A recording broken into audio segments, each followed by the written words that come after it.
Before we descend into the mountains tonight, if you're enjoying this documentary, hit that hype button. It truly helps this channel grow in ways you might not realise. The algorithm favours engagement, and your support means everything. Also, drop a comment letting us know what time it is where you are and where in the world you're listening from. We absolutely love seeing our community span across time zones and continents. No pressure though, only if you feel like sharing. Now let's talk about what happens when a skeptic goes looking for truth in America's oldest mountains and finds something that was never meant to be found. Introduction: The Man Who Went Looking. Jacob Merrin made his living dismantling myths. For 6 years he had travelled from alleged haunted asylums to supposed UFO hotspots, camera in hand, debunking every paranormal claim that crossed his desk. His documentary photography series, Folklore Exposed, had gained a substantial following among rationalists and skeptics alike. He was methodical, scientific, and utterly convinced that every unexplained phenomenon had a logical explanation waiting to be uncovered. In September of 2021, Jacob announced his most ambitious project yet. He would traverse the Appalachian mountain corridor, that ancient spine of stone running from Virginia down into North Carolina, and systematically debunk a collection of conspiracy theories that had been festering in online forums for decades. His target list was extensive and bizarre. Off-limits communities hidden in forgotten hollows, clusters of vanishing people that defied statistical probability, the so-called not-deer sightings that plagued hikers' testimonies, mysterious staircases found deep in the woods leading nowhere, the epidemic of disappearances near the Smoky Mountain region, and perhaps most intriguingly, rumours of federal black sites concealed within the endless forest. Jacob posted his intentions across every platform he could access. The response was immediate and overwhelming. Thousands of comments flooded in, some encouraging, many warning, a few outright threatening. But it was a direct message that arrived 3 days after his announcement that gave him pause, however briefly. The sender's profile was blank, scrubbed of identifying information. The message itself was chillingly simple. If you're going up there, avoid the corridor between Roan Mountain and Klingman's Dome. That's where they watch. Jacob screenshot the message, added it to his growing file of fear-mongering nonsense, and continued his preparations. He had received hundreds of similar warnings over the years. They all followed the same pattern: vague threats, ominous warnings, never any concrete evidence. He had learned to ignore them. That decision, that single choice to dismiss the anonymous warning, would alter the trajectory of his life in ways he could never have anticipated. Part 1. The Documented Reality. Jacob began his investigation the way he always did, by separating verifiable fact from embellished fiction. Before he could debunk the conspiracy theories, he needed to understand what was actually true about the Appalachian wilderness. The research phase revealed several undeniable realities that even the most skeptical observer couldn't dismiss. The Appalachian Range, despite being one of the most visited mountain systems in America, contained vast expanses that remained genuinely remote. While not officially designated as restricted or forbidden zones, certain areas possessed characteristics that made them effectively inaccessible to casual hikers and even experienced outdoorsmen. Cell phone signals vanished completely in numerous valleys and hollows.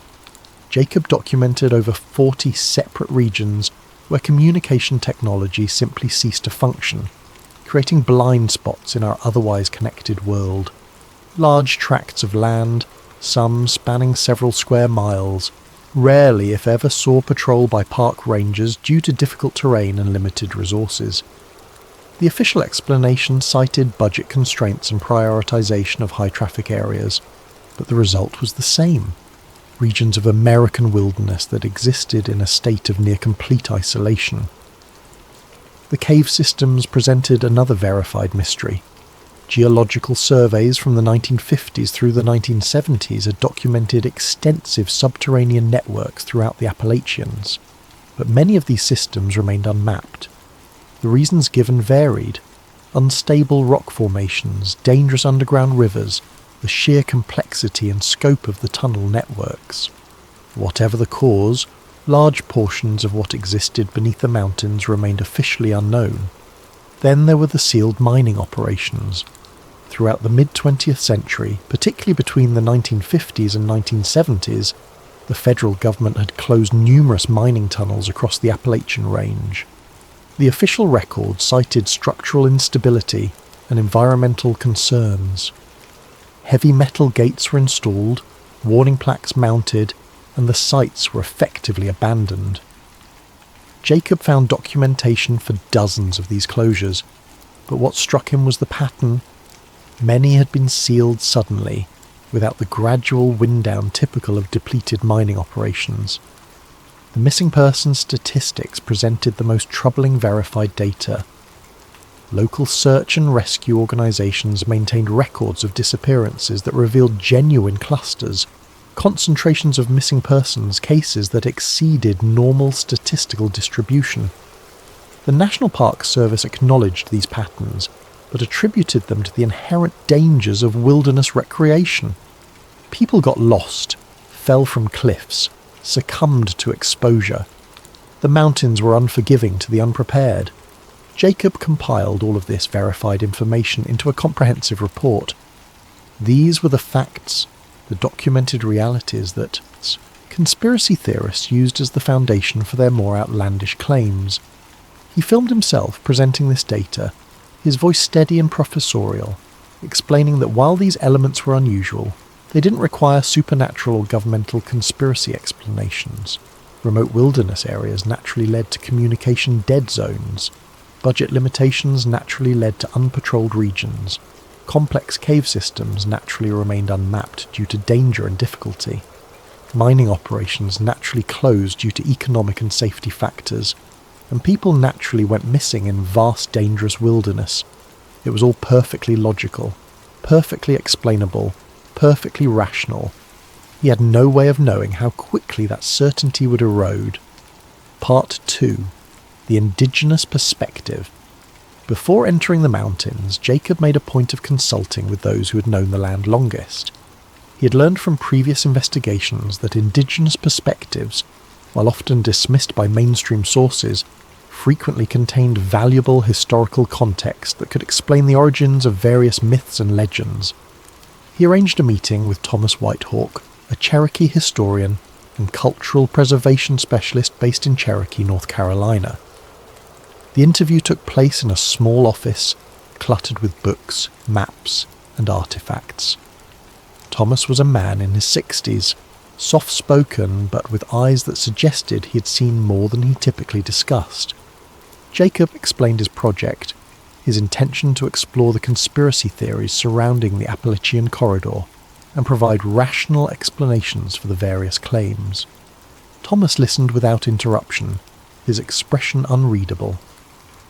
When Jacob finished, Thomas was quiet for a long moment before responding. "The Cherokee have stories about these mountains that go back longer than your written history," Thomas began. "There are regions our ancestors avoided, not because of superstition, but because of experience passed down through generations." Jacob leaned forward with his recorder, eager to document what he assumed would be useful folklore. Thomas continued, "We spoke of forest mimics, things that could copy sounds, voices, the appearance of animals or even people. We warned of false animals, creatures that looked right from a distance but wrong up close. There were voices that called from behind trees, trying to lure people away from safe paths, and there was the land between the mountains, a place where the barriers between worlds grew thin." "These are metaphors though, right?" Jacob interjected. "Ways of explaining natural phenomena that your ancestors didn't have scientific language to describe." Thomas gave him a look that wasn't quite pity, but close. "You're not the first to come here with cameras and skepticism. Others have made the same journey you're planning. And some came back different, some didn't come back at all, and some came back but wished they hadn't." Jacob smiled, thinking he was being tested. "I appreciate the warning, but I'm going in with an open mind and scientific methodology. If there's something genuinely unexplained up there, I'll document it. But I've been doing this for 6 years, and I've never encountered anything that couldn't be explained by psychology, environmental factors, or simple misidentification. Thomas stood, signalling the interview was ending. As Jacob packed his equipment, the historian said something that would echo in his mind during the weeks to come. "You're not going up there for proof, Mr. Merrin. You're going up there to be noticed." Jacob laughed it off, thanked Thomas for his time, and left to begin his expedition. He had the rational explanations he needed for the Cherokee warnings: cultural trauma from colonization, natural human tendency to mythologize the unknown, the psychological need to explain tragedy, and loss through narrative. It all made sense. But Thomas's final words lingered inexplicably in the back of his mind. Part 3. The Ranger Logs. The breakthrough came 3 weeks into Jacob's research phase, before he had even entered the deep mountain regions. He had filed a Freedom of Information Act request for ranger logs and incident reports from the Great Smoky Mountains National Park and surrounding protected areas, focusing on the corridor between Roan Mountain and Clingman's Dome, the exact region his anonymous messenger had warned him to avoid. The documents arrived heavily redacted. Large sections were blacked out, marked with exemption codes citing ongoing investigations or privacy concerns.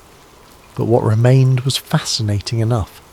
Jacob spread the papers across his hotel room desk, organising them chronologically. The entries spanned from the 1990s to the present day, and certain patterns emerged that troubled him despite his scepticism. An entry from July of 1998. Unidentified screaming reported near Alum Cave Trail. Multiple witnesses. Search conducted. No source found. No missing persons reported. Sounds did not match any known wildlife. From October 2003. Large animal reported by day hikers on Appalachian Trail section near Roan High Knob. Description doesn't match bear, elk, or any catalogued species. Track search conducted. No tracks found despite muddy terrain. April 2007.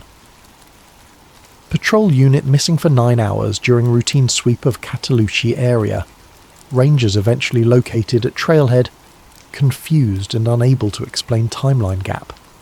Both showed signs of mild dehydration, but insisted they had only been gone for approximately 2 hours. GPS tracking confirms 9-hour absence. Medical evaluation inconclusive. The entries grew stranger. August 2011. Unauthorized campfire observed from ridge overlook after dark. Dispatch sent to investigate and issue citation.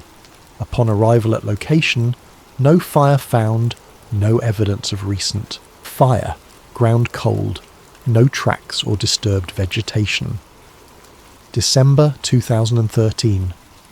Solo hiker reported seeing people standing in trees approximately half a mile off trail near Clingman's Dome Access Road. Search conducted, no evidence of climbers or equipment. Hiker assessed for possible hypothermia or confusion. Physical health normal.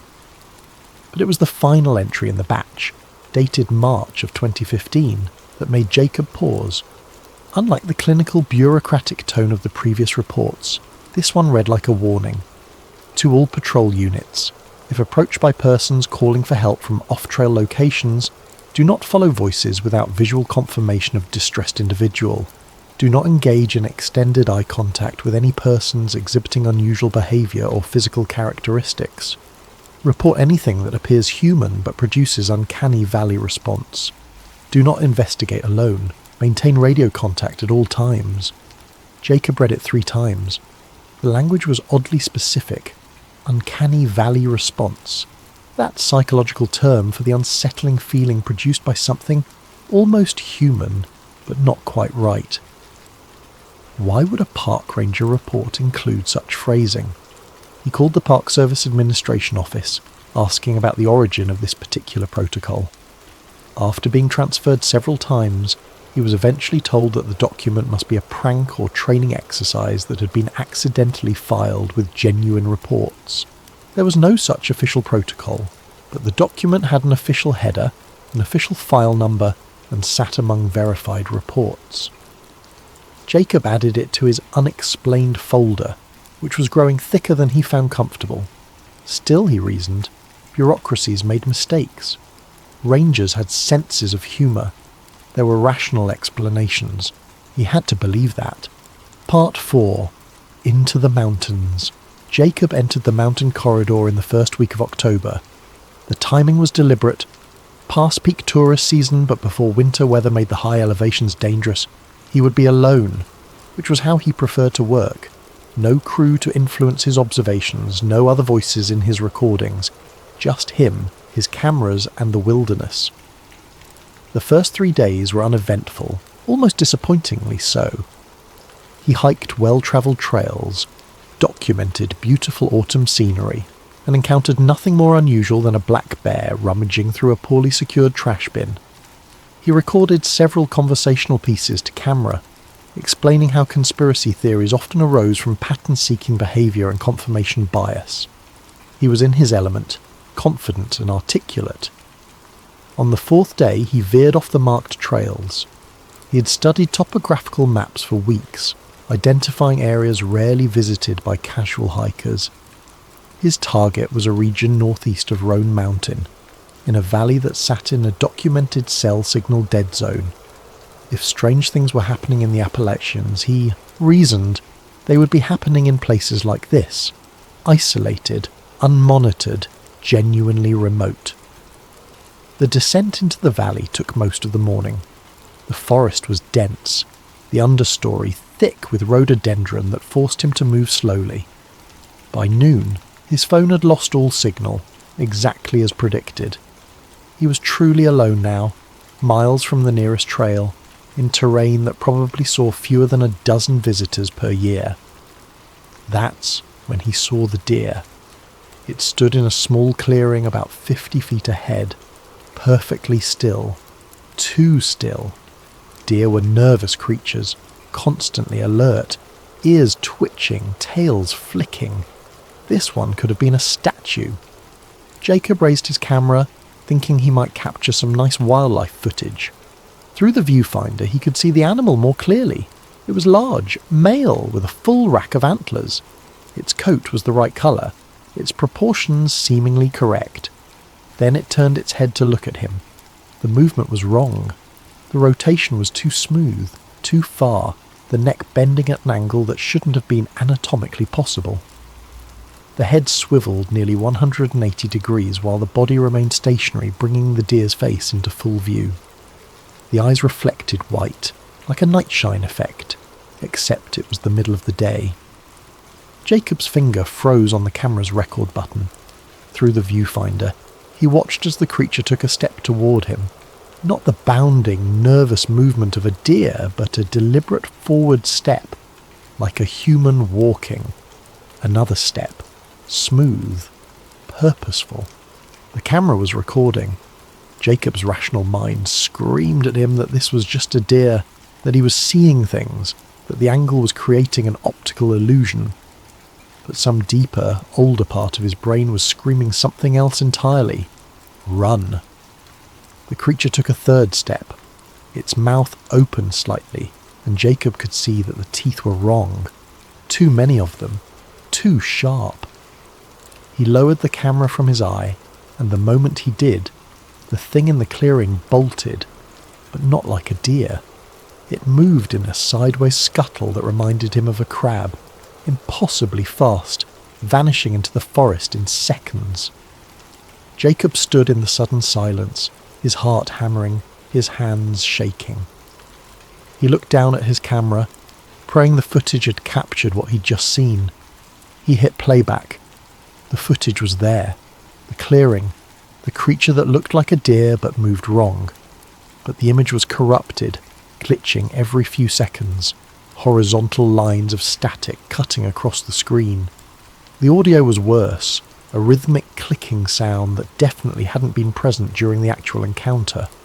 Jacob played it again and again. The rational explanations lined up in his mind like soldiers. Equipment malfunction. Stress-induced hallucination. Unusual deer behaviour misinterpreted through adrenaline and expectation. But he had seen what he had seen. For the first time in 6 years of investigation, Jacob Merrin felt the cold touch of genuine uncertainty. Part 5. The locals speak.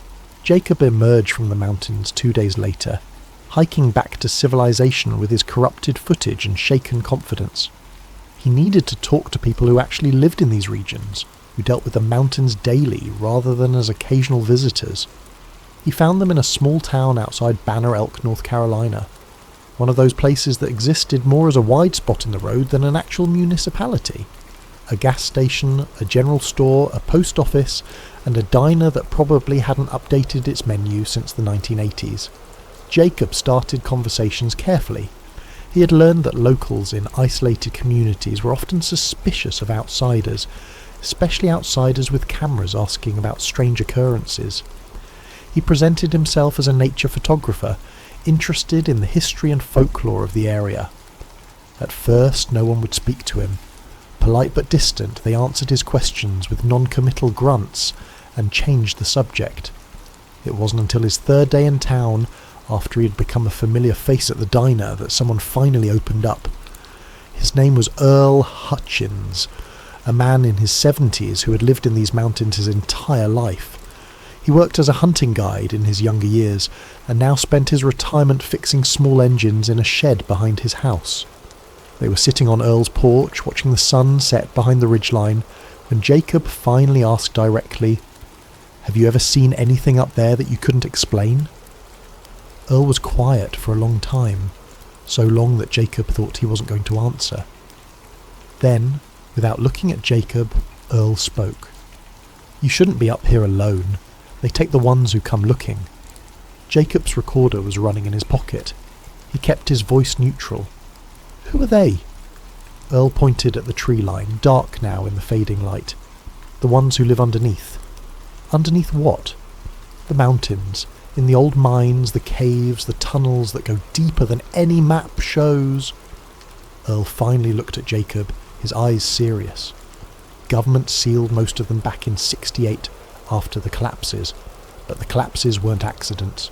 Things were happening down there. Men going missing, equipment failing, sounds in the dark that shouldn't have been possible. "What kind of sounds?" "Voices, but not human voices. Things that could copy what we said, play it back at us. Things that could sound like your friend, your wife, your child, calling for help from deeper in the tunnel. Smart men, experienced miners, they'd follow those voices right into the dark. Most of them never came back out." Jacob felt a chill despite the warm evening. "And the ones who did?" "They didn't talk much about it. Couldn't, really. Their minds were broken. They'd seen something down there that human minds weren't meant to process."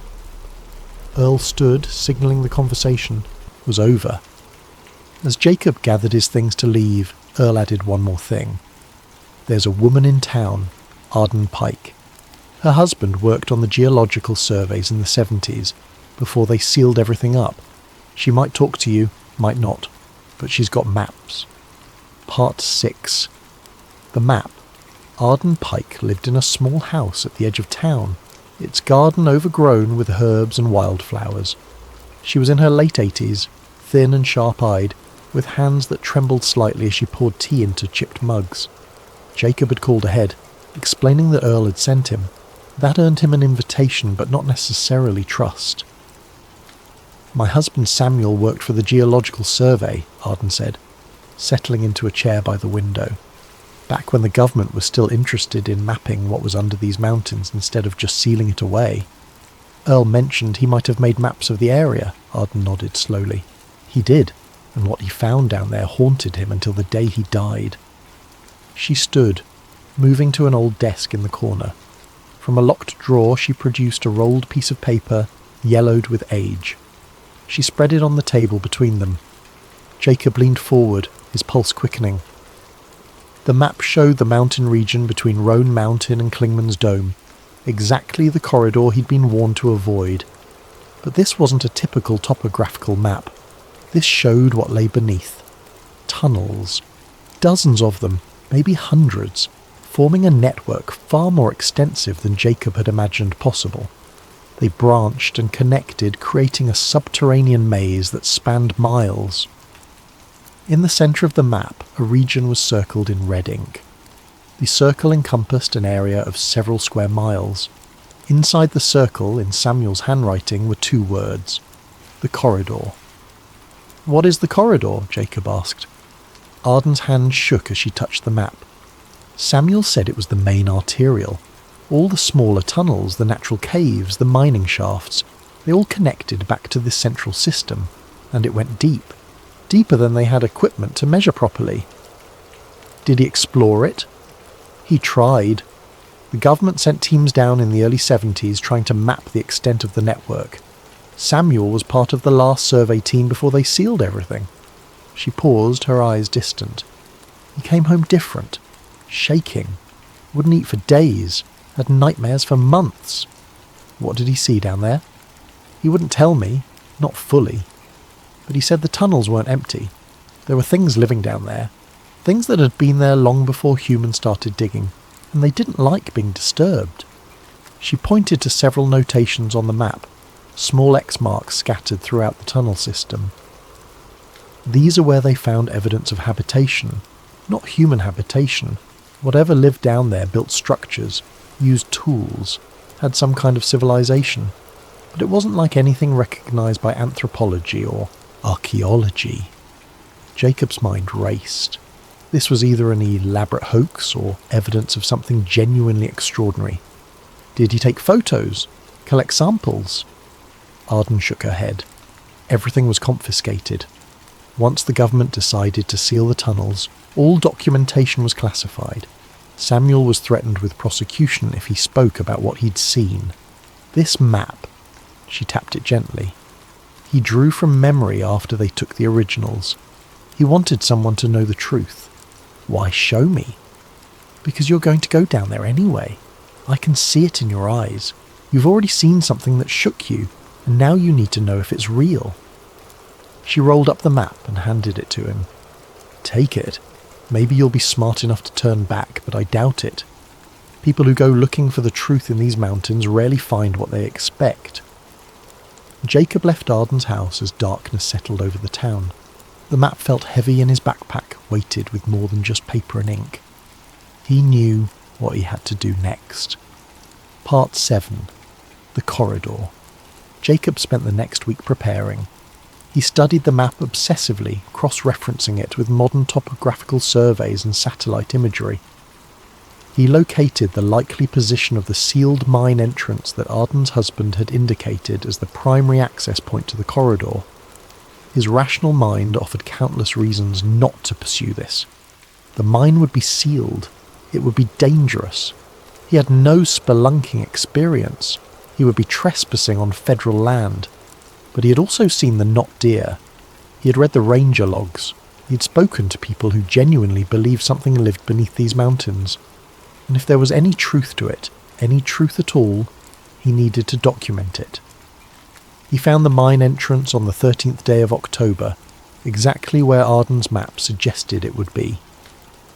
A metal gate, industrial and imposing, blocked a tunnel entrance cut into the mountainside.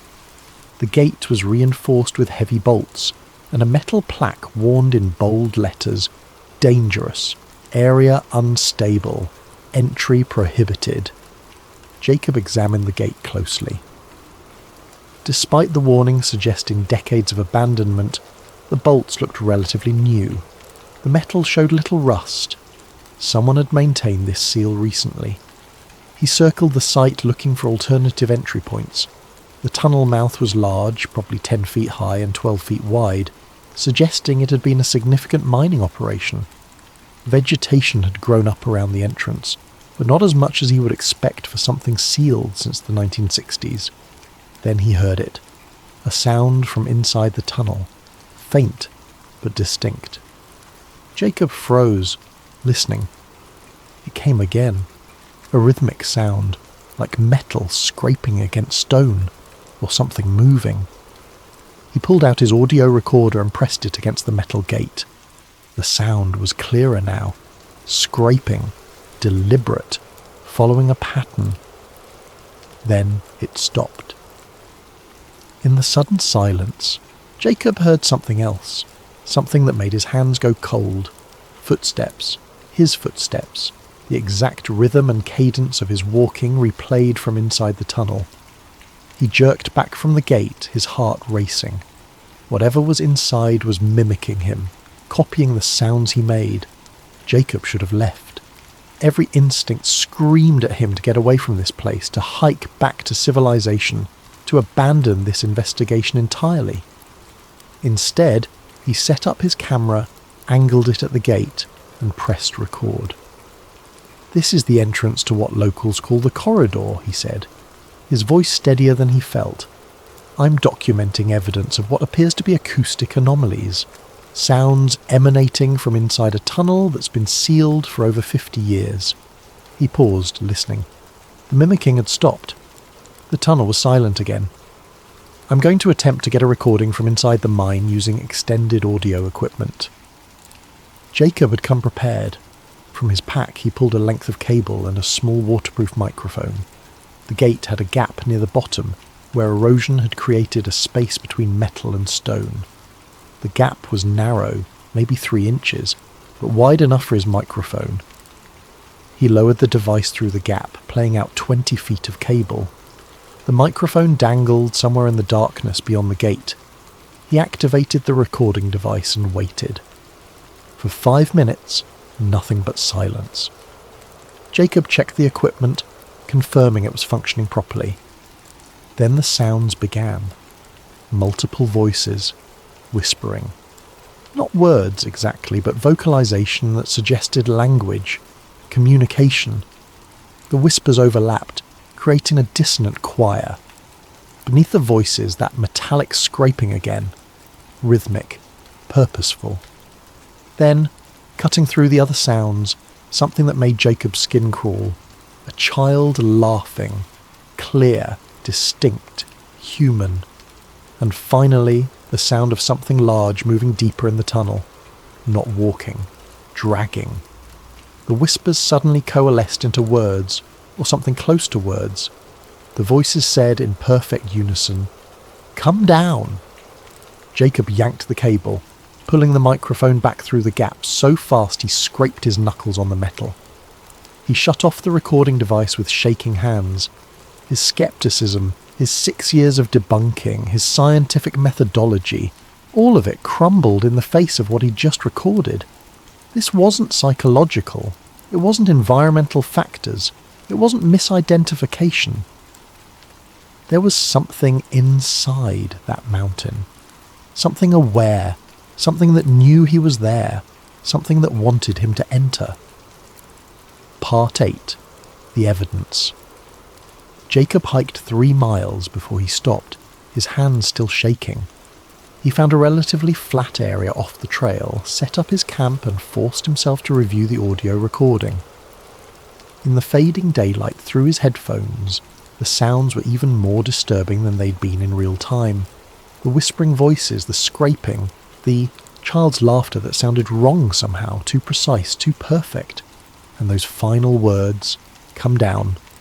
He saved multiple copies of the file, backing it up to his phone, his computer, a cloud server. This was evidence, real evidence, the kind that could change everything. But evidence of what? He still didn't know. The next morning, Jacob made a decision. He would search the area around the mine entrance for any other clues before attempting to contact authorities with his findings. If there was more to document, he needed to find it.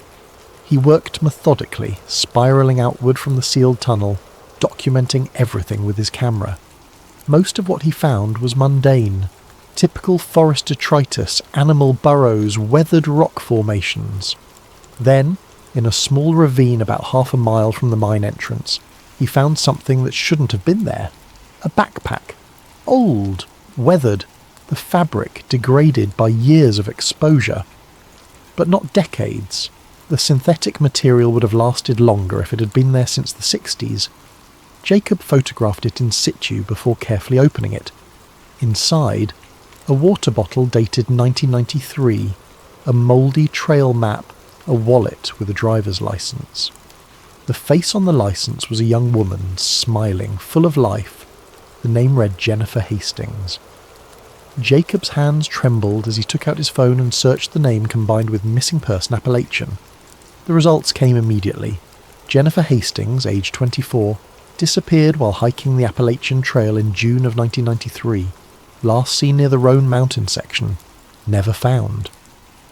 Case remained open, but cold. He had just found evidence from a 30-year-old missing person case. Jacob continued his search with renewed urgency. 20 feet from the backpack, partially buried in leaf litter, he found a shoe. The style was dated, the material degraded, but still recognisable. He documented it, then searched wider. More items emerged from his search. A camping stove, a flashlight that looked like a design from the 80s, a small camera that predated digital technology. And then he found the photos. They were Polaroids, faded and water-damaged but still visible. First few showed typical hiking scenes, mountain vistas, trail markers, camp setups. But the last 3 photos made Jacob's stomach turn. They were taken inside a tunnel. The flash had illuminated rough stone walls, and in each photo, standing at the edge of the light, were shapes. Humanoid shapes. Tall and thin, with proportions that weren't quite right. In the final photo, one of the shapes was closer, much closer. Close enough that features were visible. A face that was almost human but stretched wrong, with eyes too large and too far apart. The mouth open in what could have been a smile or a scream. Jacob sat back on his heels, his mind reeling. These weren't hoax photos. They were decades old, genuine Polaroids, found with the possessions of a confirmed missing person. This was evidence that whatever lived in these tunnels had been taking people for at least 3 decades, probably longer. He was no longer debunking anything. He was documenting something that authorities either didn't know about or had actively covered up. The rational explanations were gone. Jacob Merrin, professional skeptic, had found proof of something he couldn't explain, and he had no idea what to do with it. Part 9. The warning.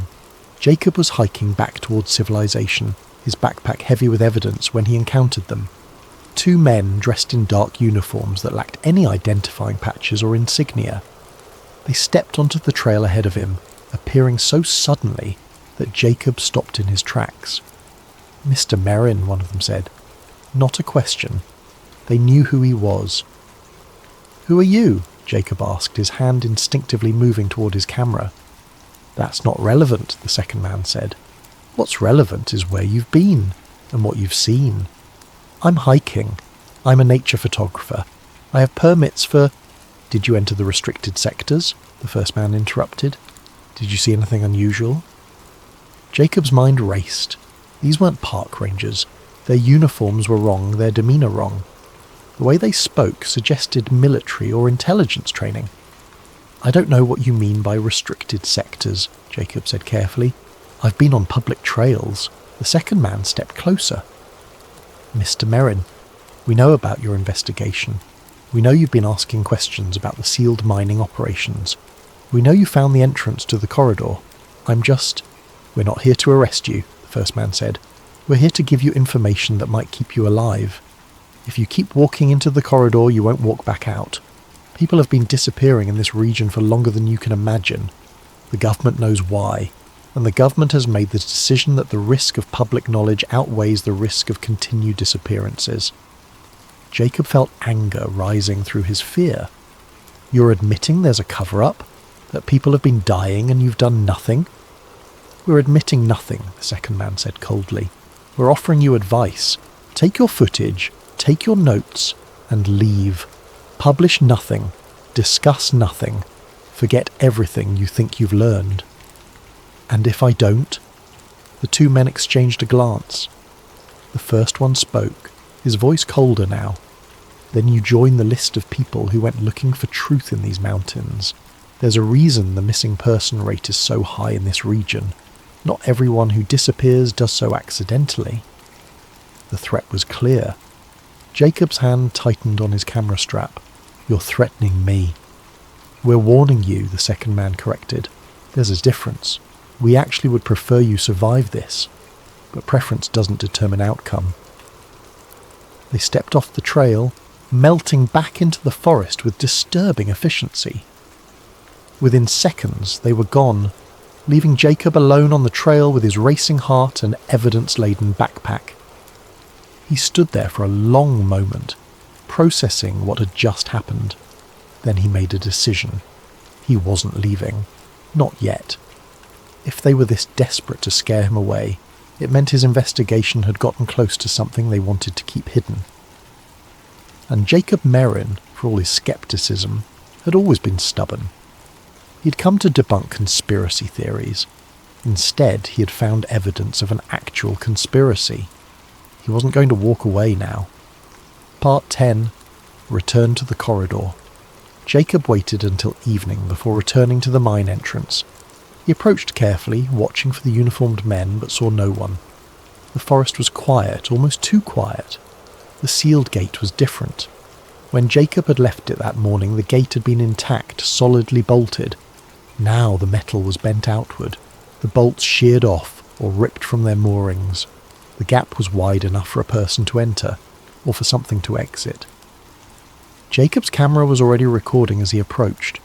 His voice, when he spoke, was barely above a whisper. "The sealed gate has been breached. The damage appears recent. I can't tell if this was done from inside or outside, but the metal has been bent with considerable force." He shone his flashlight through the opening. The tunnel stretched beyond, disappearing into darkness. The air coming from inside was cold and carried a smell, mineral and wrong, like metal and decay. This was insanity. Jacob knew it was insanity. Going into an unstable mine tunnel alone, at night, after being threatened by mysterious government agents. Every rational instinct he possessed screamed at him to leave. But he had spent 6 years debunking myths. He had spent his entire adult life demanding proof, evidence, scientific rigour. Now he was standing at the threshold of something that defied everything he thought he knew about reality. He had to know. Jacob squeezed through the gap in the gate, his backpack scraping against metal. His flashlight beam cut through the darkness, revealing a tunnel that stretched far beyond what he'd expected. The walls were partially natural cave formation, partially carved by human hands. Support timbers, old and weathered, still stood at intervals. The floor was uneven, covered in debris and what might have been old mining equipment. He moved carefully, documenting everything with his camera. The tunnel sloped downward, descending deeper into the mountain. After 50 feet, Jacob noticed something that made him pause. The walls weren't just rock and earth. There were carvings. He moved closer, shining his light directly on the stone. The carvings were crude but deliberate. Figures that were roughly humanoid but elongated, stretched impossibly tall and thin. Their heads were smooth and featureless except for large, almond-shaped eyes. These weren't modern carvings. The stone around them showed age, weathering. These markings could have been here for decades, maybe longer. Jacob photographed everything, his hands steadier now that he was focused on documentation. This was evidence. This was proof of something, even if he didn't fully understand what. The tunnel descended further. Jacob marked his path as he went, leaving small reflective strips he could follow back out. He had descended approximately 200 feet when the tunnel opened into a larger chamber. Jacob's flashlight was inadequate for the space. He could see the walls extending beyond his light's reach. The ceiling disappeared into darkness above. And scattered across the chamber floor were bones. Not animal bones. Human bones. Jacob felt bile rise in his throat. There were dozens of them, maybe hundreds, arranged in patterns that suggested intentional placement. Circles within circles, lines radiating outward from a central point. This was a burial site, or something worse. He forced himself to document it, his camera recording the horror. He counted skulls, at least 30 visible in his light's range, representing decades of missing persons that had never been found.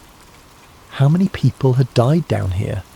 How many had walked into these tunnels and never walked back out? Then he heard it. That low humming he had picked up on his external microphone. But now he was inside, and the sound was everywhere, vibrating through the stone, through his bones. It was almost mechanical, but not quite. Like a machine designed by something that had never heard a machine before. The sound was coming from deeper in the chamber. Jacob moved toward it, his rational mind finally silenced. He was beyond rationality now, beyond skepticism. He was following something fundamental, the human need to know, to understand, even at terrible cost. His light found the source. At the far end of the chamber was a doorway, not carved from stone, not built by miners. It was too smooth, too perfectly geometric. The material reflected his light in a way stone shouldn't, almost metallic, but not quite. And beyond the doorway, a faint light glowed. Not fire, not electric, something else. Jacob approached the threshold. His camera was recording. Whatever happened next would be documented. He heard movement behind him. Jacob spun, his flashlight sweeping across the chamber. For a moment, he saw nothing. Then, at the edge of his light, shapes resolved from the darkness. They were tall, impossibly tall. Their limbs were too long, their joints bending in too many places. They moved with a fluid grace that was utterly unlike human movement. Their heads turned toward him, smooth and pale, with those large, dark eyes that reflected his light like mirrors. One of them moved closer, its head cocked to the side, studying him the way a scientist might study a specimen. Then it opened its mouth, opening far wider than anatomy should allow, and spoke. Jacob! It was his voice. Perfect. Exact. His own voice played back at him from something that was definitely not human. Jacob's camera captured everything. His hand, operating on pure instinct, kept the device steady and recording even as his mind struggled to process what he was seeing. There were more of them now. 6, 8, a dozen, emerging from the darkness surrounding him, studying him with those terrible eyes. The first one spoke again, still in Jacob's voice. Come down! Then another spoke, and its voice was different, a woman's voice, young, terrified. Help me! Jennifer Hastings' voice, perhaps. Copied, preserved, replayed. Another. Daddy! A child's voice, broken with tears. They were mimics, all of them. Collecting voices, using them, playing them back in combinations that suggested they were trying to communicate, to understand. Jacob realised with sudden, horrible clarity what he was seeing. These weren't monsters in the traditional sense. They were something else. Something that had existed beneath these mountains for longer than human habitation. Something that had watched humans, studied them, tried to understand them by copying their sounds, their patterns, their behaviours, the sealed tunnels, the government cover-up, the warnings. It all made terrible sense now. There was something living under the Appalachian mountains, something intelligent, something that had been here first. I need to go, Jacob said aloud, his real voice cracking. The creatures didn't move to stop him. They simply watched, their heads tilting in synchronized motion. Jacob backed away, keeping his camera running, his flashlight sweeping across the gathered figures. He reached the tunnel entrance and ran. Behind him, he heard his own voice echoing through the chamber. I need to go! I need to go! I need to go! They were learning, always learning. Part 11. The Chase. Jacob ran through the tunnel, his flashlight beam bouncing wildly. Behind him he heard movement, rapid, skittering sounds against stone. They were following. He grabbed his reflective markers as he passed, confirming his path back to the entrance. His breath came in ragged gasps. His pack bounced against his back, heavy with evidence, with proof. The tunnel seemed longer now, stretching endlessly. Had he really come this far down? The distance seemed impossible. Behind him, his own voice called out, "Jacob! Jacob! Jacob!" They were getting closer. He rounded a corner and his light caught something that hadn't been there before, a metallic structure too smooth and perfect to be natural. It extended from floor to ceiling, blocking most of the tunnel. There was a gap, barely wide enough to squeeze through. Jacob didn't hesitate. He pushed through, his pack catching on the metal. For a horrible moment he was stuck, trapped between the structure and the stone wall. Then something gave, his pack ripped, and he tumbled through, to the other side.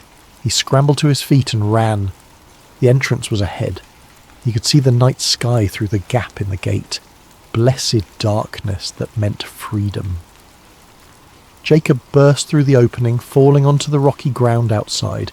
He rolled, coming up in a crouch, his light pointed back at the tunnel. The creatures had stopped at the threshold. They stood just inside the entrance, a wall of pale forms with two long limbs and tilted heads. They didn't exit, couldn't exit, wouldn't exit. Jacob didn't wait to find out. He grabbed his torn pack and ran into the forest, navigating by moonlight and memory, not stopping until he reached his vehicle 2 miles away. He threw everything into his car and drove, away from the mountains, away from the corridor, away from the things that watched from beneath. It was only when he was 50 miles away, on a major highway with streetlights and traffic, that he allowed himself to stop and check his equipment. The camera was still recording. The memory card was intact. Jacob had evidence. Actual documented evidence of something that should not exist. He had proof. Epilogue. The aftermath. Jacob Merrin never published his footage. 3 days after his escape from the tunnel, he was contacted by federal agents. Proper agents this time, with badges and documentation. They were polite but firm. His footage was classified evidence related to ongoing national security operations. The memory card, his notes, his interviews, all of it was seized. His home was searched. His cloud backups were accessed and deleted. Every piece of evidence he had collected was confiscated or destroyed. He was offered a choice: sign a non-disclosure agreement and receive a substantial payment for his consultation on a federal project, or face prosecution for trespassing in restricted areas, interfering with federal operations and a dozen other charges that would ensure he spent years in federal prison. Jacob signed.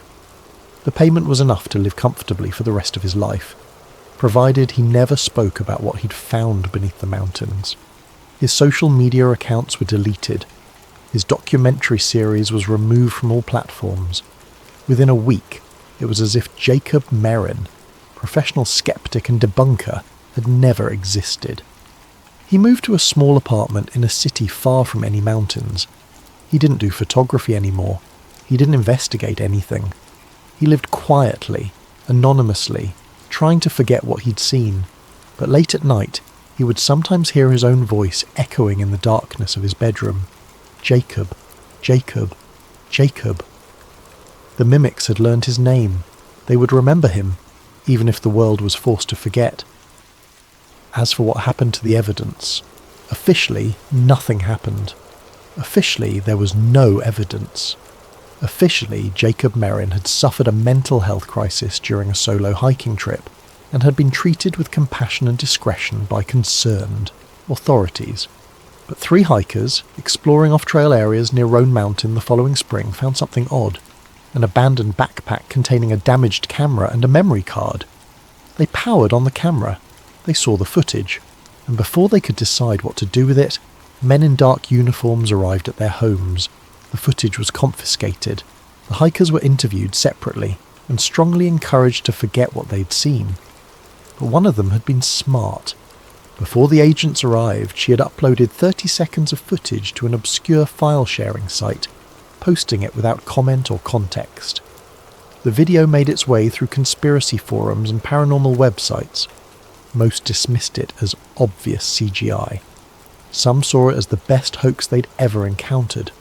A very few recognised it for what it was: genuine evidence of something that lives beneath the Appalachian Mountains. The final frame of that leaked footage shows what Jacob saw in his last moments in the tunnel. A massive metallic door, smooth and impossibly perfect, set into the deepest part of the mountain. A hand reaching toward the camera, pale, with 6 fingers, the joints bending in ways that suggest something not quite human, and words carved into the stone beside the door, weathered by countless years. We were here first. The conspiracy theorists were right. The warnings were justified. The cover-up was real. And Jacob Merrin, the man who went to debunk the myths, learned the truth that destroyed his life. Some things are buried for a reason. Some corridors were never meant to be explored, and some questions should never be answered. The Appalachian Mountains keep their secrets. The government maintains its silence. The creatures beneath continue their patient waiting.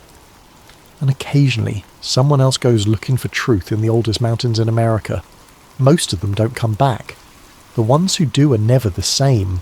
Before we dive into tonight's story, if you're enjoying this content, please consider using your hype points on this video. It truly helps the channel more than you possibly know, and we deeply appreciate your support. Also, if you'd like, drop a comment letting us know what time it is, where you are, and where in the world you're listening from. We love seeing where everyone is tuning in from, but only if you want to share. Now, let's begin. Imagine for a moment that humanity's greatest mistake wasn't reaching too far into space, but looking too deep into our own oceans. Imagine that beneath miles of dark water, something was found that was never meant to be disturbed. Something ancient.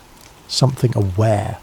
Something that had been watching us long before we ever thought to watch the stars. In 1978, a NASA contractor recorded 18 minutes of footage that would never be shown to the public. 3 weeks later, he was dead. Within a year, NASA abandoned all ocean exploration and never gave a real explanation why. This is not a story about what might be out there in space. This is a story about what we found down here, and why someone decided we should never look again. This is the story of why NASA really left the ocean.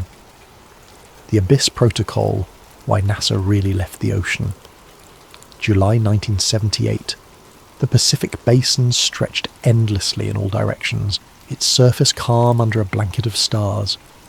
The research vessel Pacific Surveyor rolled gently in the swell, its deck lights the only human presence for 300 miles in any direction. But 12,000 feet below, in a world of crushing pressure and absolute darkness, something impossible was about to be recorded. Marvin Elridge had been working with NASA contractors for nearly 6 years. His specialty was deep scanning sonar technology, the kind that could map the ocean floor with unprecedented detail. At 42 years old, Marvin was methodical, careful, and deeply skeptical of anything that couldn't be measured and verified. He had 2 daughters in college, a mortgage in San Diego, and absolutely no patience for speculation or wild theories. He dealt in data, numbers, provable facts. On this particular night, Marvin was aboard the Pacific Surveyor conducting what should have been routine scans as part of the NOAA and NASA Joint Ocean Floor Imaging Program. The mission parameters were straightforward. Map a 60 square mile section of seafloor, catalogue any geological features of interest, collect core samples if time permitted. Routine, standard, boring even. He had been on deck drinking coffee, looking at the stars and thinking about whether his oldest daughter would actually finish her engineering degree when the sonar operator called him over around 11:30. The young technician's voice had an edge to it that made Marvin put down his coffee cup and head inside immediately. The screen showed something that shouldn't exist at that depth. Right angles, perfect 90-degree geometry. At 12,000 feet below sea level, nature doesn't create right angles. Erosion, pressure and time smooth everything into curves and irregular shapes. Coral builds organically. Lava flows and hardens in chaotic patterns. Rock fractures along stress lines that are never perfectly perpendicular. But there it was on the display, clear as day. A structure. Marvin ordered the submersible to make another pass. The automated system descended slowly, its lights cutting through the darkness in narrow cones that revealed only small sections of the vast emptiness. This time, they picked up something else. metal reflections. The sonar was bouncing back signatures consistent with manufactured materials, not rock, not biological matter, metal, beneath more than 2 miles of ocean water. The technician adjusted the frequency range, trying to get a clearer reading. "Sir, this doesn't make sense. The return signature is too clean.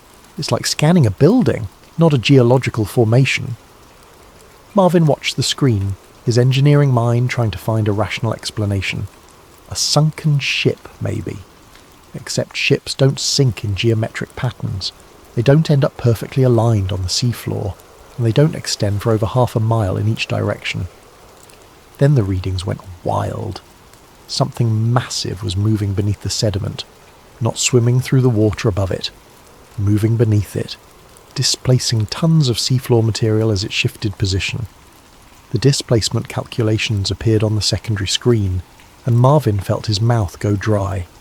Whatever was moving down there was at least 800 feet long. The mass estimate kept climbing as the computer tried to calculate volume and density. The submersible's cameras captured only darkness and swirling sediment, but the sonar painted a picture of something vast and deliberately hidden. The object was rising, not quickly, but steadily, pushing up through layers of silt that had probably accumulated over thousands of years. "Pull it back," Marvin said quietly. "Bring the sub up, now." But before the operator could execute the command, every instrument aboard the submersible simultaneously failed. The video feed cut to static. The sonar went dark. The navigation system stopped transmitting. Even the backup systems, designed to function independently, all died at exactly the same instant. The control room fell silent except for the hum of the ship's generators. Marvin stared at the blank screens, his heart pounding. In 6 years of deep ocean work, he had never seen a total system failure like this. Equipment broke down, sensors malfunctioned, but everything at once. That didn't happen by accident. They waited. 3 hours of running emergency protocols, trying to re-establish contact with the submersible, calculating drift patterns, and preparing the backup recovery system. When they finally retrieved the sub just after 3 a.m, Marvin was the first one to examine it. The exterior showed signs of exposure to an electromagnetic pulse. Scorch marks on the sensor housings. The camera lenses had a strange crystalline pattern etched into them, like they had been exposed to intense magnetic fields. The recording equipment was completely fried, every circuit board melted into useless slag. But Marvin had already seen enough. He had watched the readings in real time. He knew what was down there, even if he couldn't prove it anymore. The official report, filed 2 weeks later, contained exactly 4 words about the incident. Seafloor anomaly, equipment malfunction. Nothing about the geometry. Nothing about the metal signatures. Nothing about the massive moving object. Just equipment malfunction. Marvin read the report 3 times, each time feeling more certain that someone was actively burying what they had found. He had submitted a detailed account. 12 pages of technical observations, sonar readings, equipment analysis, and recommendations for follow-up investigation. All of it reduced to 4 words in the final document. Marvin Elridge wasn't the type to let things go. He started making calls, reaching out to colleagues at other oceanographic institutions, contacting journalists who had covered scientific discoveries before. He was careful about it, or at least he thought he was. He never mentioned aliens or conspiracy theories. He just talked about anomalous readings that deserved further study. He used technical language. He cited data. But someone was listening to those calls. Someone was reading those emails. And someone decided that Marvin Elridge was becoming a problem. 3 weeks after he started making noise, Marvin died in a single car accident on Interstate 5, just north of San Diego. It was a clear Tuesday morning. No rain, no fog, excellent visibility. Traffic was light. According to witnesses, his car had been travelling normally in the right lane when it suddenly accelerated, veered across 3 lanes of traffic, and crashed into the centre divider at over 90 miles per hour. The police report called it mechanical failure. The accident investigation found that his brake lines had corroded through completely. Strange, the investigator noted in his report, because the vehicle had passed a safety inspection just 1 month earlier with no issues noted. Strange too that all 4 brake lines had corroded in exactly the same way, at exactly the same rate, as if someone had deliberately weakened them with chemicals designed to fail after a specific period of time. But those observations stayed in the investigator's notes and never made it into the official conclusion. Mechanical failure, accidental death, case closed. Marvin's wife received his life insurance payout without any problems. His daughters finished college. His name appeared in a few professional journals as a contributor to oceanic research. And then he was forgotten, just another scientist who had devoted his career to expanding human knowledge and died too young in an unfortunate accident. Within a year, NASA quietly ended all deep ocean involvement. No press conference, no explanation. The agency that had spent nearly 2 decades exploring Earth's oceans simply walked away. The public never learned why. But the message to anyone else who might have been thinking about speaking up was crystal clear. Some discoveries are not meant to be shared, but the truth was buried in classified documents, suppressed testimonies, and deleted records. And it begins with a history that most people have completely forgotten. When NASA was founded on July 29, 1958, the agency's charter contained language that would surprise most Americans today. The Space Act, the founding legislation, specifically stated that NASA's purpose included expansion of human knowledge of phenomena in the atmosphere and space, and critically, a preservation of the role of the United States as a leader in aeronautical and space science and technology, and in the application thereof to the conduct of peaceful activities within and outside the atmosphere. But there was another clause, often overlooked in modern discussions, that explicitly mentioned oceanic research as part of the agency's environmental studies mandate. This wasn't a secondary mission added later.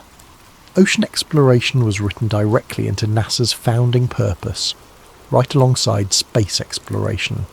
The reasoning was sound. If NASA wanted to understand how life might exist on other planets, they needed to study the most extreme environments on Earth. And nothing on Earth compares to the deep ocean. Crushing pressure, no light, extreme cold or extreme heat near thermal vents, toxic chemistry. If life could exist in those conditions, it could theoretically exist anywhere in the solar system. Throughout the early 1960s and into the 1970s, NASA and NOAA worked hand in hand. They weren't just partners on paper. They were running joint missions into some of the deepest and most unexplored regions on the planet. The Tektite Habitat program put scientists underwater for extended periods, studying the psychological and physiological effects of isolation in extreme environments. The data was meant to prepare for future space stations. NASA developed submersible technology that would later influence the design of spacecraft. They created underwater communication systems that could function under crushing pressure and through miles of water. These same principles would be applied to interplanetary communication. They mapped deep ocean vents that had never been seen by human eyes, discovering ecosystems that survived without sunlight, feeding on chemicals from Earth's interior. The technology NASA created for ocean exploration was genuinely revolutionary. They built robotics meant specifically for underwater environments, not space. These machines could withstand pressures exceeding 16,000 pounds per square inch.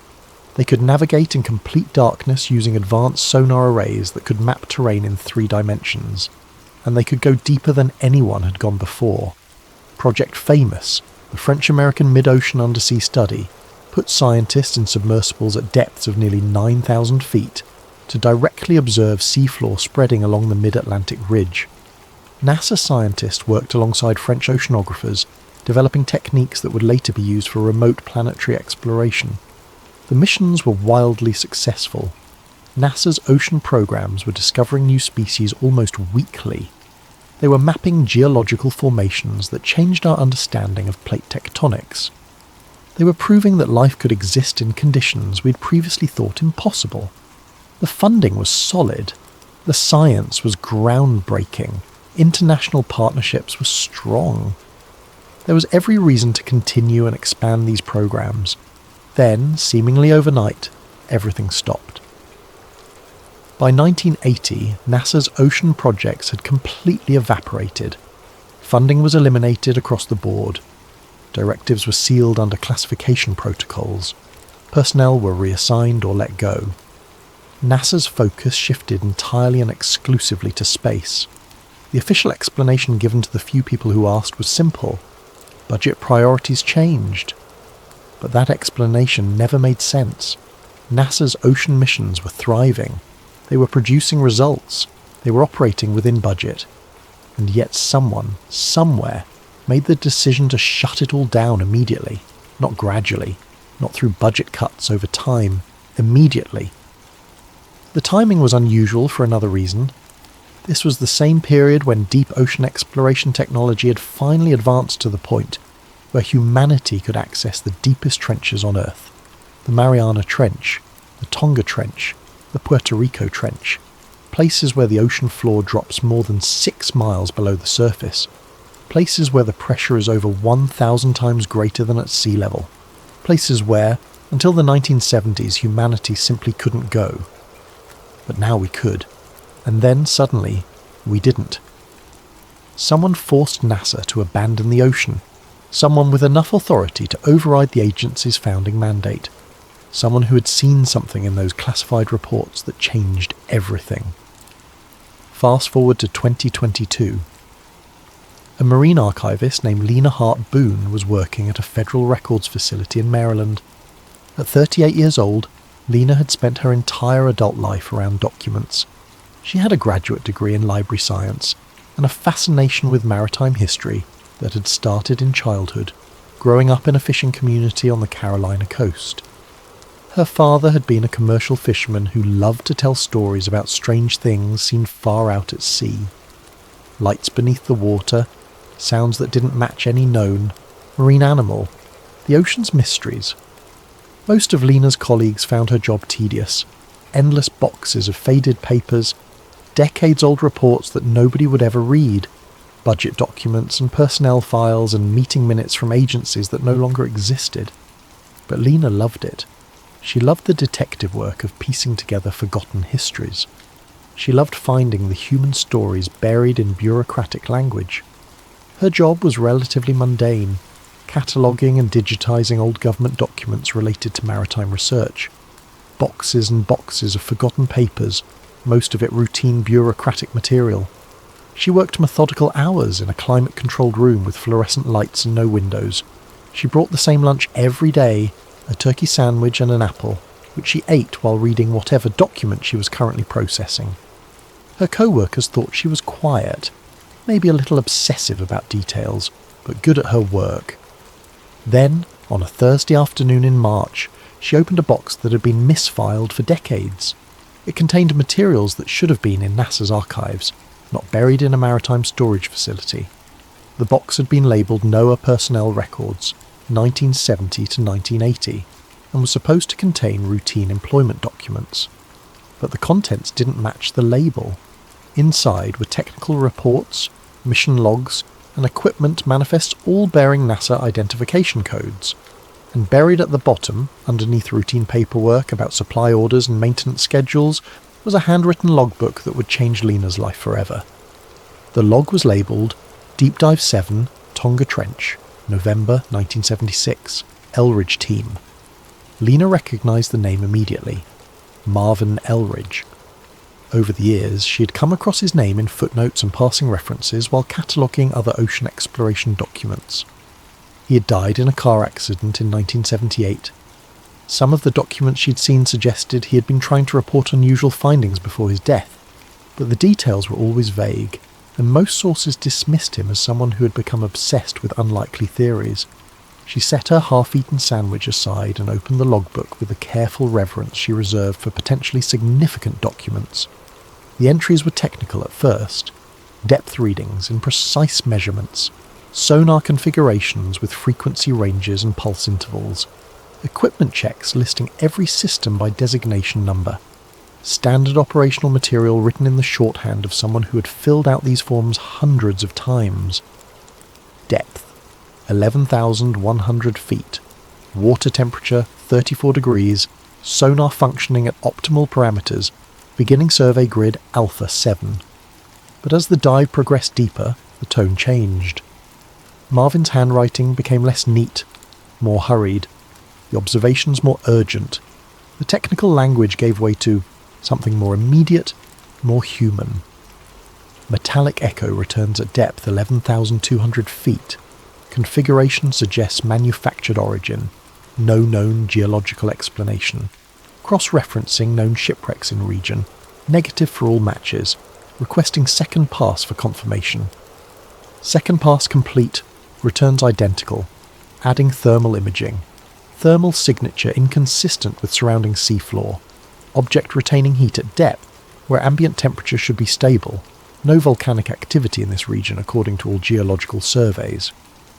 Unidentifiable vibrations detected. Frequency suggests machinery, not seismic activity. Rhythm is too regular. Pattern repeats every 47 seconds. Equipment functioning normally. All diagnostics green. Readings are accurate. Then came an entry that Lena read 3 times. Her sandwich forgotten, her coffee growing cold beside her. Movement detected beneath sediment layer. Displacement calculations suggest object of immense size. Initial estimate, 800 feet length, possibly larger. Depth of burial suggests object has been here for considerable time, yet movement indicates active state. Too massive and too fast to be biological. Repeat, movement characteristics are too massive and too coordinated to be biological in nature. The next entry was written in a different pen, suggesting Marvin had taken a break and then returned to write what happened next. Emergency protocols initiated. Object began rising towards submersible, not swimming, rising straight up through sediment layers as if pushing through. Debris cloud massive, pressure wave detected by hull sensors, auto ascent engaged at 11:43, sub under extreme stress, hull integrity at 78%. Lost all sensor contact with object at depth 10,000 feet during emergency ascent. All systems experienced simultaneous failure. Electromagnetic pulse consistent with deliberate countermeasure, not natural phenomenon. Recording equipment destroyed. Visual contact impossible due to sediment cloud. Submersible recovered with extensive electromagnetic damage to all electronic components. Then came the final entry, written in block letters, pressed so hard into the page that the pen had nearly torn through the paper. We're not alone down here, and they are listening. Lena sat in the archive room for a long time after reading that. The fluorescent lights hummed above her. In the distance she could hear the muffled sounds of her co-workers moving through the stacks, the quiet routine of the facility continuing around her. But she felt as if something fundamental had shifted. She should have filed the logbook according to protocol and moved on. That was the procedure. Catalogue the material, note any irregularities in a report for her supervisor, and process the next box. But something about this felt too real, too urgent, too deliberately hidden. The handwriting was steady except where urgency had made it rushed. The technical language was precise. This wasn't the work of someone prone to fantasy or exaggeration. This was an engineer documenting observations that terrified him, specifically because they were so clearly measured and verified. Lena looked around the empty archive room. She had worked here for 6 years and had never violated protocol. But she also knew that some documents had a way of disappearing once they entered the classification review process. Important things got buried under bureaucratic procedures all the time. She made copies before returning the original to the box. She told herself she was just being thorough, preserving a potentially significant historical document. Nothing wrong with that. But her hands were shaking slightly as the copier hummed, and she kept glancing toward the door, half expecting someone to walk in and ask what she was doing. Over the next few weeks, Lena began digging deeper. She found a memorandum dated March 1979, stamped with the highest classification markings she had ever seen in maritime archives. The memo was partially redacted, but certain elements were still visible. It was signed by Robert Ballard, the famous deep-sea explorer who would later discover the wreck of the Titanic. It was also signed by Robert Frosch, who was NASA administrator at the time, and there was a third signature line, but the name had been completely blacked out. Not just redacted with a thin line, but covered with heavy black marker, as if someone had been particularly determined to ensure that name never became public. The visible portion of the memo stated, "All oceanic anomaly investigations are to be transferred to a separate classification unit effective immediately. Standard scientific protocols are suspended for designated coordinates pending Department of Defense review." Lena searched every database she had access to. She found no record of NASA ever establishing such a classification unit, at least not publicly. Whatever they had found in the deep ocean, it had been transferred to something beyond normal oversight, something that answered to the military, not civilian science agencies. She needed more information. She needed proof that this wasn't just the paranoid ramblings of one contractor who had seen something he couldn't explain. She needed evidence that the pattern was bigger. She found it in the Navy archives. Through careful requests and legitimate research credentials, Lena gained access to partially declassified Navy sonar logs from the 1970s. These were routine submarine patrol reports that had been sitting in storage for decades. Most of it was exactly what you'd expect. Position reports, depth readings, contact tracking of other vessels. But scattered throughout the logs were entries that stood out, references to unidentified submerged objects that appeared on sonar and then vanished, reports of sudden accelerations that were physically impossible for any known submarine technology, acoustic shadows that resembled large structural masses but appeared in locations where no structures should exist, and the locations matched: the Tonga Trench, the Puerto Rico Trench, the Mariana Trench, the three deepest places on Earth, the same places where NASA had been conducting their most advanced deep ocean exploration right before they were ordered to stop. The Navy reports used careful language. They never said alien or unknown intelligence. They said things like anomalous contact and unidentified acoustic phenomenon. But the pattern was clear. Something was down there. Multiple Navy vessels had detected it over the course of years, and someone had decided that civilian scientists needed to stop looking. Lena knew she needed to talk to someone who had been there, someone who had worked on NASA's ocean programs, and might be willing to talk about what really happened. She found Harlan Vick living in a retirement community in Florida, in a modest apartment that overlooked a small artificial lake. He had worked as a propulsion engineer for NASA from 1964 until his retirement in 1991. His work had focused on developing systems that could function in extreme environments, both space and ocean. His personnel file, which Lena had accessed through legitimate research channels, showed commendations for innovative solutions to pressure vessel design and deep water propulsion systems. When Lena called him and explained what she had found, there was a long silence on the other end of the line. She could hear him breathing, could almost feel him deciding whether to hang up or engage. Then Harlan said something that made her book a flight to Florida the next day. "I was wondering when someone would finally start asking the right questions. I'm 83 years old. I don't have much time left to worry about classification agreements I signed 40 years ago." They met at a small cafe near his retirement community 3 days later. It was a quiet place, mostly empty in the mid-afternoon between lunch and dinner rushes.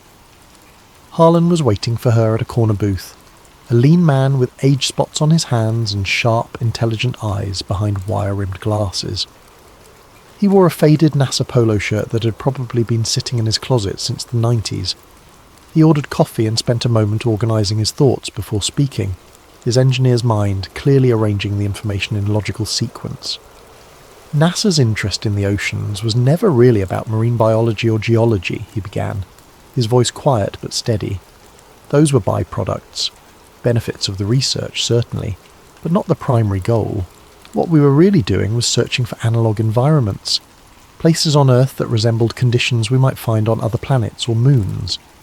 The deep ocean has no light, crushing pressure that can exceed 16,000 pounds per square inch, extreme cold except near thermal vents where temperatures can exceed 700 degrees, toxic chemistry, acidic conditions. It's as close to an alien world as you can get without leaving Earth. Lena nodded. This was consistent with what she had read in the public-facing mission statements from that era. Europa, Jupiter's moon, has an ocean beneath miles of ice. Enceladus, one of Saturn's moons, has geysers erupting from an underground ocean. If we wanted to understand how to explore those worlds, how to design equipment that could survive those conditions, how to search for life in those environments, we needed to start here, in our own ocean. Harlan took a sip of coffee, his hands steady despite his age. But the deeper we went, he continued, his voice dropping even lower, the more we encountered things that didn't fit any model we had. Sonar reading that showed geometric precision, where only irregular geology should exist.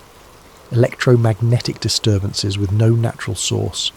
Acoustic signatures that suggested machinery operating at depths, where pressure should make any mechanical system impossible, using any technology we understood. What kind of structures? Lena asked, leaning forward. Harlan glanced around the cafe, even though no one was sitting close enough to overhear. The gesture seemed automatic, a reflex from decades of security consciousness. The first one was found in 1974, February if I remember correctly, a sonar mapping mission in the Puerto Rico Trench, the deepest point in the Atlantic Ocean. They were using a new high-resolution side-scan sonar array, something we had just developed. The resolution was unprecedented for that time. They picked up what looked like a perfectly circular formation at the bottom, 20 miles in diameter. Perfectly circular. They did multiple passes over 3 days. Same result every time. The resolution wasn't good enough to see fine details, but the shape was unmistakable. Nature doesn't make circles that precise, especially not that large. Why wasn't this announced? Lena asked, though she already suspected the answer. Because of what happened next, Harlan said, his eyes distant, remembering. When they sent a submersible down to investigate 2 weeks later, the formation was gone. Not buried under a recent sediment flow, not obscured by a debris field from some underwater landslide. Gone. The seafloor in that location was smooth and undisturbed, as if nothing had ever been there. But we had sonar images from just 14 days earlier showing it clear as day. Multiple passes, multiple confirmation scans, then nothing. Lena felt a chill despite the warm Florida afternoon streaming through the cafe windows. The only explanation that made sense was that it had moved, but the implications of that, of something that large moving deliberately and then concealing itself, were too disturbing to put in a report. So the official conclusion was equipment malfunction, a glitch in the new sonar system. Never mind that the same system worked perfectly before and after that mission. The second incident was in 1976 in the Tonga Trench. That's the one Marvin Elridge was part of. You've seen his logbook, so you know what they found. Metal signatures and right-angle construction at a depth of over 35,000 feet. When they tried to investigate, all their equipment failed simultaneously. Not broke down over time. Not showed signs of degrading performance. Failed. All at once. As if something had actively shut it down with a directed electromagnetic pulse. Harlan paused, and Lena could see him deciding how much to share. And the third, she prompted gently, Mariana Trench, November 1977, a joint mission with the Navy. They weren't looking for anything unusual. They were testing new depth pressure sensors, equipment that could survive in the deepest place on Earth. Boring technical work. But what they found was a massive object sitting on the ocean floor at a depth of 35,800 feet.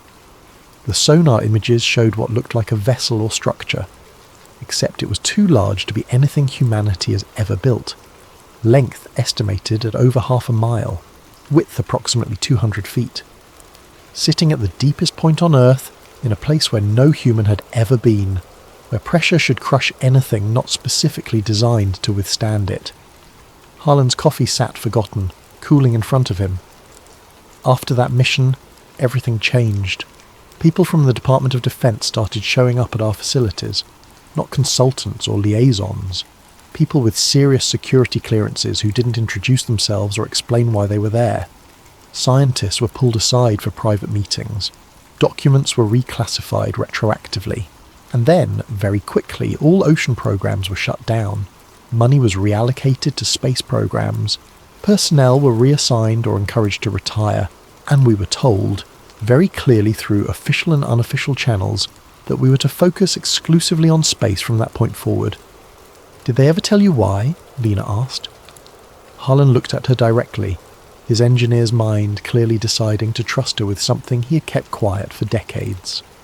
Not officially, but the rumour among those of us who had been there long enough, who knew how to read between the lines of classified briefings, was simple. Something in the ocean had responded to us.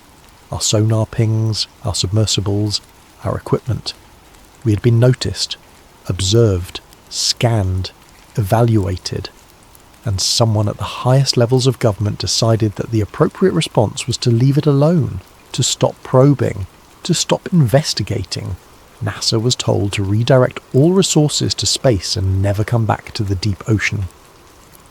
Lena spent hours with Harlan that day, filling notebook after notebook with details. He gave her names of other scientists who had been involved, though he warned that most were dead now. He provided specific dates and mission numbers that she could cross-reference. He described technology that had never been publicly acknowledged. Pressure, vessels capable of withstanding depths that the official record claimed were impossible at the time. Before she left, Harlan reached into his wallet and pulled out a small photograph, faded and creased from years of being carried. It showed a group of people on the deck of a research vessel. Young engineers in their 30s and 40s, squinting in bright sunlight, smiling the way people do in workplace photos. That's the team from the Mariana Trench mission, he said. November 1977. 12 people in that photo. By 1985, 9 of them were dead. Heart attacks, car accidents, 1 drowning, 1 house fire. The official causes were always natural or accidental, but the statistical probability of that many deaths in such a small group over such a short time period is astronomically low. He pointed to a man in the centre of the photo. That's me. And that, he pointed to a woman on the right side, is Marvin Elridge's sister. She was a systems engineer. Brilliant woman. She died in '84 from what they called a sudden brain aneurysm. She was 39 years old, perfectly healthy, no family history of that condition. Lena looked at the photograph for a long time, at the smiling faces of people who had no idea what they were about to discover or what it would cost them. "Why are you still alive?" she asked quietly. Harlan smiled, but there was no humour in it. "Because I kept my mouth shut. I signed the papers. I accepted the reassignment.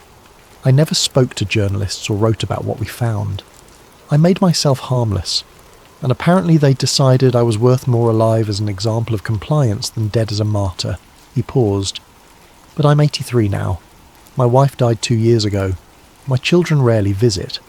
At this point, I'd rather die having told someone the truth than live another year carrying it alone."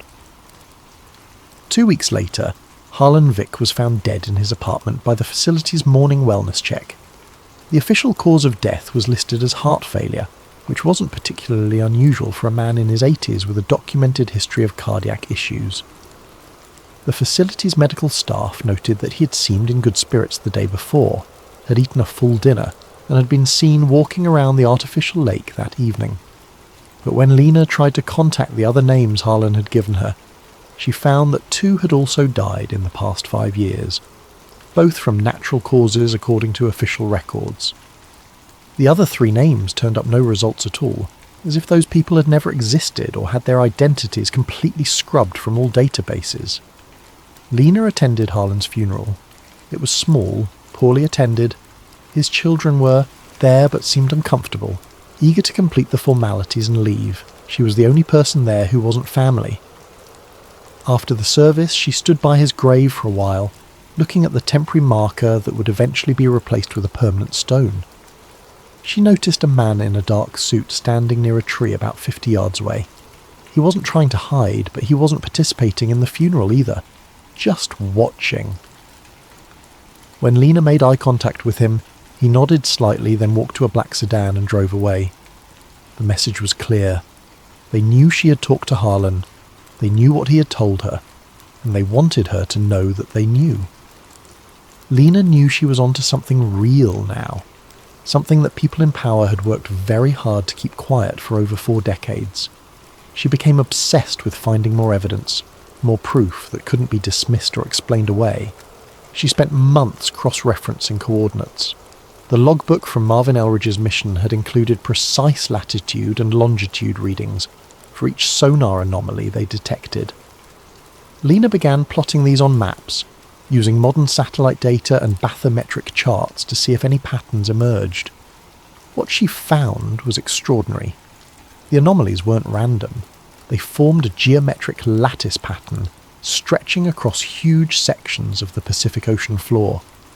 Massive triangular points separated by hundreds of miles, but aligned with mathematical precision. Each point corresponded to one of the deepest trenches or abyssal plains in the Pacific, and they were still there.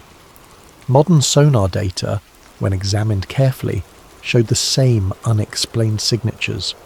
Not as obvious now, perhaps better hidden or less active, but present. Whatever NASA had found in the 1970s was still there. Lena's search led her to a forgotten archive in the Library of Congress. Among microfilm reels labelled as routine congressional briefings, she found something that didn't belong. A transcript dated November 1977, marked Eyes Only Limited Distribution. The transcript documented a conversation between a NASA oceanographer named Saul Riggin and an unnamed Department of Defense liaison. Lena had to read through the stilted bureaucratic language carefully, but the meaning was clear. Riggin reported that during a deep ocean scan, their equipment had been actively pinged by an unknown source, not passively detected, actively engaged with. The source had used frequencies that matched their own sonar, as if learning and mimicking their technology in real time. The Department of Defense liaison's response was blunt. "You are to shut down all exploration immediately. This is not a NASA matter anymore." Riggin protested. "But it's intelligent. Whatever is down there responded to us deliberately. This is the most important discovery in human history." The liaison's reply was chilling. "That's exactly why you're done. This matter is being transferred to agencies with appropriate security protocols. NASA will redirect all resources to space exploration. This decision is not negotiable." The transcript ended there. Lena searched for any follow-up documents, any indication of what appropriate agencies meant, any hint of what happened to Saul Riggin. She found nothing. His name appeared in NASA employment records until 1979, then vanished completely.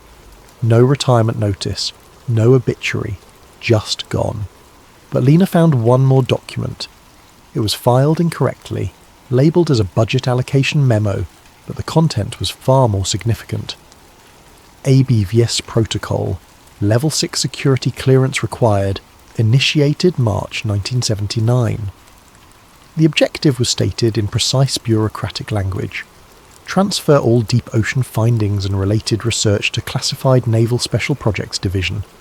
Prevent public scientific agencies from further contact with designated zones. Redirect NASA resources exclusively to space exploration programs. And then the reason, in a single paragraph that had been partially redacted but was still readable. Containment of non-human submerged intelligence structures to prevent unauthorized contact and potential security breach. Lena read that paragraph 10 times. Non-human submerged intelligence structures, not alien spacecraft, not ancient ruins.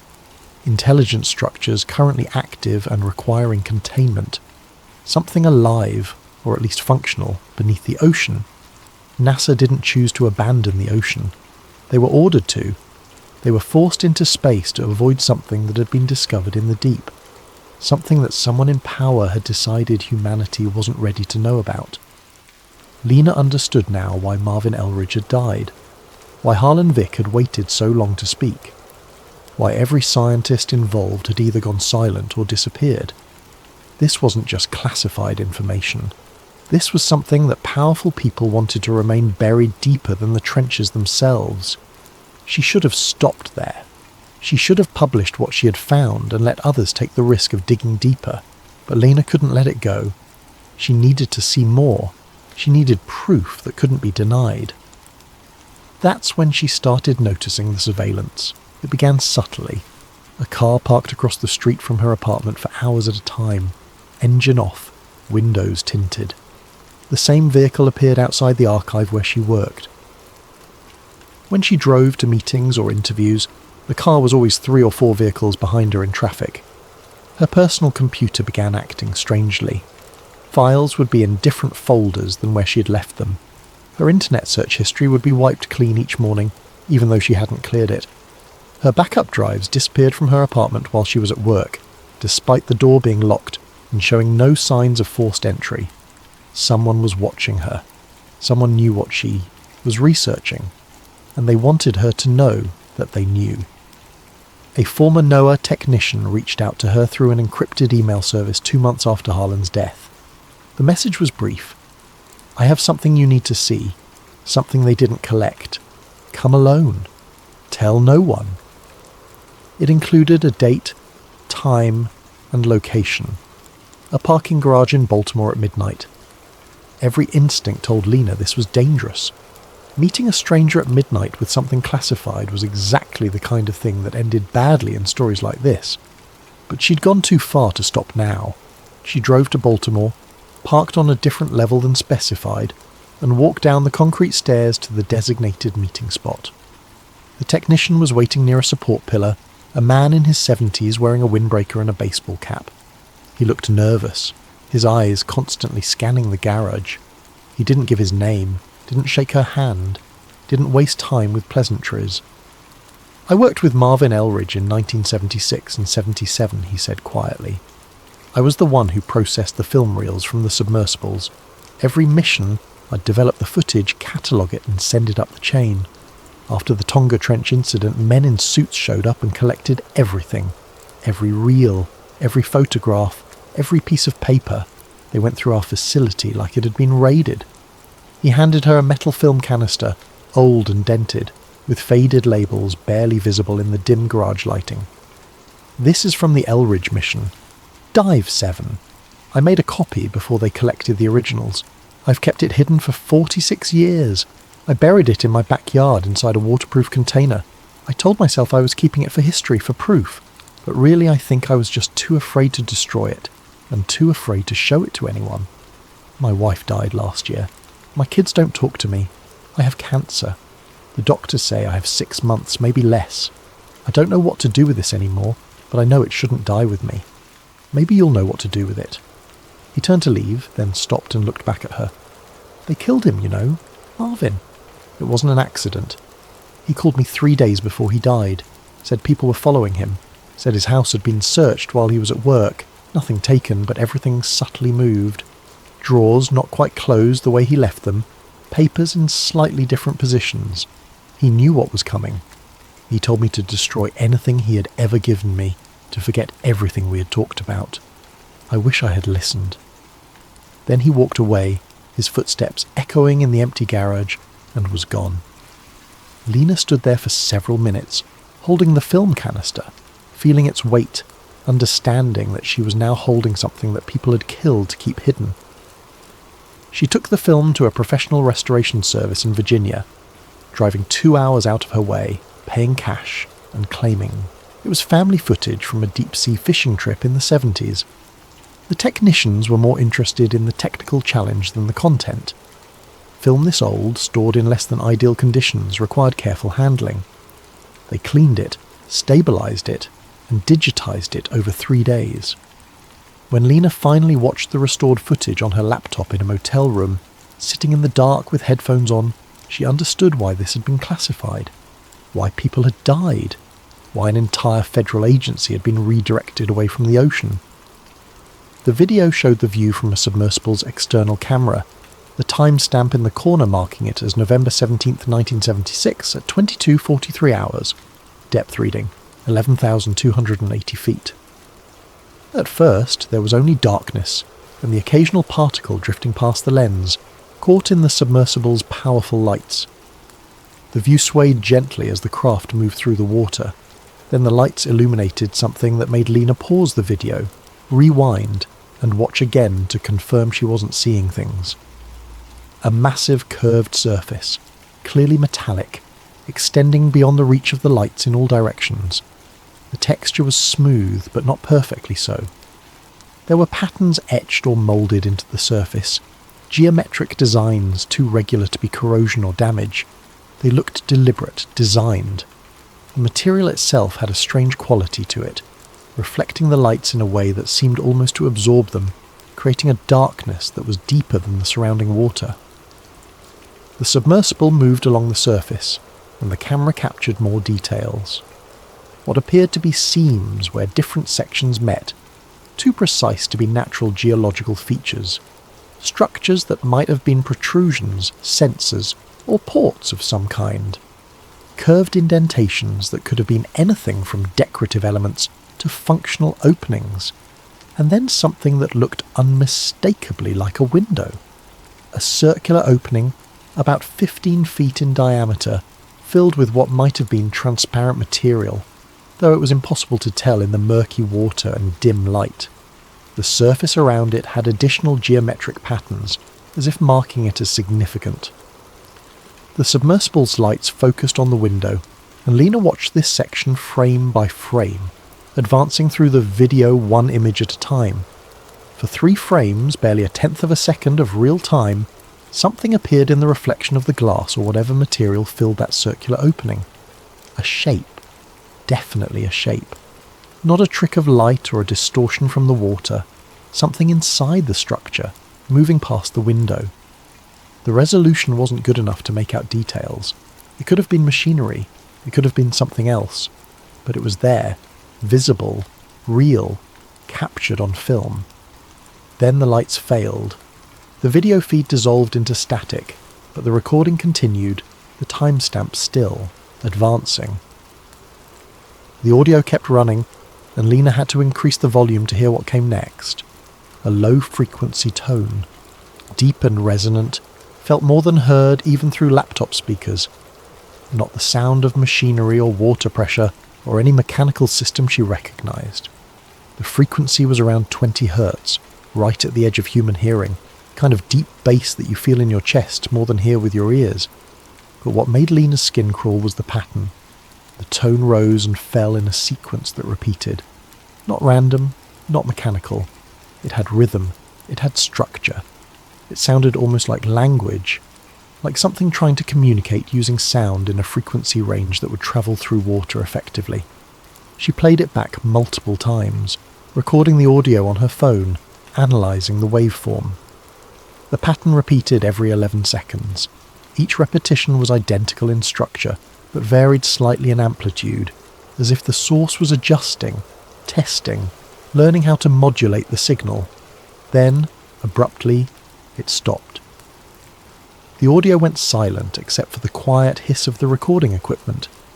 The video timestamp showed the camera had recorded for another 18 minutes after the lights failed, but that entire section was corrupted or erased, showing only digital artifacts and noise. The footage ended. Lena sat in the dark motel room, her hands shaking slightly. She had just watched proof. Real, documented, recorded proof that something intelligent existed in the deep ocean. Something that built structures. Something that noticed when we came looking. Something that responded. Lena tried to contact the technician who had given her the film. His phone number was disconnected. The email address bounced back as non-existent. She drove to the address he had mentioned working from decades ago, but found only an abandoned building. He had vanished, just like everyone else who got too close to the truth. Lena knew she was running out of time. The surveillance was getting more obvious, almost as if whoever was watching wanted her to know they were closing in. She made copies of everything she'd found and distributed them to trusted colleagues, with instructions to release the information if anything happened to her. Then she did something risky. She used the coordinates from the classified documents to search for current military activity in those ocean regions. What she found was surprising. There were naval installations positioned near each of the major anomaly sites, not scientific research stations, military bases, some of them appearing on maps, others only visible through careful cross-referencing of shipping routes and no-fly zones. One installation in particular caught her attention, a naval facility near Pearl Harbor with unusual security protocols. Shipping manifests showed regular transport of materials to and from the facility, but the cargo descriptions were always vague. Research materials, equipment, components, classified payload. Lena travelled to Hawaii on a Tuesday morning in late August. She rented a car under her own name, stayed in a chain hotel and tried to appear like any other tourist. But she spent her days carefully observing the naval facility from various vantage points, using hiking trails and public beaches that offered distant views of the installation. The security was extraordinary.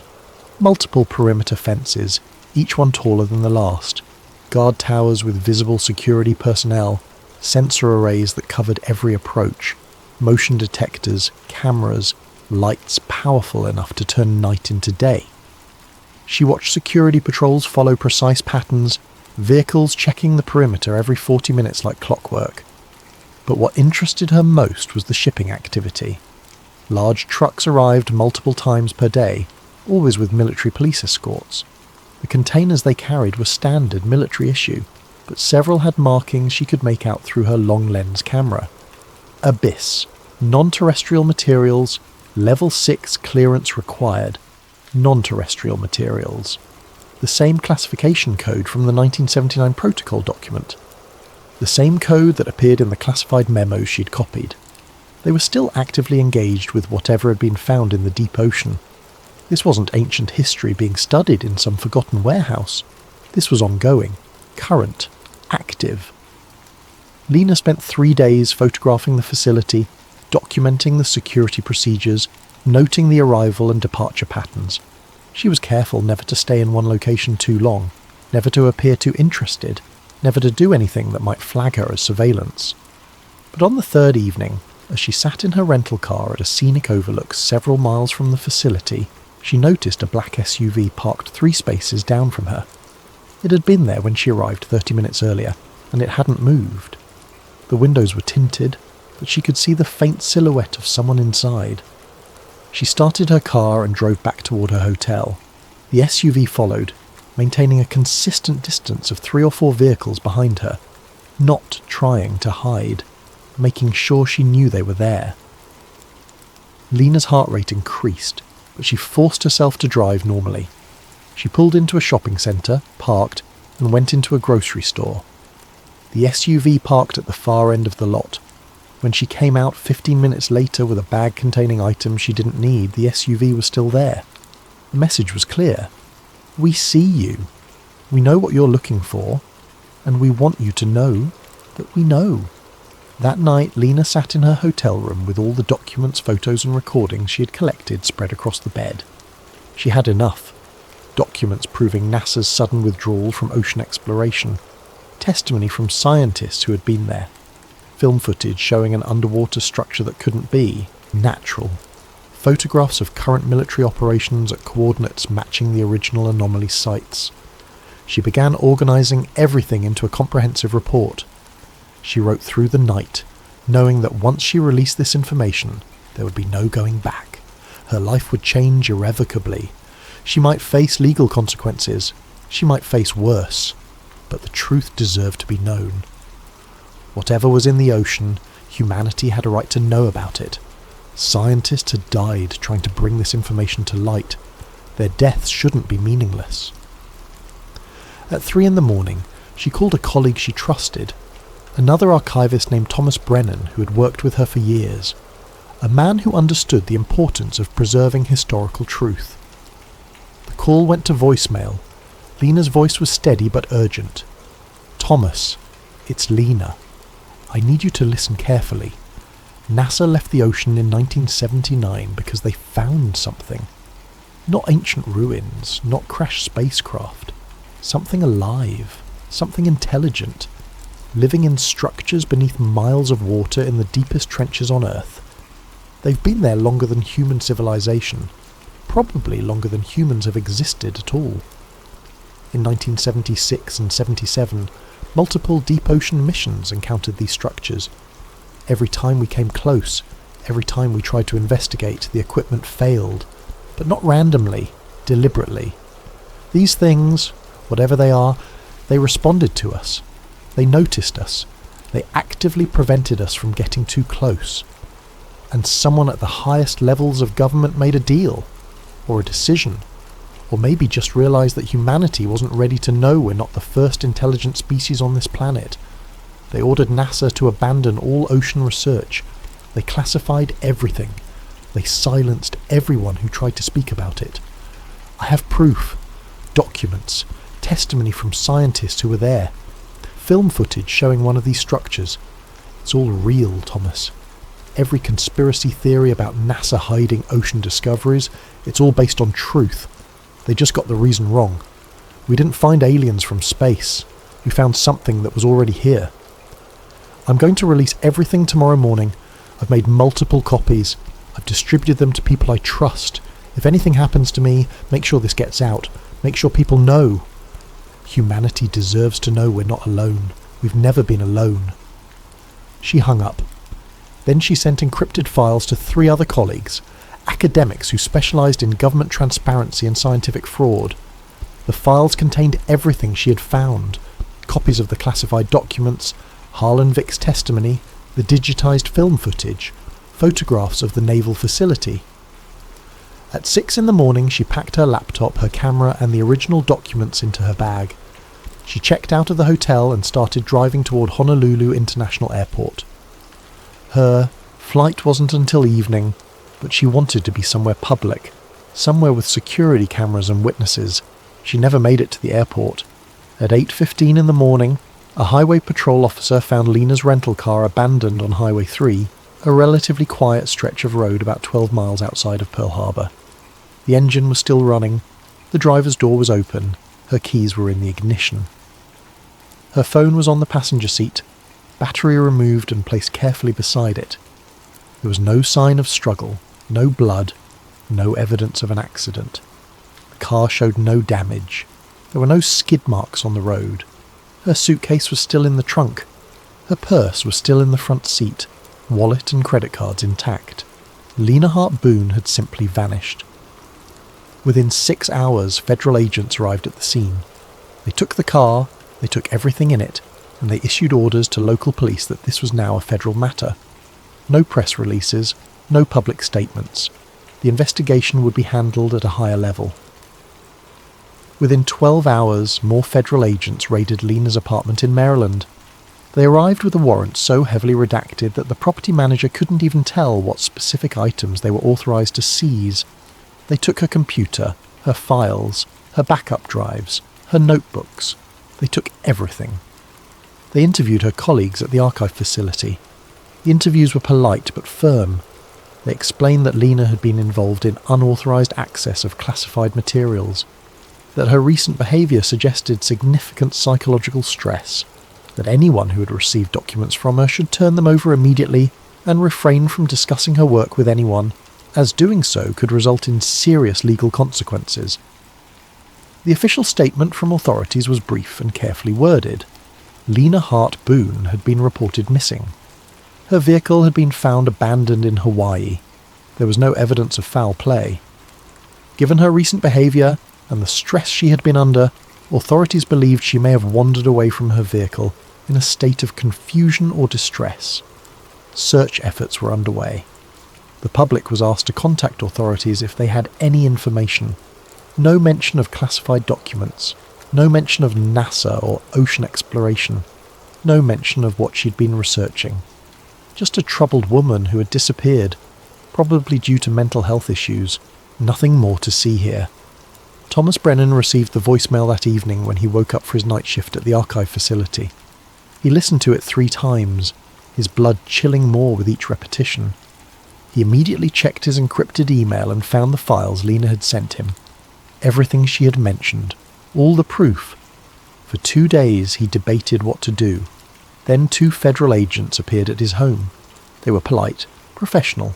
They explained that Lena had been suffering from a mental health crisis, that she had been accessing classified materials without authorization, that any documents she had shared were the product of her deteriorating mental state and should not be taken seriously. They asked if she'd sent him anything, if she'd shared her theories with him, if he had any of her documents. Thomas lied. He said no. He said Lena had seemed stressed lately but hadn't shared any specifics of her work. He said he was worried about her and hoped she would be found safely. The agents thanked him and left, but Thomas noticed the car parked down the street that evening, and the next evening, and the evening after that. He deleted the encrypted files without looking at them again. He erased Lena's voicemail. He told himself he was being smart, not cowardly, that he had a family to think about, that getting himself killed or disappeared wouldn't honour Lena's sacrifice. The other colleagues Lena had sent files to made similar choices. The risks were too great. The evidence could be dismissed as forgery. The penalties for possessing classified materials were severe. One by one, they deleted the files or turned them over to authorities. Within a week, it was as if Lena's entire investigation had never existed. But 1 week after her disappearance, on a Thursday at 2:17 in the morning, a single document appeared on an anonymous forum dedicated to government conspiracies and unexplained phenomena. The forum had existed for years, a place where people shared theories about everything, from UFOs to assassinations to hidden technologies.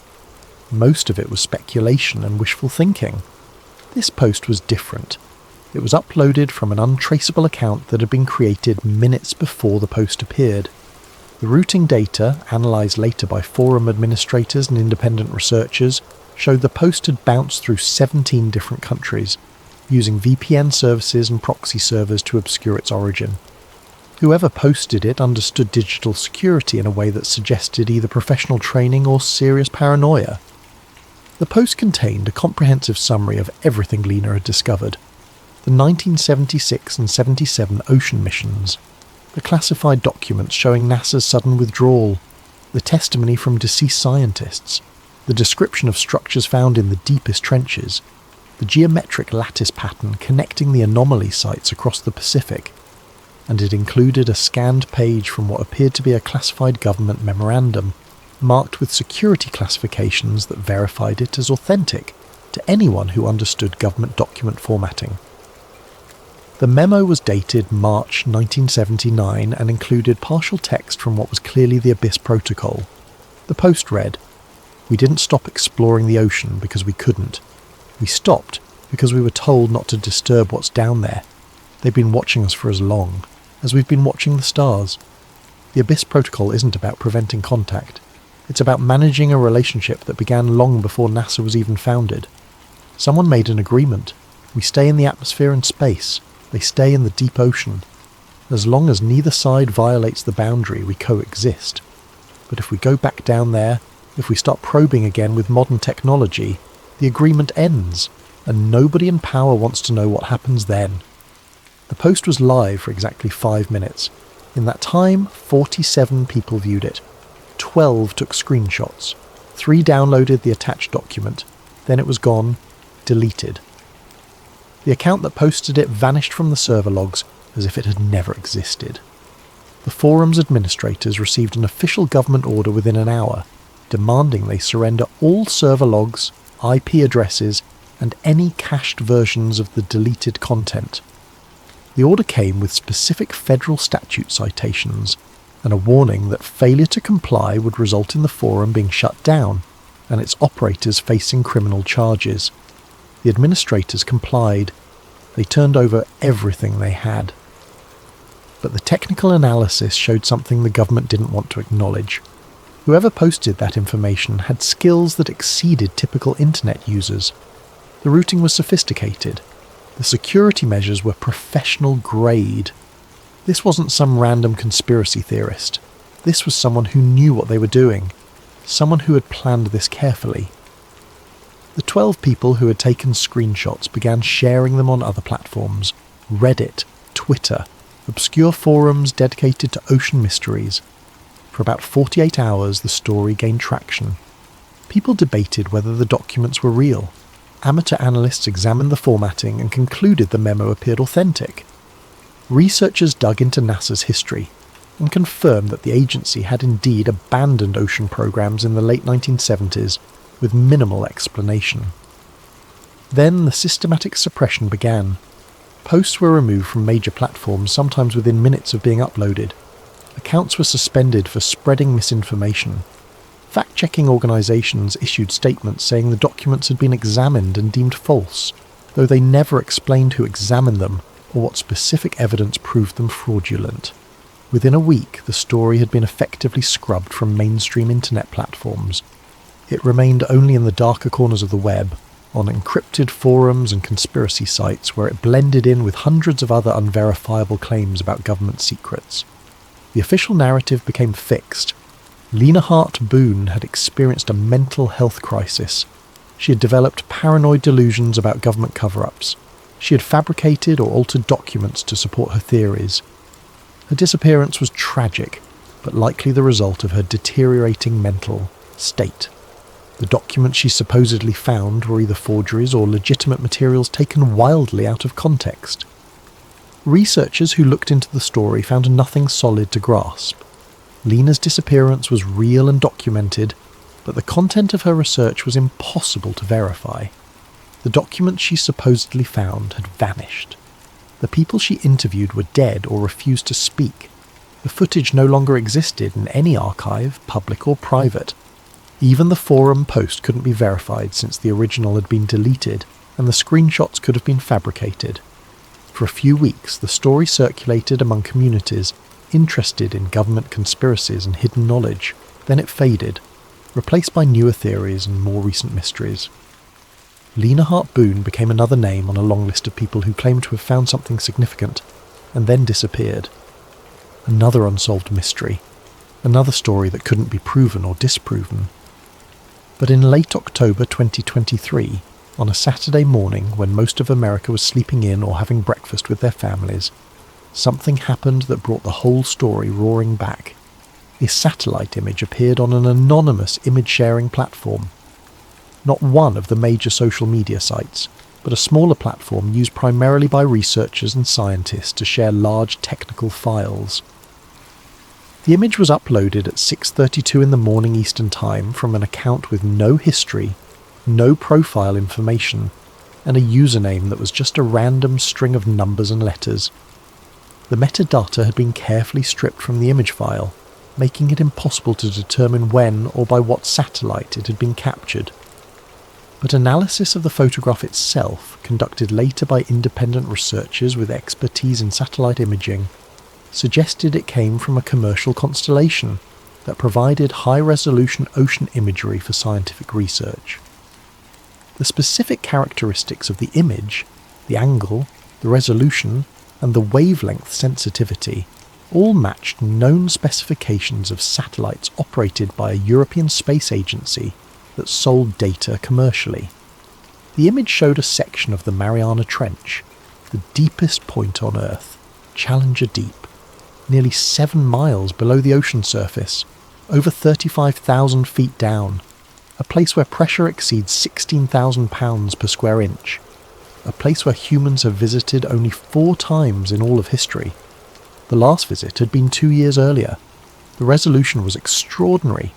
Modern satellite technology, using advanced synthetic aperture radar and other sensing methods, could penetrate water to surprising depths and create detailed maps of seafloor topography. This image had been processed to show bathymetric features with clarity that was almost shocking. And visible in the image, clear enough to leave absolutely no doubt, was a perfectly symmetrical hexagonal structure. Each side measured over 10 miles in length. The formation was slightly elevated from the surrounding seafloor, rising about 800 feet above the base level, as if it were sitting on the surface rather than being part of the natural geological formation. The edges were too precise to be natural, the angles too perfect, the symmetry too exact. But what made the image truly extraordinary was the thermal data overlaid on the visual imagery. The satellite had infrared capability, and someone had processed the data to show temperature variations across the scanned area. The structure was glowing, not with visible light, but with heat. At a depth where the ambient temperature should be just above freezing, barely 2 degrees Celsius, this structure was radiating warmth. The thermal signature showed temperatures ranging from 15 to 20 degrees Celsius, significantly above ambient. The pattern wasn't uniform either. There were areas of higher temperature, suggesting internal heat sources or power generation. The heat radiated outward in a way that suggested active systems, not passive geological warming from volcanic activity. And at the centre of the hexagon, there appeared to be an opening, a dark space where both the visual and thermal signatures dropped significantly, as if something was channeling that energy inward or allowing access to whatever was below. The opening was roughly circular, about 2 miles in diameter, and perfectly centred within the hexagonal structure. The surrounding seafloor showed no similar features, just the structure, sitting alone in the darkness of the deepest place on Earth, active and warm and geometrically impossible. The image included a scale bar and coordinates. Anyone with basic knowledge of geographic information systems could verify that this was indeed Challenger Deep, at precisely the deepest measured point in the Mariana Trench. The location matched historical records of depth measurements and previous mapping efforts. Within the first hour, the image was viewed by 300 people, scientists, researchers, ocean enthusiasts, and people who followed maritime mysteries. Many of them downloaded the full resolution file. Some immediately began analysing it, checking the metadata, examining the pixels for signs of manipulation or forgery. Their initial findings were disturbing. The image didn't show obvious signs of digital manipulation. The noise patterns were consistent with legitimate satellite imagery. The compression artifacts looked natural. The thermal data aligned properly with the visual data in ways that would be extremely difficult to fake convincingly. The post that accompanied the image contained no explanation, no manifesto, no detailed claims. Just the image and a title that sent chills through everyone who read it. NASA was right to leave. Within 6 minutes of being posted, the image was gone. The account deleted. The platform's administrators later reported that they had received what appeared to be an automated takedown request citing national security concerns. The request had come with federal authentication codes that the administrators had no way to verify or challenge. But by then, it was too late. 300 downloads had already been made, screenshots had been captured, the image had been shared to other platforms, and once something reaches the internet, it never truly disappears. Over the next 48 hours, the image spread. Reddit communities dedicated to ocean mysteries erupted in debate. Twitter accounts shared compressed versions. YouTube videos analysing the image began appearing, some racking up hundreds of thousands of views before they too were removed for unspecified violations of community guidelines. Independent analysts worked to verify the image's authenticity. Several with expertise in satellite imaging concluded that it appeared to be legitimate. The thermal characteristics were consistent with real infrared data. The bathymetric details matched known features of the Mariana Trench. If it was a fake, it was an extraordinarily sophisticated one that would have required access to genuine satellite data and considerable technical expertise. But verification was impossible, because nobody could identify the source satellite or the capture date. The European Space Agency that operated the most likely satellite constellation denied having any knowledge of the image.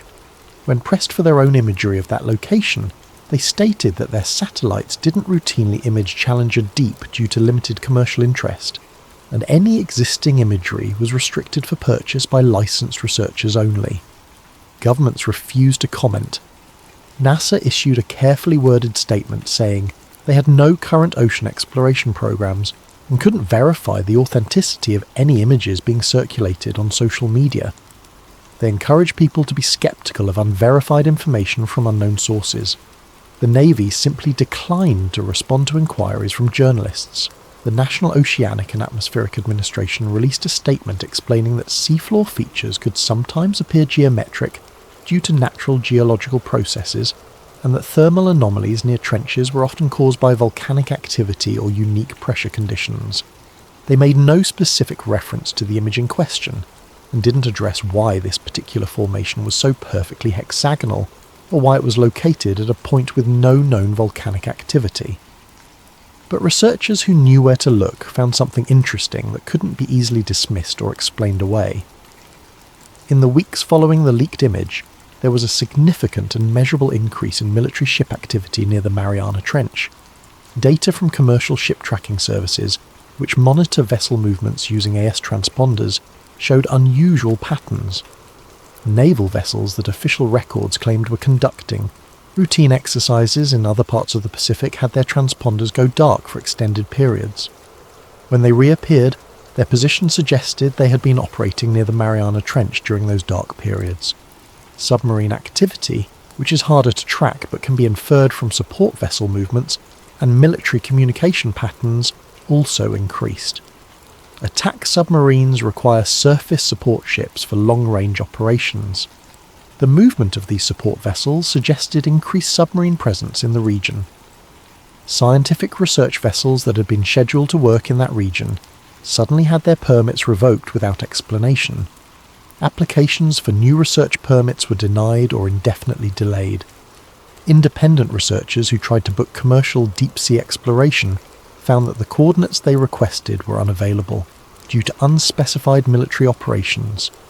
Amateur satellite watchers, people who track military reconnaissance satellites as a hobby, noticed that several satellites altered their orbits to provide more frequent coverage of the Challenger Deep area.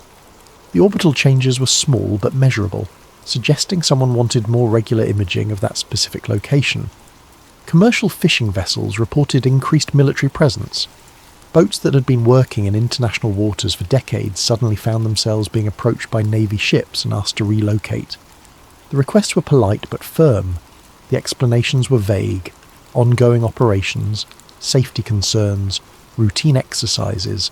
But the fishing captains who had worked those waters for years had never seen that kind of military activity before.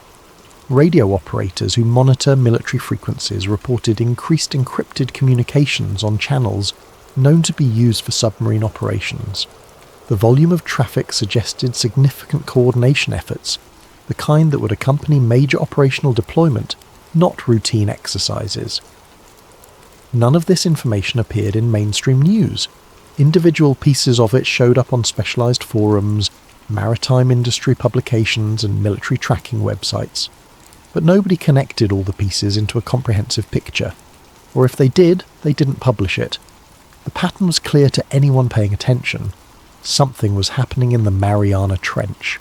The military was responding to something, and whatever it was, they didn't want civilian scientists or researchers anywhere near it. One commercial pilot, flying a regular route from Japan to Australia that passed within range of the Mariana Trench, reported seeing unusual surface activity during a night flight. He described seeing what looked like bioluminescence, except the pattern was too regular, too geometric. He filed a routine observation report as pilots are required to do for any unusual phenomena. The report was acknowledged, then classified. When he tried to discuss it later with colleagues, he was visited by two men who identified themselves as air safety investigators.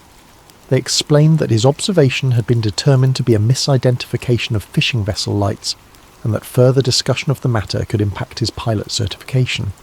He stopped talking about it. A marine biologist conducting independent research on deep-sea species, using a small autonomous underwater vehicle she had built herself, submitted a request to operate near the Challenger Deep. Her request was denied. When she asked for an explanation, she was told that military operations were ongoing in the region, and all civilian research activities were temporarily suspended for safety reasons. When she asked when the suspension would be lifted, she was told that information was not available. 6 months later, the suspension was still in effect. Something was happening in the deep ocean, something that required a military presence, something that someone in power didn't want civilian scientists, researchers, or the general public getting close to. And it was happening at the exact location where a satellite image had shown an impossible structure. The Abyss Protocol, it seemed, was still very much in effect, and whatever agreement or decision had been made in 1979 was being actively enforced in 2023. The Abyss Protocol, it seemed, was still very much in effect. Today, if you search for information about NASA's ocean exploration programs from the 1970s, you'll find basic historical facts. The partnership with NOAA, the development of deep ocean technology, the successful missions that mapped volcanic vents and discovered new species, straightforward, unremarkable history. But you won't find anything about why it ended so abruptly. You won't find details about the anomalies that were reported. You won't find the names of the scientists who tried to speak out and died under circumstances that were always ruled natural or accidental. All of that has been scrubbed, classified, or lost to time. In March of 2024, a Freedom of Information request was filed asking for all NASA documents related to ocean exploration programs from 1975 to 1980. The request was filed by a law firm representing an anonymous client. 3 months later, the response arrived. 7,000 pages of documents so heavily redacted that entire sections were nothing but black bars. Page after page of blacked-out text with only occasional phrases visible. Depth readings nominal. Equipment functioning as expected. Mission concluded successfully. Nothing about the anomalies. Nothing about the structures. Nothing about the decision to end all ocean programs. Just routine operational reports with anything meaningful removed. The law firm filed an appeal, arguing that excessive redaction violated the spirit of transparency laws. The appeal was denied. The stated reason: matters of national security. No further explanation provided. On July 4th, 2024, during a holiday weekend when most Americans were watching fireworks and having barbecues, the Mariana Trench Marine National Monument was quietly expanded. The expansion added nearly 30,000 square miles of protected ocean to the monument, including the entire area around Challenger Deep. The expansion came with new restrictions: no commercial fishing, no research without specific federal permits, no unauthorized vessel activity. The announcement was buried in a routine Department of the Interior press release that mentioned several unrelated administrative actions. No press conference, no statements from the White House, just a few paragraphs in a document that most news organizations never bothered to read. The restrictions were immediate and strictly enforced. The Coast Guard began regular patrols of the expanded monument area. Any vessel entering without proper authorization was intercepted and escorted out. The penalties for violation were severe: fines up to $250,000 and potential criminal charges. When environmental groups asked about the sudden expansion and increased restrictions, they were told it was part of ongoing efforts to protect unique deep-sea ecosystems from disturbance. When marine researchers applied for permits to study the newly protected areas, their applications were either denied or delayed indefinitely pending unspecified security reviews. The message was clear: the deepest parts of the Mariana Trench were now effectively off-limits to everyone, except those with the highest security clearances. In November 2024, a research paper was published in an obscure marine biology journal. The paper, written by a team of Japanese scientists, described acoustic anomalies detected near several deep ocean trenches between 2020 and 2022. The anomalies consisted of low-frequency sounds that didn't match any known biological or geological sources. The frequencies suggested possible mechanical origins. The patterns suggested possible intelligence. The paper was peer-reviewed and published. It remained available for exactly 9 days. Then it was retracted. The journal issued a statement saying the data had been found to contain errors, and the conclusions were not supported by the evidence. The authors protested, claiming their data was sound, and the retraction was unjustified. Their protests were ignored. Copies of the paper exist in academic archives and can still be found by determined researchers, but its retraction means it can't be cited in other scientific work, effectively erasing it from legitimate scientific discourse. The ocean covers more than 70% of Earth's surface. The average depth is over 2 miles. More than 80% has never been mapped in detail. We have better topographic maps of Mars than we do of our own seafloor. The technology exists to change that. Autonomous underwater vehicles, advanced sonar arrays, satellite bathymetry, deep-sea submersibles that can withstand pressures in the deepest trenches. We could map the entire ocean floor if we chose to.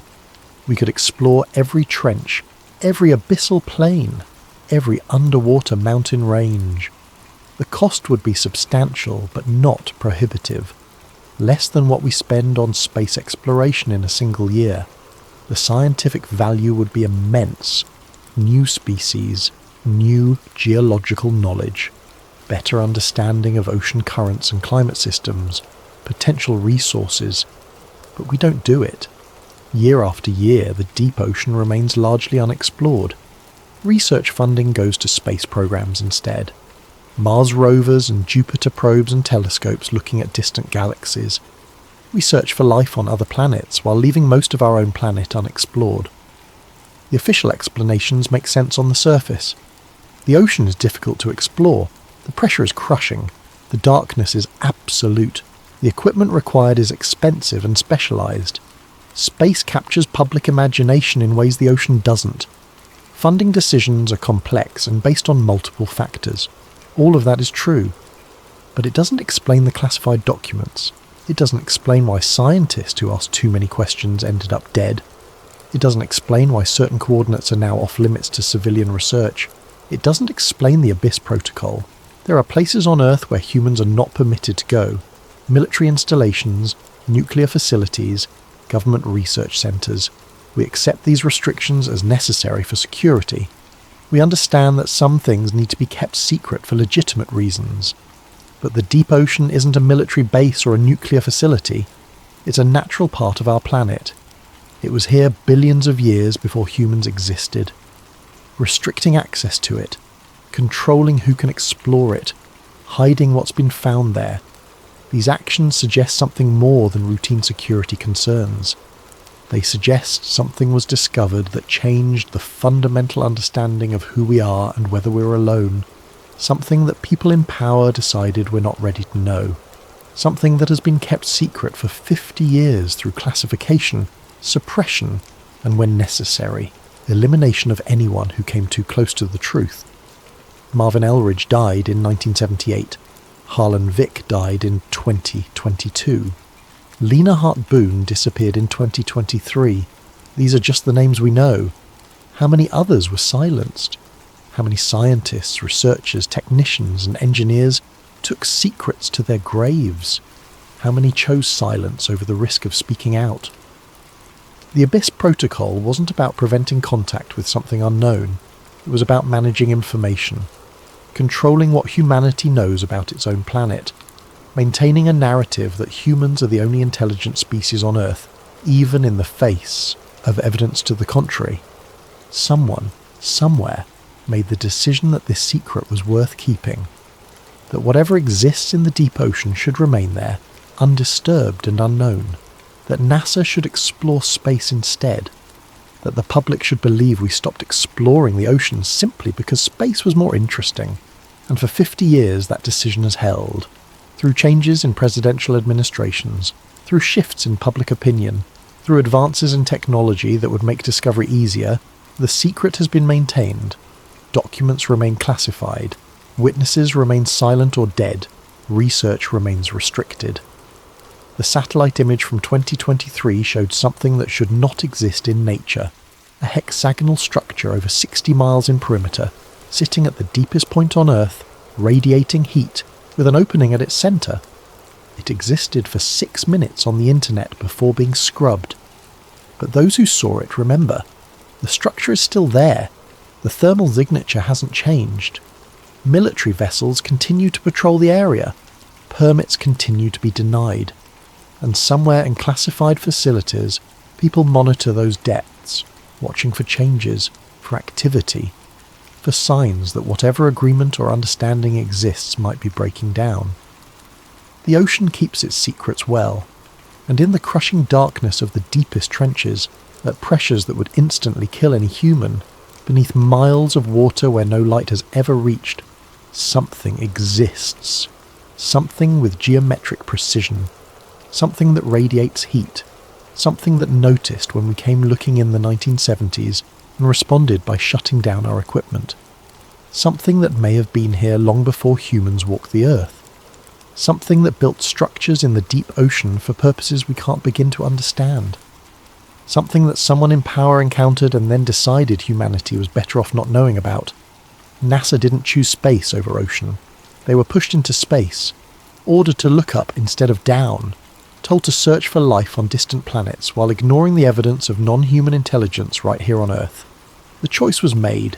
The protocol was established, and for 50 years it has been enforced with classification protocols, funding redirection, permit restrictions, and when necessary, permanent silence. The truth is down there, in the Mariana Trench, in the Puerto Rico Trench, in the Tonga Trench, in the deepest, darkest, most inaccessible places on our planet, waiting, watching, existing, and we have been told to leave it alone. Perhaps that was the right decision. Perhaps there are discoveries that humanity isn't ready for. Perhaps there are truths that would fundamentally break our understanding of the world in ways we couldn't recover from. Or perhaps those in power simply made a choice that they're not the ones suffering. They're not the ones who died asking questions, and they're not the ones who have to live with the weight of suppressed knowledge. The ocean covers 70% of our planet. It holds secrets we haven't even begun to imagine. And somewhere, in a facility with the highest security clearance, in a room where the protocols are enforced and the decisions are made, someone knows exactly what those secrets are. They've known since 1978, and they've decided you shouldn't.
Part 5, the protocol. The helicopter that arrived wasn't military, not officially. It was a CH-47 Chinook painted flat black. No markings except that same triangle insignia Cole had seen on the colonel's uniform. When it landed outside the cave entrance, the men who emerged wore unmarked fatigues and moved with the precision of special operations, but wouldn't respond to questions about their unit. Their commander was a woman in her 40s, grey-streaked hair pulled back tight, eyes hidden behind dark sunglasses even though they were underground. She looked at the creature's body the way a jeweller might examine a diamond, professional, clinical, already calculating value. "Captain Cole," she said, not offering her hand, "I'm taking custody of this site. Your team will return to Bagram immediately." "Like hell," Cole said. "2 of my men died here. I want answers, and you'll get them, after you sign the appropriate documentation." She gestured, and one of her men produced a tablet with a digital form already loaded. Title 50 authorization. Means everything you saw here falls under Covert Operations Statute. Violation carries 20 years minimum. Cole read the form. It was comprehensive, threatening, and entirely legal. He signed. "What is it?" he asked, as the woman's team began setting up equipment around the creature. Sensors, cameras, and what looked like a portable biohazard containment unit. "Classified," she said, then perhaps taking pity on his expression. "What you need to know is that it's not the first one we've found, and it probably won't be the last. Others have found these. Others have found many things in these mountains, Captain. Things that predate Islam, Christianity, even Bronze Age civilization. Things that suggest human history is more complicated than anyone wants to admit." She nodded toward the creature. We call this one Biological Entity 147, BE-147 for short. Is human? Reese asked, unable to help herself. The woman's smile was thin. It's humanoid. The tissue analysis will tell us more. She looked at Cole. Your helicopter is waiting. As they loaded the creature into a metal container the size of a shipping crate, it took 8 men and a portable crane. Cole noticed something that made his skin crawl. The creature's chest, where Webb's .50 caliber rounds had punched through, was already showing signs of something. Not healing exactly, but the tissue around the wounds had a silvery sheen, like metal threads woven through the flesh. "What is that?" he asked. The woman followed his gaze. "That, Captain, is why this operation exists." She closed the container and Cole heard locks engaging with heavy mechanical finality. "Now get your team out of here. The less you remember about today, the better you'll sleep." Part 6. The Silence. The after-action report took 4 hours to write and was immediately classified at a level Cole didn't have clearance to read. His own report, his own mission. Within a week he was reassigned. Not to another forward operating base, not to another unit in Afghanistan. Stateside, Fort Bragg, North Carolina. A desk job reviewing logistics requests. Webb called 2 weeks later, drunk. "They split us up, man. Everyone. Reese is in Germany, Patterson's in South Korea. They scattered us across the whole damn military." "Smart," Cole said, staring at his apartment ceiling at 2 a.m. "Harder to compare notes if we're in different time zones." "You think they'll—" Webb didn't finish the question. "I don't know," Cole lied. 3 months later, Patterson died in a training accident. Vehicle rollover during a convoy exercise. The official report said he wasn't wearing his seatbelt. 2 months after that, Reese had a heart attack. 29 years old, perfect health, just collapsed during a morning run. The medics said it was a congenital defect nobody had caught. Webb called Cole, crying. "This isn't coincidence." "Don't," Cole said, looking at his phone knowing it was probably monitored. "Don't say anything else." But a week later, Webb was dead too. Single car accident on a mountain road near his home in Colorado. No witnesses, no skid marks, just Webb's truck at the bottom of a ravine, burned to the frame. Cole put in his retirement papers that day. Part 7. The Signal. Montana was quiet. That's why Cole chose it. A cabin outside of Whitefish, no neighbours within 5 miles. Satellite internet that he could turn off whenever he wanted. He grew a beard, stopped checking the news, learned to forget what he'd seen in those caves. Almost. The email came on a Tuesday 3 years after Afghanistan. The sender was an automated system with a .mil domain that probably didn't exist anymore. No subject line, just coordinates. 36.191 north, 42.233 east. Cole didn't need to look them up. He'd spent enough time reading maps to know that was northern Iraq, ancient Mesopotamia, the region where the old texts spoke of giants and Nephilim and things that walked the earth before the flood. The email had 1 line of text. They found another one. He should have deleted it. Should have thrown his laptop in the river and never looked back. Instead, he spent the next 6 hours researching those coordinates. Found news reports about an archaeological dig near ancient Nineveh. Found references to unusual findings that were immediately classified by the Iraqi government under pressure from American military advisors. Found a grainy photo on a fringe website showing what looked like a cave entrance, 20 feet wide, surrounded by armed soldiers. That night his power went out. Cole had lived off-grid before, knew the difference between a normal outage and something else. He grabbed his rifle, old habits, and moved to the window. The stars were out, bright and clear. But above his cabin, barely visible against the night sky, was a drone. He'd seen enough of them in Afghanistan to recognize the shape. Predator class, probably. No lights, just a dark shape circling slowly, precisely, like a vulture. Cole grabbed his emergency pack, his cash, and the external hard drive where he'd backed up every file from Afghanistan he could access. Then he ran. He made it 2 miles into the woods before he heard the sound. Not an explosion, more like thunder, but wrong. Artificial, focused. When he looked back, his cabin was burning, not like a structure fire, like something hit it with directed energy, white hot and concentrated. He kept running. Part 8. The Revelation. Cole knew how to disappear. Spent 2 years moving between small towns using cash, avoiding cameras.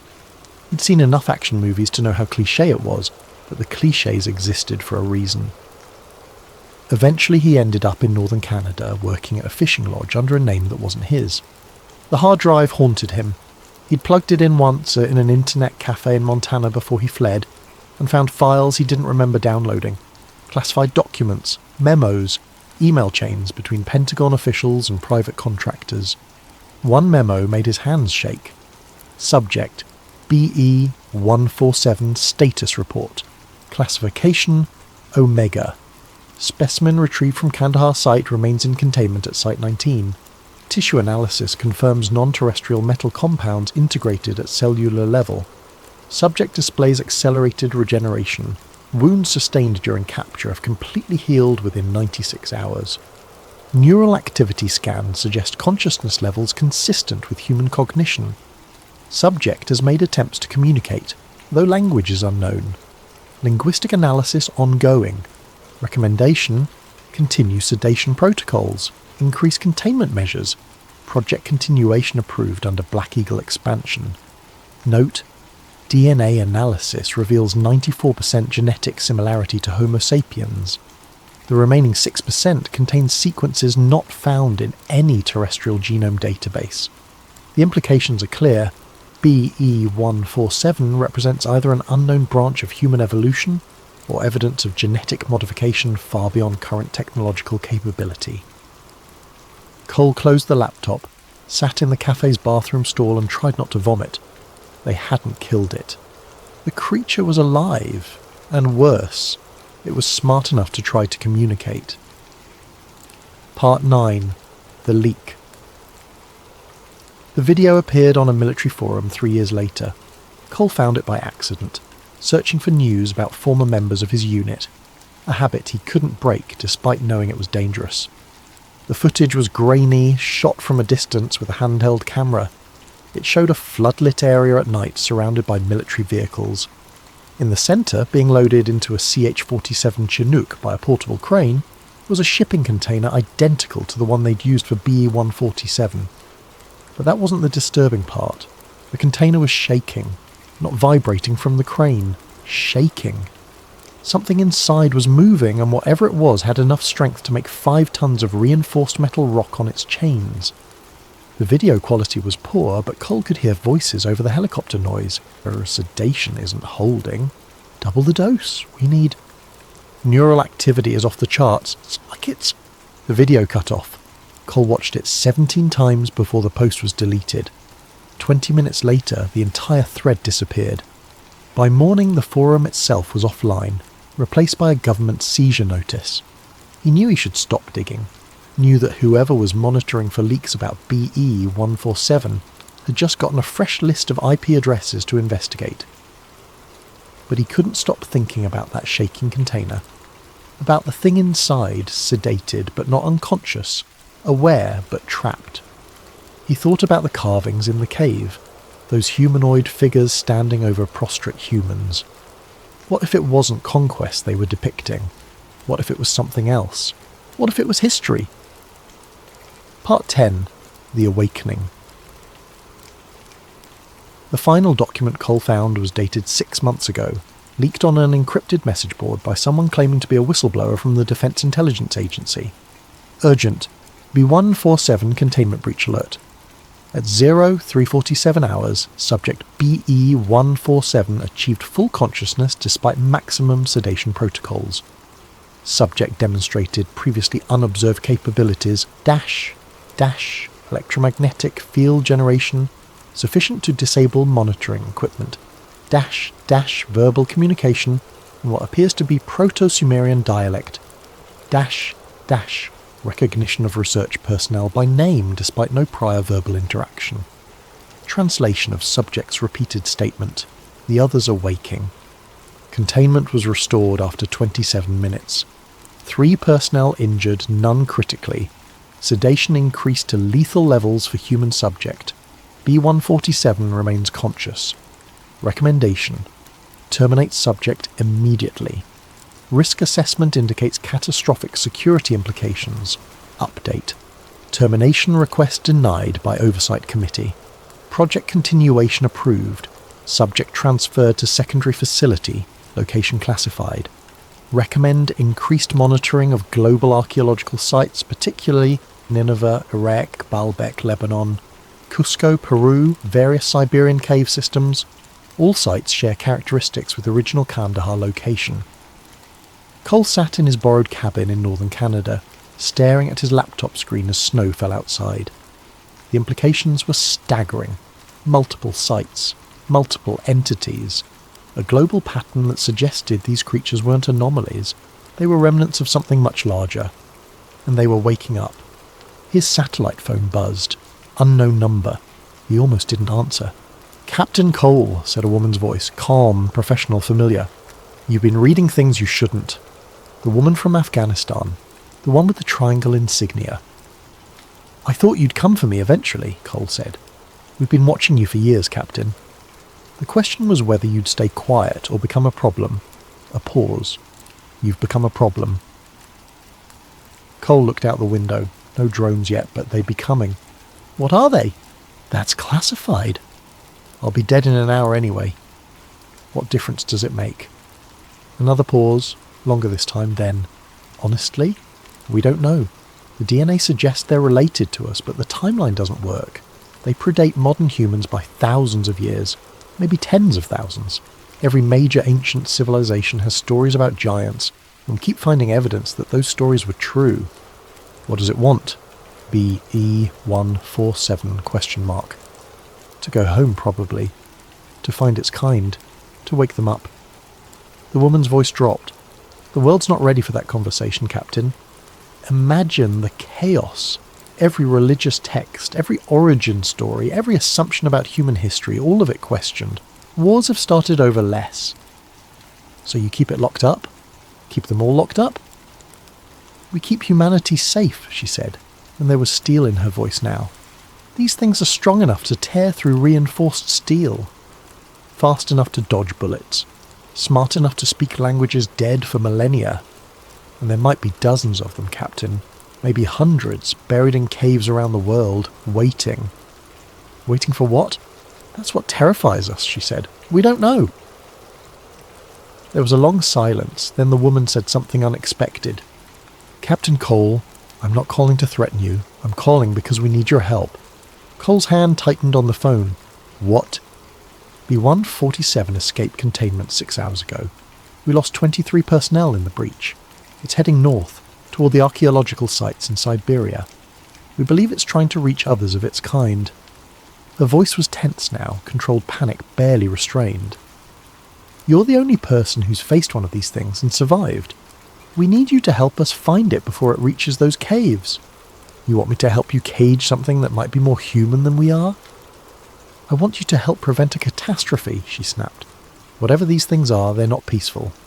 You saw what it did to your team. Now imagine a dozen of them, coordinating, using weapons we don't understand. This isn't about covering up secrets anymore, Captain. It's about survival." Cole looked at the hard drive on his desk, at the evidence he'd spent years collecting. Then he looked out the window at the peaceful Canadian wilderness, knowing that peace was an illusion. "Where do I meet you?" he asked. Part 11. The Hunt. The operations center was in a nondescript building outside of Anchorage, Alaska, close enough to the Siberian sites to respond quickly, far enough from civilization to maintain secrecy. When Cole arrived, escorted by 2 silent operatives, he found himself in a room full of screens, showing satellite feeds, thermal imaging, and seismic data. The woman from Afghanistan was there, looking older than she had 3 years ago, tired. "Captain Cole, thank you for coming." "Don't thank me yet," Cole said. "I haven't agreed to anything except listening." She gestured to the screens. 48 hours ago, BE-147 breached containment at Site 19. It killed 23 people and disabled our entire security grid in under 10 minutes. By the time we got backup power online, it was gone.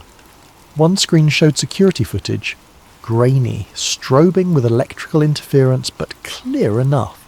The creature, massive and terrifying, moving through corridors with purpose, not raging, not panicking. It knew exactly where it was going. It's heading north, the woman continued. We've been tracking it via satellite thermal imaging. It moves at night, stays underground during the day. 3 days ago it crossed into Russia near the Bering Strait. Russia knows about this? Cole asked. We've shared limited information. They're cooperating, but they don't understand what they're dealing with. They think it's a biological weapon. She pulled up a map dotted with red markers. These are the sites we believe contain others like BE-147, ancient cave systems, all showing similar characteristics, unusual thermal signatures, electromagnetic anomalies, and historical records of giants or gods. Cole studied the map. You think it's going to free them? We know it is. 2 days ago, it reached a cave system in eastern Siberia. By the time our response team arrived, the entrance had been opened from inside. We found evidence of a second entity. Tracks, tool marks, signs of communication. Communication? The woman nodded grimly. Carvings on the walls. Fresh carvings. The same Proto-Sumerian script we found in Afghanistan. Translated, it says, "The time of silence ends. We reclaim what was stolen." Cole felt that old familiar cold in his gut. How many sites are there? Confirmed? 17. Suspected? Maybe twice that. She met his eyes. Captain, if even half of these sites contain entities like BE-147, and if they all wake up simultaneously... It's not an invasion, Cole said quietly. It's a reclamation. Exactly. And we have no idea what they were before they went into hibernation, or what they want now. She pulled up another image. A cave wall covered in those ancient carvings. We've had linguists working on translating everything we've found. The story they're piecing together is unsettling. The carving showed a history. Beings descending from the sky, teaching humans agriculture and metallurgy, building great cities, then conflict, war, the beings being hunted, killed, driven into hiding. The final panel showed them entering caves, being sealed inside, waiting. They weren't monsters, Cole said. They were refugees. Maybe. Or maybe they're the monsters our ancestors barely managed to contain. The woman's expression was hard. Either way, we can't let them all wake up until we know what they'll do.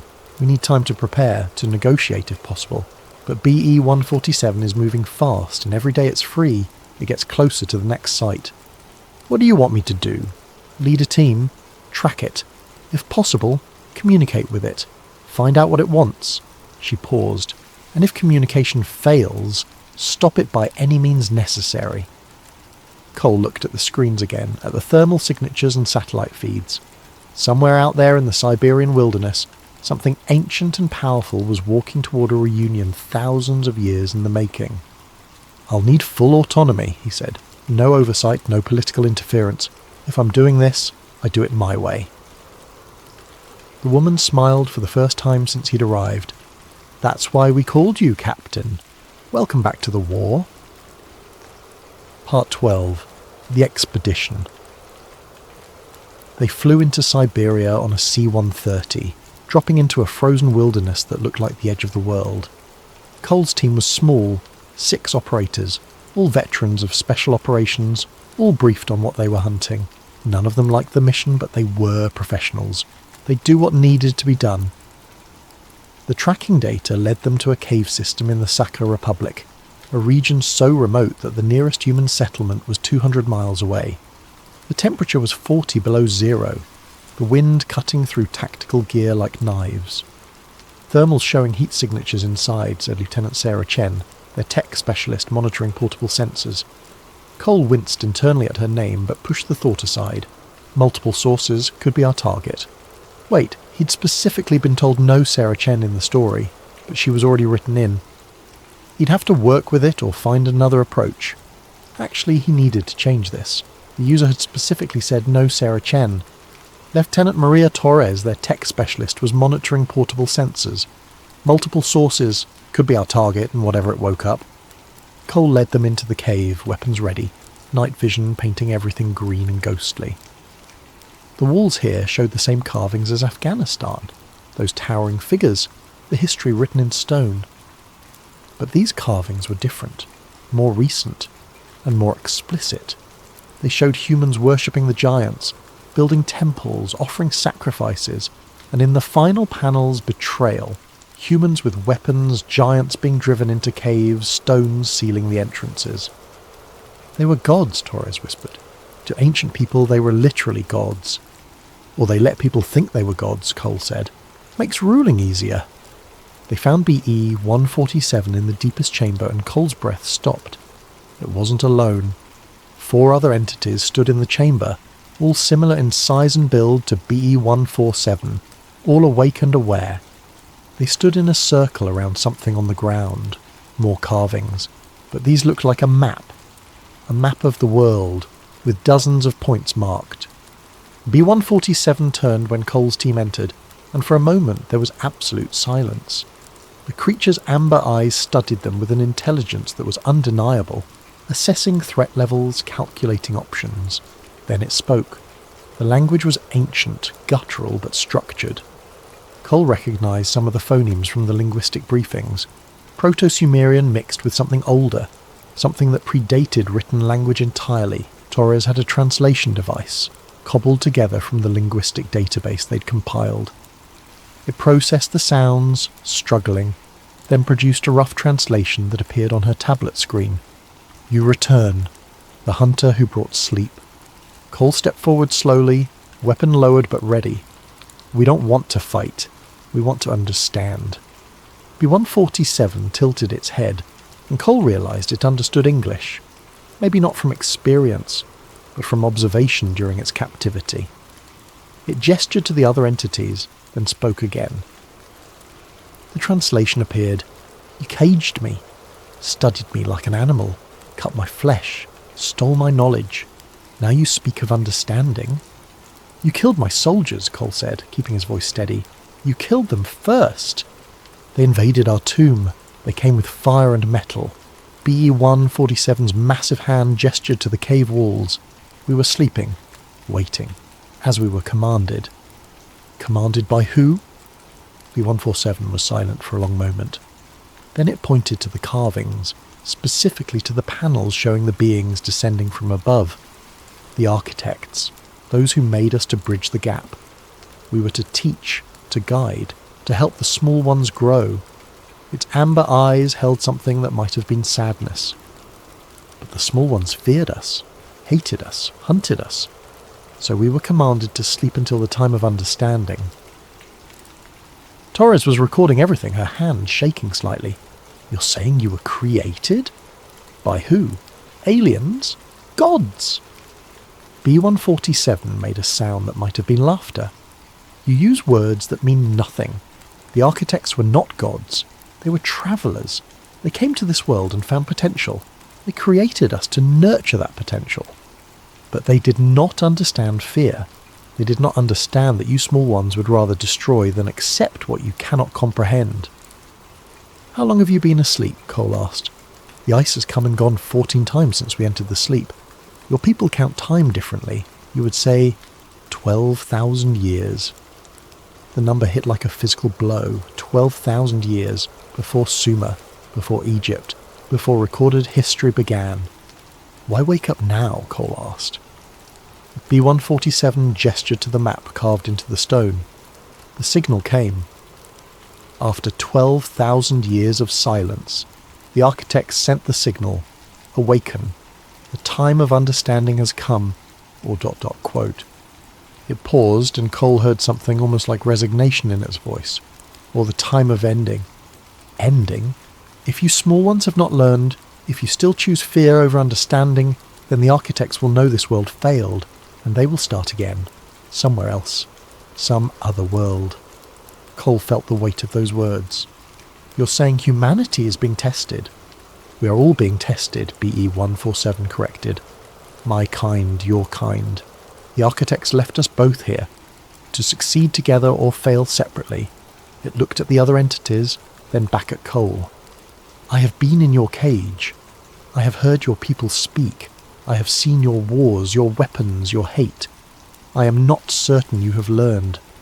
One of the other entities spoke, its voice deeper, more resonant. Torres's device translated, "We should follow the old command, eradicate them and start anew."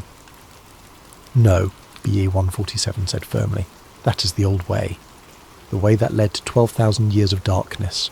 We will try the architect's path one more time." It turned to Cole. "You are here to stop us. To cage us again or destroy us. Yes?" Cole looked at his team, at the weapons they carried, at the impossible odds they faced. Then he looked at BE-147, at the intelligence in those amber eyes, and made a decision that would either save the world or doom it. "I'm here to listen," he said. "Tell me what you want." Part 13. The Negotiation. For 3 hours, in a cave that had been sealed for 12 millennia, Cole negotiated the future of two species. BE-147 explained their history. The architects had been a spacefaring civilization that seeded worlds with potential, then moved on. They'd found Earth during the last ice age, populated by early humans struggling to survive. They'd created the giants, using human DNA as a base but enhanced, strengthened, made to withstand harsh conditions, to act as teachers and protectors. For thousands of years it had worked. The giants taught agriculture, metallurgy, astronomy. They built the megaliths that would puzzle archaeologists for millennia.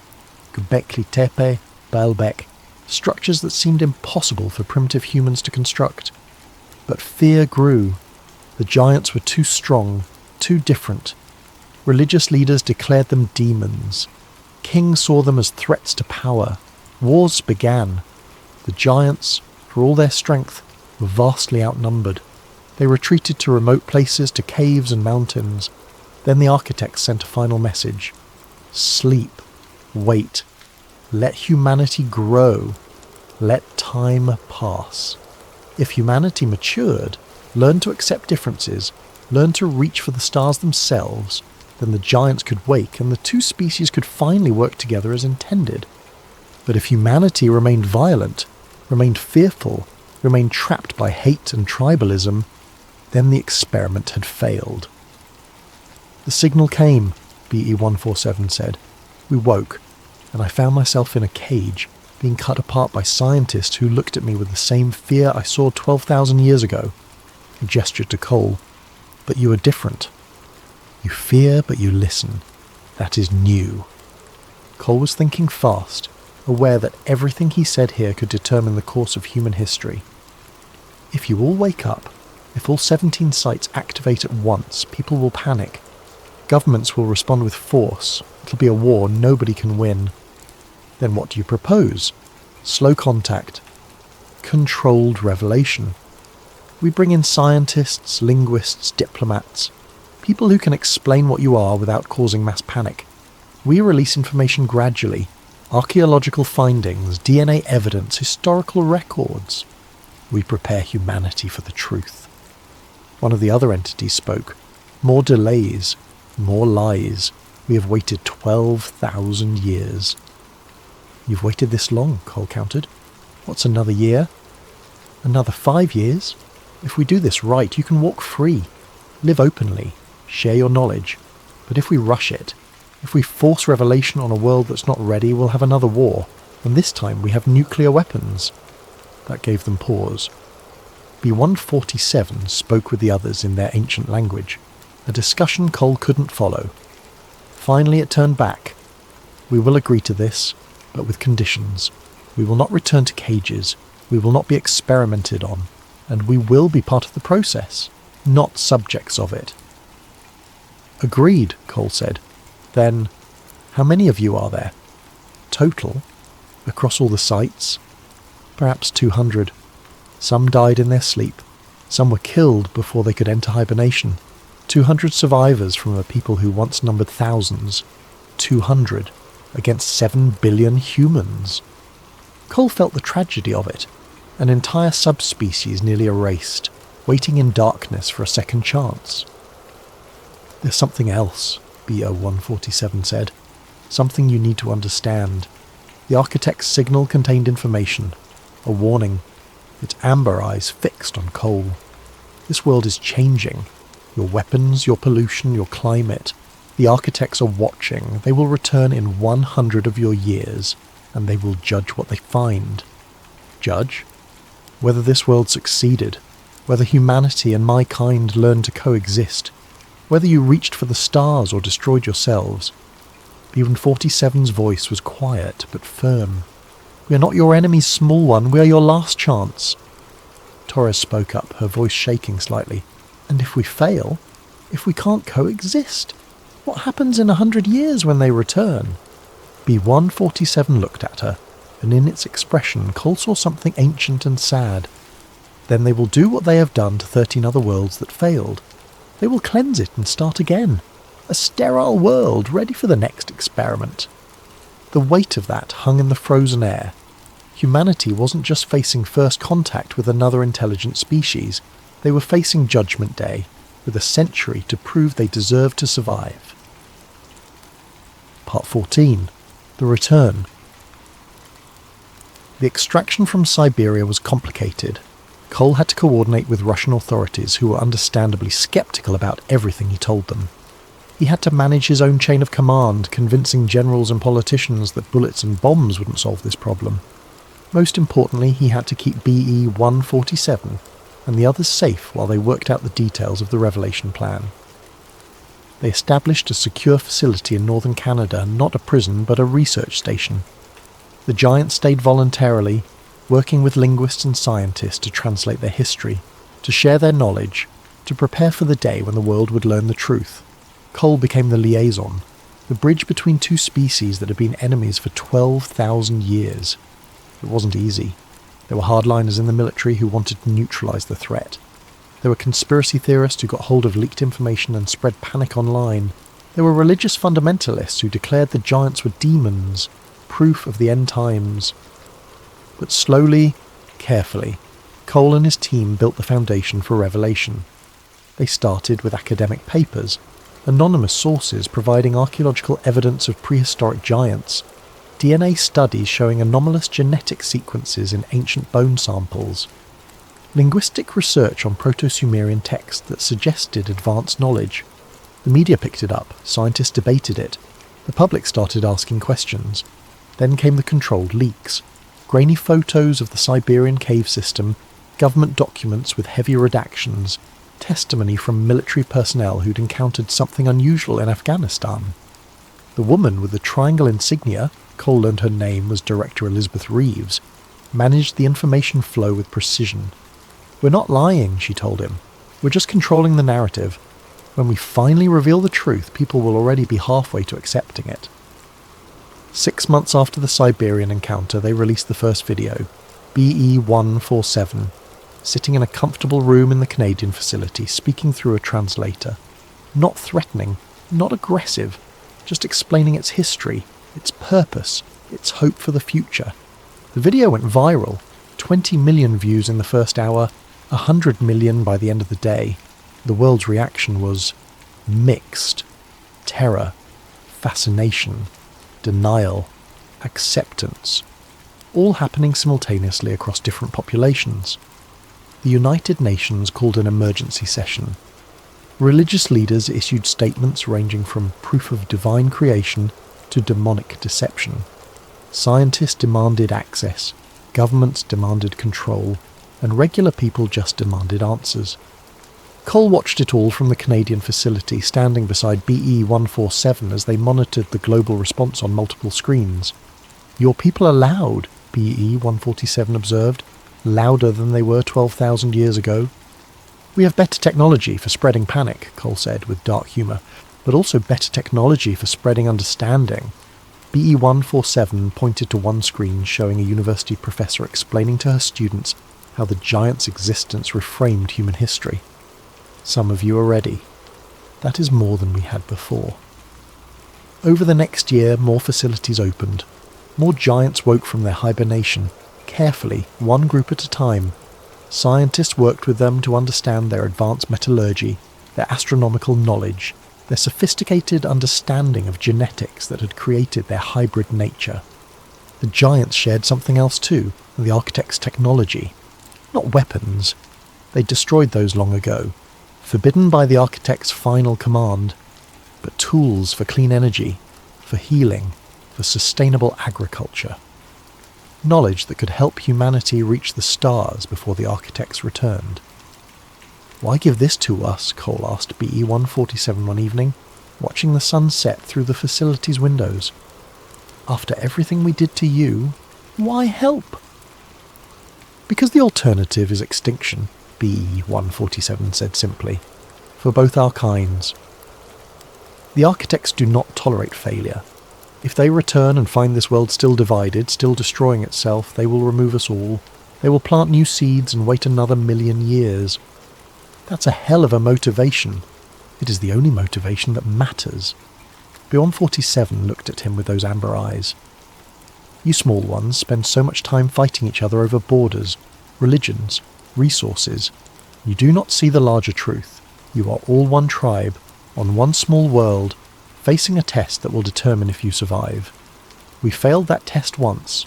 We will not fail again." Part 15. The Summit.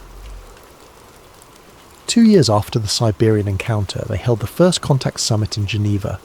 Representatives from every nation attended. So did all 73 giants who had been successfully awakened. The others had indeed died in their long sleep, victims of time and failed preservation. Cole stood at the back of the massive assembly hall watching as BE-147, who had taken the human name Enki, after the ancient Sumerian god of wisdom, addressed the gathered nations. "We are not gods," Enki said through the translation system, its voice resonating through the hall. "We are not demons. We are children of this world, just as you are. We were made by travellers who hoped we could help you reach your potential. For 12,000 years we slept. Now we wake to a world of marvels and terrors. You have split the atom. You have sent machines to other planets. You have connected your entire species through invisible networks of information." The giant paused, letting that sink in. "But you have also poisoned your waters, warmed your atmosphere, and built weapons that could destroy all life on this world. You stand at a crossroads. The architects will return in 98 of your years. They will see what you have become, and they will judge." A delegate from China stood. "You speak of judgment. Are we to be slaves to these architects? Are we to live in fear of their return?" "No," Enki said firmly. "You are to grow beyond the need for their judgment. You are to reach the stars yourselves, to become travellers like them, to prove that this world's experiment succeeded." It gestured to the other giants in the hall. "We will help you. We will share what we know, but we cannot do the work for you. You must choose to evolve. And if we don't," another delegate from Brazil, "if we fail this test..." Enki's expression was grave. "Then 98 years from now the architects will return. They will find a world that could not move beyond its tribal fears, and they will do what they have done before. They will cleanse it, erase all higher life, let the world rest for 1,000,000 years, then they will try again with new seeds." The hall erupted in arguments. Some delegates called it a threat, others a hoax, still others a divine revelation. But Cole noticed something important. They were talking, not shooting, not threatening war. Talking. That night, as the summit descended into smaller working groups and diplomatic negotiations, Cole found Enki standing on a balcony overlooking Lake Geneva. "Do you think they'll make it?" Cole asked. "Humanity? Do you think we'll pass the test?" Enki was quiet for a long moment. "I have spent 2 years studying your kind again. I have watched your entertainment, read your literature, listened to your music. You're violent and petty and self-destructive, but you are also compassionate and creative and resilient." It turned to look at Cole. "You brought me back to ask if I wanted to be caged or free. That was not a question I expected. It was not a question my kind asked 12,000 years ago. So I think you have a chance. A small one, but a chance. Enki's amber eyes reflected the lights of Geneva. We will help you, not because we're your saviours or your servants, but because we are your partners, your lost cousins finally returning home. Cole smiled. No pressure then. All the pressure, Enki corrected, but that is good. Pressure creates diamonds, or it creates dust. We will see which one humanity becomes. Part 16. 100 years later. Recorded historical document, Earth Archive, year 2102. When the architect's ship entered Earth orbit, humanity was ready. Not ready for war. The giants had made it clear that weapons would be useless against beings who could seed worlds and create new species, but ready to show what they'd accomplished in the century since the giants woke. The cleanup of Earth's oceans and atmosphere, achieved through a combination of human innovation and giant technology. The 13 colonies on Mars and the Moon, bustling with humans and giants working side by side. The cure for aging, the elimination of hereditary diseases, the quantum communication network that connected Earth with the outer colonies. But most importantly, the end of major wars, the dissolution of old tribal hatreds, the recognition, slow and painful but undeniable, that humanity was one species on one small world, and they would survive together or not at all. Nathan Cole was 128 years old, kept alive by the medical advances the giants had shared. He stood in the observation deck of the International Space Station, now more of a small city than a station, watching as the architect's vessel approached. Enki stood beside him, looking essentially unchanged. The giants aged slowly, and might live another 1,000 years. "Are you nervous?" Cole asked. "Terrified," Enki admitted. "I've not seen the architect since they commanded us to sleep. I do not know what they will think of what we've built." The vessel was beautiful, organic curves mixed with crystalline structures, a ship that looked grown rather than built. It was massive, easily 50 times larger than the ISS, yet it moved with impossible grace. Then contact. The message came in multiple languages simultaneously. English, Mandarin, Spanish, Arabic, and the ancient tongue that Enki's people spoke. The voice was neither male nor female, young nor old. It simply was. "We are the architects. We return as promised. We come to judge what has grown in our absence." The response had been prepared years in advance, recorded by the Secretary-General of the United Nations and representatives of the giants. It played now, broadcast to the architect's ship. "We are humanity and the descendants of your creation. We are imperfect, we are young, but we are learning. We invite you to see what we have built together." For 3 weeks, the architects observed.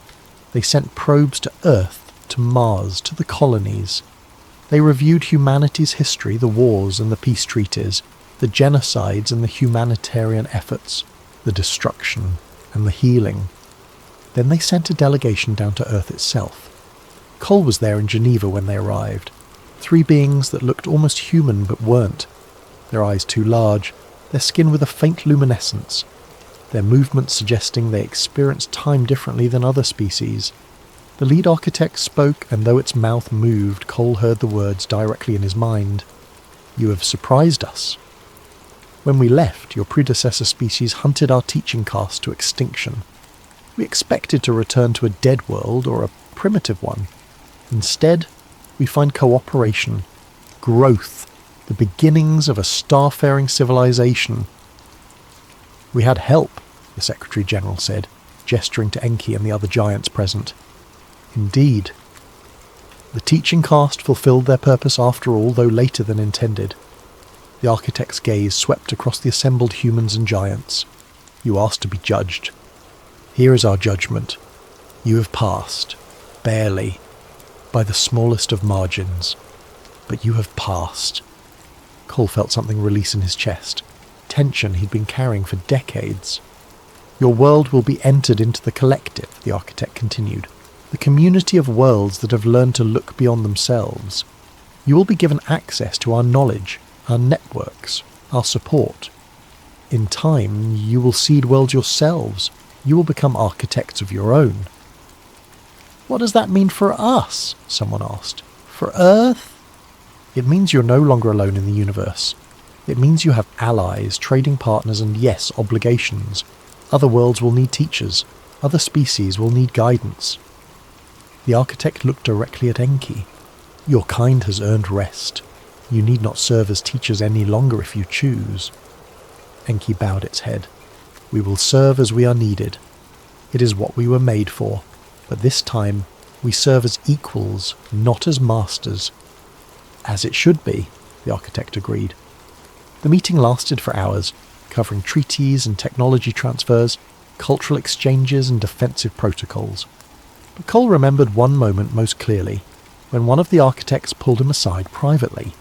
"You're Nathan Cole," it said, "the first of your kind to speak with the teaching caste as an equal. Your choice in that Siberian cave changed the trajectory of your entire species." "I just listened," Cole said. "That's all?" "That is never just anything," the architect replied. "Most species fail because they cannot listen. They hear only their fear. You heard possibility. That is why your world survives." Epilogue: The Long Perspective. 50 years after the architect's judgment, Nathan Cole died peacefully in his sleep at the age of 178. He'd lived to see humanity establish colonies in 3 star systems. He'd watched the giants integrate fully into human society, some becoming teachers and scientists, others artists and explorers. He'd seen the fear and hatred that had driven 2 species apart finally, slowly, fade into history. At his funeral, Enki spoke. This man saved 2 species, not with violence, not with dominance, but by asking a simple question, in a moment when violence would have been easier. He asked, "What do you want?" And he listened to the answer. May we all learn from his example. The cave in Kandahar where it all began became a memorial site. The walls with their ancient carvings were preserved, and visitors, human and giant alike, walked through the chambers where fear had once driven 2 peoples to violence. In the deepest chamber, where BE-147 had fallen and then risen again, they placed a plaque. It read, "Here, in 2002, humanity discovered they were not alone. Here, in 2025, humanity chose understanding over fear. Here, the age of tribes ended and the age of species began." May we never forget how close we came to failure, or how simple the path to success truly was. The Kandahar anomaly wasn't an anomaly at all. It was a mirror, reflecting back humanity's capacity for both destruction and growth. And unlike so many other worlds that came before, unlike 13 failed experiments that ended in sterile silence, Earth looked into that mirror and chose to become something better. Not perfect, not peaceful, not without struggle and setback and pain, but better. And in the vast, ancient judgment of the architects who seed worlds and wait to see what grows, better was enough. A massive thank you to Vortex9119 for this incredible video suggestion. If you have story ideas you'd like to see brought to life, drop them in the comments below. And if you're enjoying these immersive tales, don't forget to like and subscribe to Sleep Theories for more stories that blur the line between mystery and reality. What if I told you that buried beneath a 1,000-year-old chapel in Ethiopia lies something so powerful that governments have spent decades ensuring you never learn about it? What if every conflict, every war, every uprising in that region wasn't random chaos, but a response to something ancient awakening? My name is Alex Morrison, and 3 months ago, I was just another satellite imaging technician, analysing ground-penetrating radar for a living. Now I'm hiding in a cabin in rural Montana, and I may be the only person alive who knows the truth about what's really buried in Axum. The coffee had gone cold hours ago, but I kept sipping it anyway. That's what you do when you're 3 weeks behind on satellite analysis reports, and your supervisor keeps sending those passive-aggressive emails with red exclamation points. I was a field technician for Orbital Dynamics, a mid-tier satellite imaging company that contracted with everyone from agricultural firms to mining corporations. My job was simple: analyse ground-penetrating radar scans, identify subsurface anomalies and file reports. Nothing glamorous, nothing dangerous, just data. The Horn of Africa cluster had been sitting on my desk for 2 days. Standard geological survey for a potential infrastructure project in Ethiopia. Roads, power lines, the usual development stuff that required knowing what lay beneath the surface. I'd already processed 47 grids of unremarkable sediment layers and bedrock formations when I opened grid 48. The image loaded pixel by pixel, revealing the familiar topography of northern Ethiopia. Rolling hills, scattered vegetation, and the ancient town of Axum with its towering obelisks and stone churches. But there, beneath the church of Our Lady Mary of Zion, was something that made my breath catch in my throat. A perfect geometric void. Not a cave, not a natural formation. The radar signature showed clean, straight edges forming a rectangular shape, approximately 4 feet long, 2.5 feet wide, and 2.5 feet deep. The dimensions were so precise they could have been cut with industrial equipment, yet the surrounding rock layers indicated this void had existed for centuries, possibly millennia. I pulled up the analysis protocols on my second monitor. Standard procedure for unexplained anomalies was clear. Mark as geological inconsistency or data corruption, and move on. The company didn't pay us to solve mysteries, just to identify potential construction hazards. But those dimensions nagged at me. 4 feet by 2.5 feet by 2.5 feet. I'd heard those measurements before, in some half-remembered history class or documentary. Something biblical.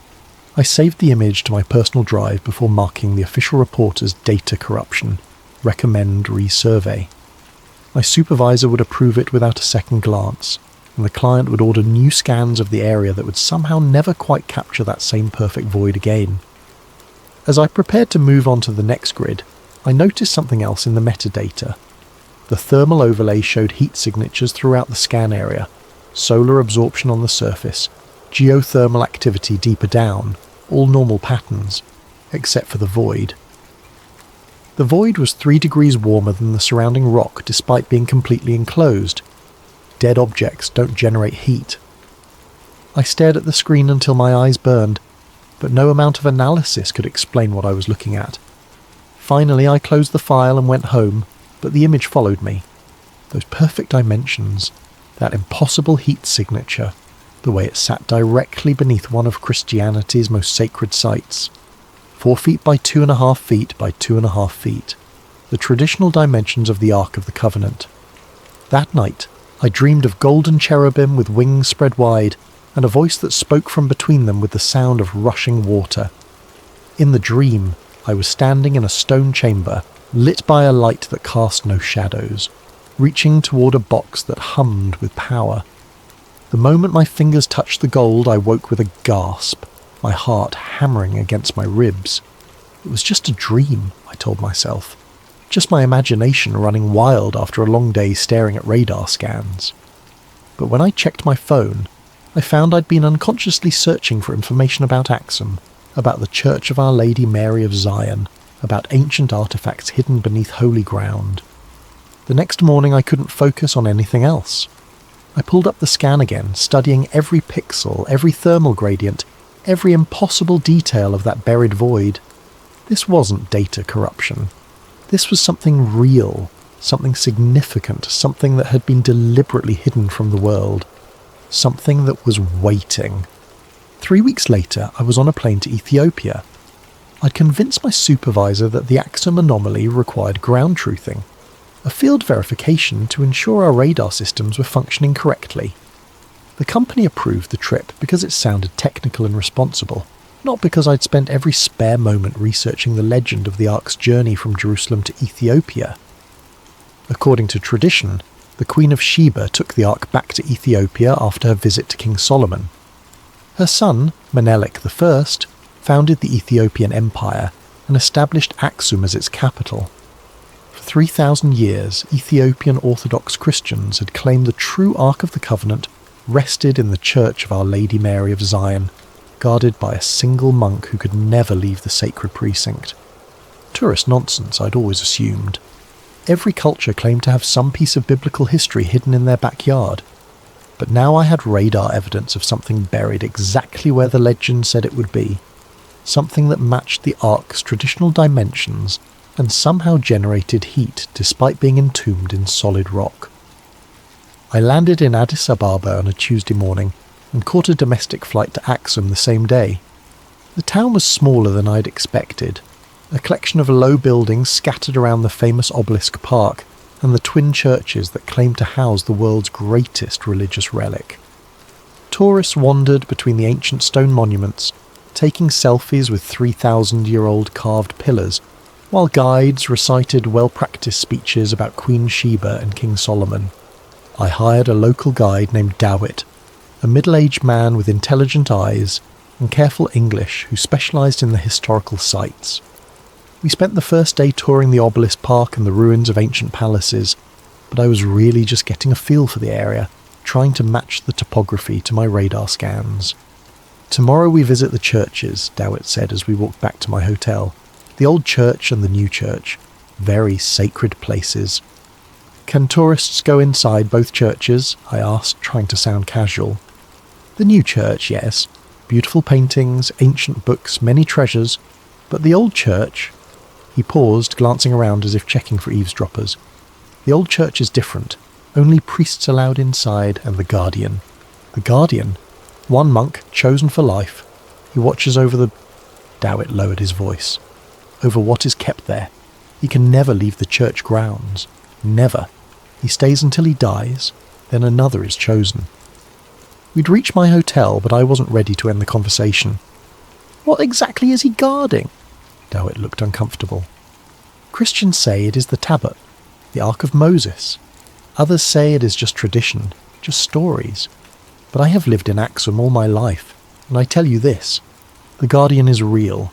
I have seen him walking in the church courtyard at night, always alone, always watching. What does he look like?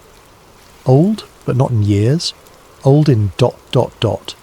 Dawit struggled for the word. Old in soul. Like a man who has seen too much, carries too much weight. His eyes. He shuddered. I do not like to look at his eyes. That night I lay in bed studying satellite photos of the church complex on my laptop. The Church of Our Lady Mary of Zion was actually two buildings. A newer church built in the 1960s where tourists and worshippers could visit, and a smaller, older chapel that supposedly housed the Ark. The older building sat directly above the void I detected in the radar scan. According to everything I'd read, no outsider had been permitted inside the chapel in centuries. The Ethiopian Orthodox Church maintained absolute secrecy about what was housed there, allowing only the guardian and select high-ranking clergy to enter. Even the country's government respected the restriction, treating the chapel as sovereign territory beyond their jurisdiction. But tomorrow, I'd at least be able to see the building from the outside, maybe get close enough to take some thermal readings with the handheld scanner I'd brought. It wasn't much, but it might help me understand what was generating that heat signature 12 feet below ground. The next morning, Dawit led me through Axum's narrow streets toward the church complex. We passed market stalls selling coffee and spices, elderly women spinning cotton on wooden wheels, children playing soccer with a ball made of rags. Normal life in a normal town that happened to claim possession of humanity's most powerful religious artifact. The Church of Our Lady Mary of Zion compound was surrounded by a high stone wall with an ornate gate. Beyond the entrance I could see the modern church with its painted dome and arched windows, and behind that, partially hidden by trees, the smaller chapel that supposedly housed the Ark. We can tour the new church, Dawit explained as we approached the gate. Beautiful interior, many ancient paintings and manuscripts, but the chapel behind it. He pointed to the smaller building. That is forbidden. We passed through the gate into a courtyard filled with pilgrims and tourists. The modern church was indeed impressive, with colourful frescoes covering every wall and elaborate religious artefacts displayed in glass cases. But I found myself constantly glancing toward the windows that faced the restricted chapel, trying to catch a glimpse of the building that sat above my mysterious void. After an hour of dutifully admiring religious art, I excused myself to use the restroom, then slipped outside into the courtyard. The restricted chapel was maybe 50 yards away, separated from the public area by a low fence and some carefully placed shrubs. I walked casually in that direction, pulling out my phone as if taking pictures of the church architecture. The chapel was older than the main building, constructed from rough stone blocks that had been weathered smooth by centuries of highland rain. Small, narrow windows pierced the walls at regular intervals, but they were too high and too dark to see inside. The building's footprint was roughly 30 feet by 40 feet, large enough to house a small congregation, or to contain something that required a significant amount of protective space. As I was trying to estimate the building's exact position relative to my radar scan, a figure appeared in one of the windows. The Guardian. Even from 50 yards away I could see that Dowett hadn't exaggerated. The man's face was gaunt to the point of being skeletal, his skin pale as parchment despite Ethiopia's intense sun. But it was his eyes that made my breath catch, dark, hollow, ancient in a way that had nothing to do with age, eyes that had seen something no human should see, carried some weight that was slowly crushing the life out of him. For a long moment we stared at each other across the courtyard. Then the Guardian raised one thin hand and made a clear gesture. Go away.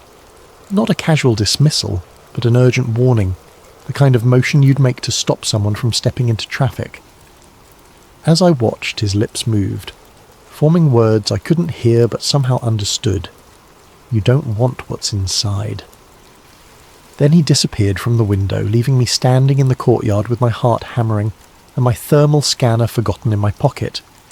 The Guardian hadn't just been warning me away from the chapel. He'd been warning me away from whatever was buried beneath it, whatever was generating that impossible heat signature 12 feet underground.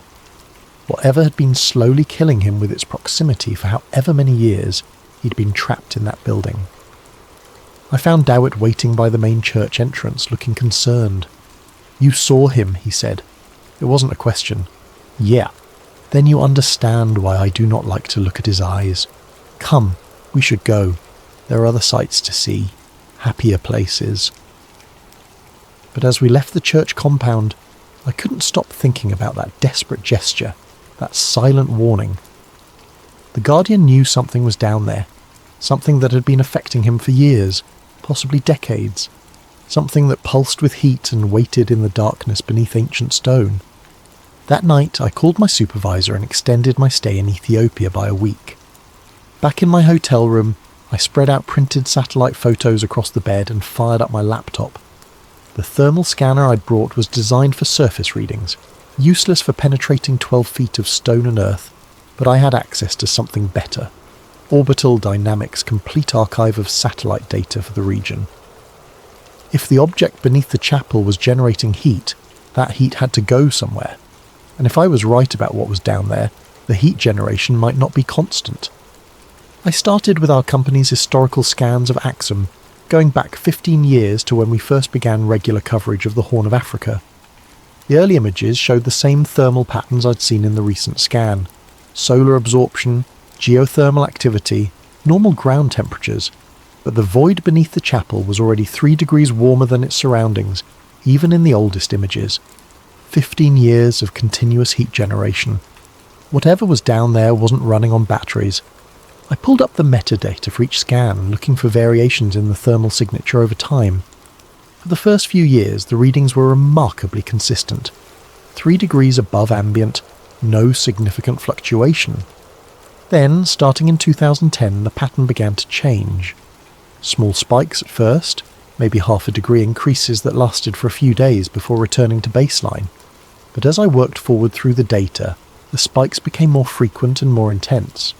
By 2018, I was seeing heat surges of 6 to 8 degrees above normal, sometimes lasting for weeks. The most recent scan, the one that had started this whole investigation, showed the highest readings yet. Nearly 12 degrees above the surrounding rock temperature, sustained over the 3-day period when the satellite had passed over the region. I sat back, staring at the data visualization on my screen. The heat signature wasn't just evidence that something was buried beneath the chapel. It was evidence that something was becoming more active, more powerful, more awake. But what could cause those kinds of fluctuations? I needed to correlate the thermal spikes with external events, see if there was a pattern I was missing. I opened a new browser window and started searching for news archives covering Ethiopia and the surrounding region. Wars, natural disasters, political upheavals, anything that might correspond to the dates when the thermal readings spiked. The first major heat spike had occurred in September 2010. I cross-referenced the date and found coverage of renewed fighting in South Sudan, just a few hundred miles from Axum.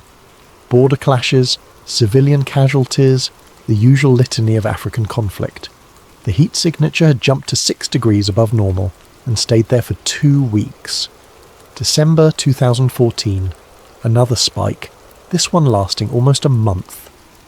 I found reports of protests in Ethiopia's Oromia region that had turned violent, with government forces killing dozens of demonstrators.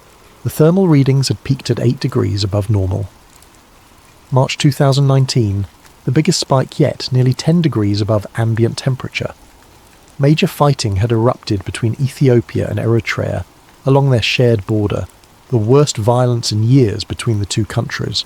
Thousands of troops mobilized, artillery exchanges, threats of full-scale war.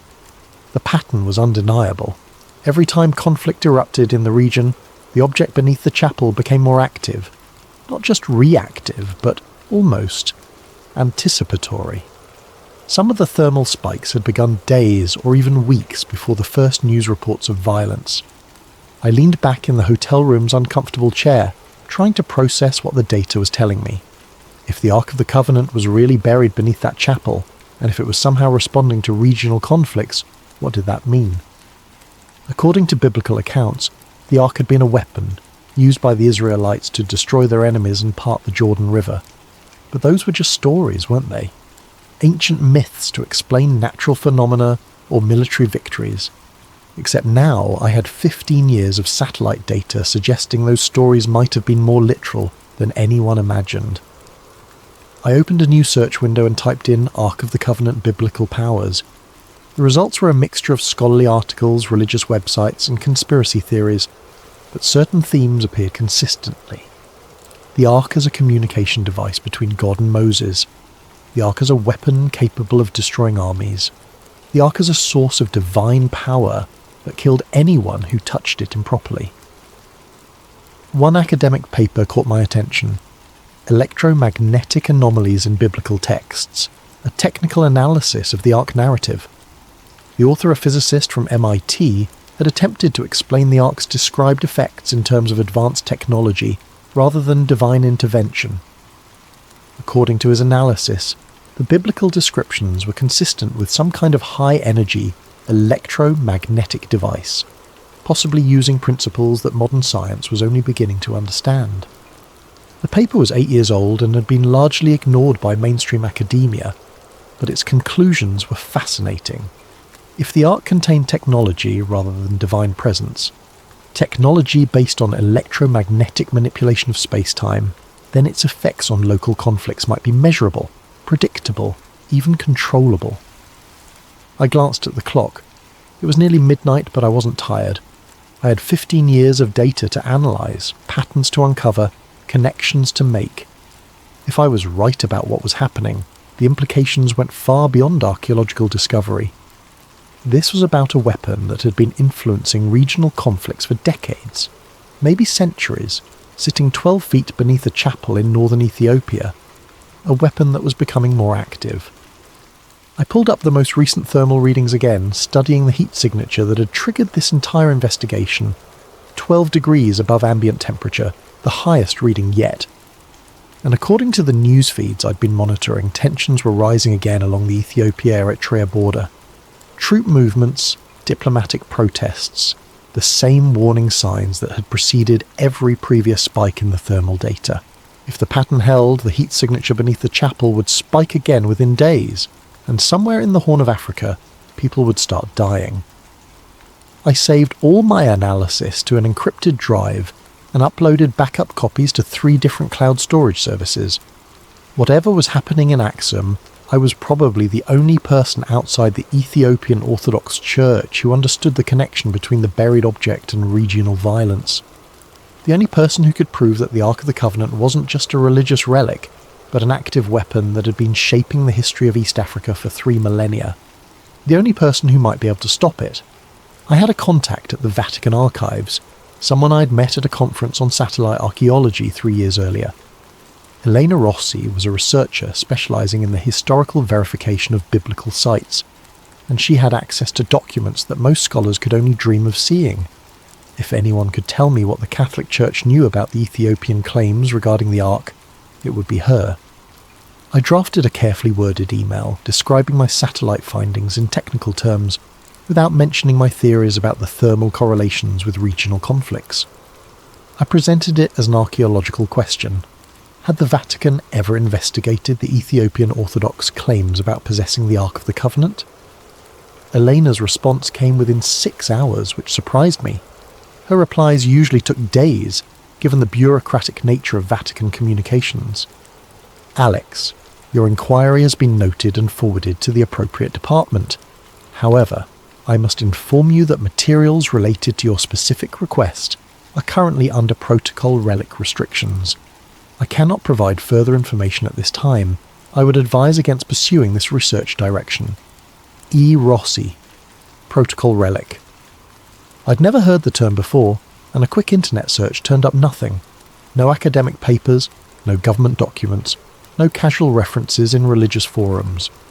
It was as if the phrase existed in a completely separate information ecosystem, one that normal researchers couldn't access.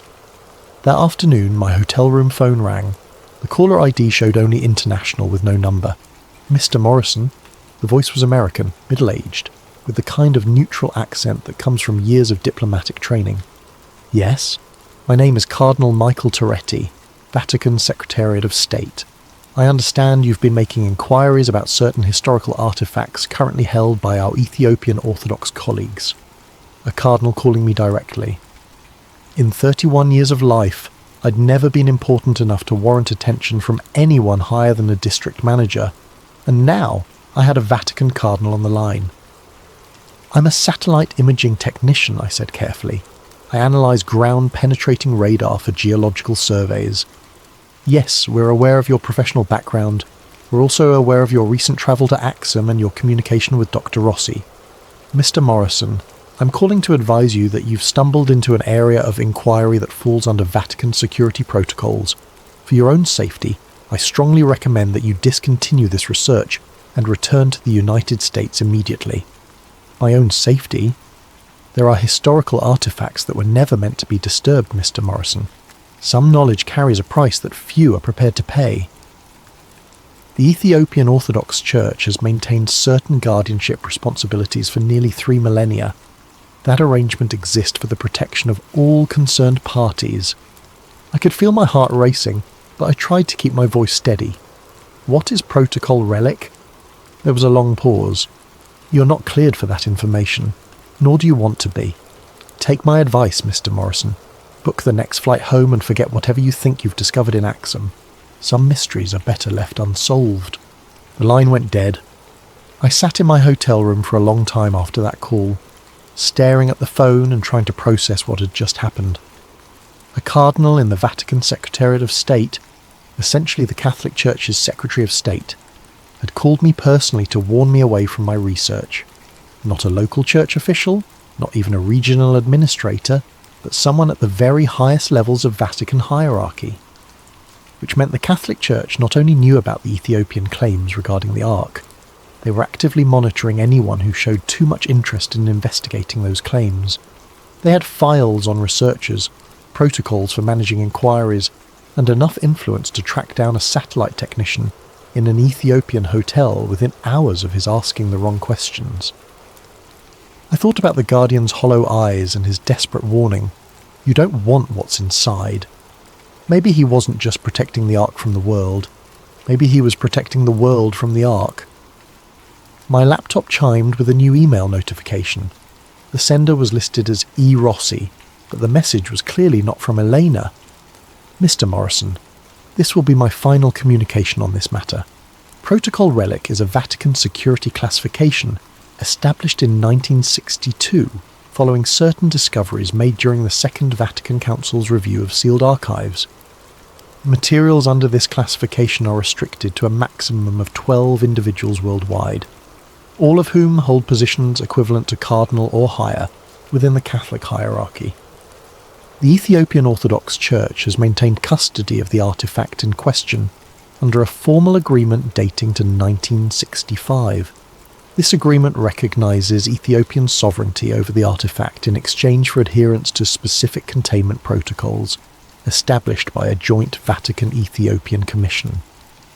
These protocols exist because the artifact exhibits properties that pose significant risks to regional stability when improperly handled or exposed. The Guardian tradition is not merely ceremonial, it serves a crucial containment function that has prevented numerous potential catastrophes over the past several decades. Your thermal analysis data has been reviewed by our technical staff.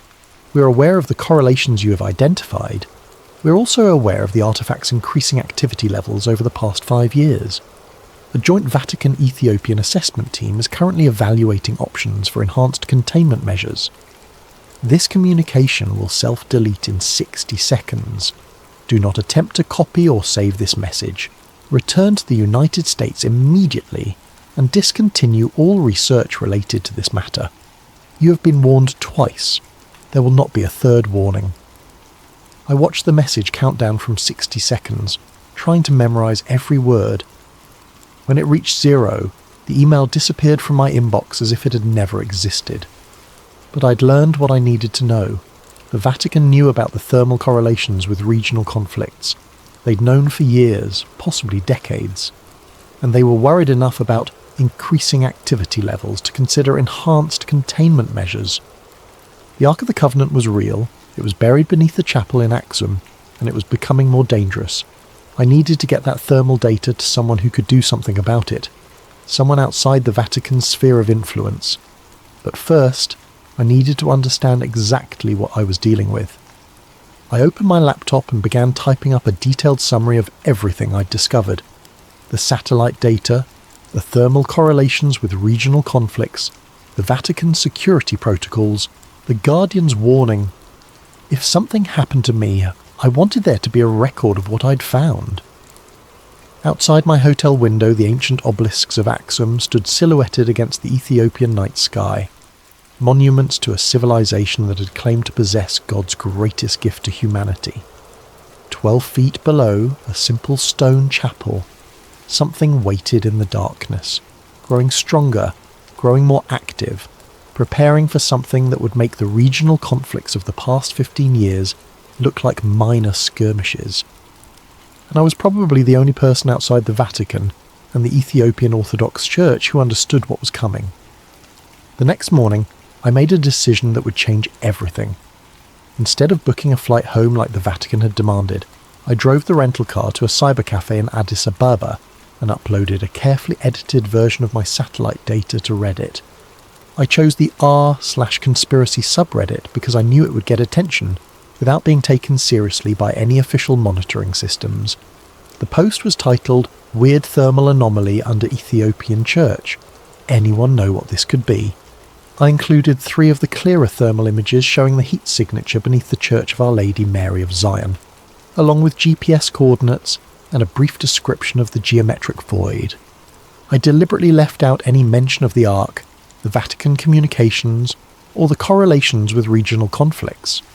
To casual readers, it would look like a curious geological anomaly discovered by a satellite technician who was genuinely puzzled by what he'd found.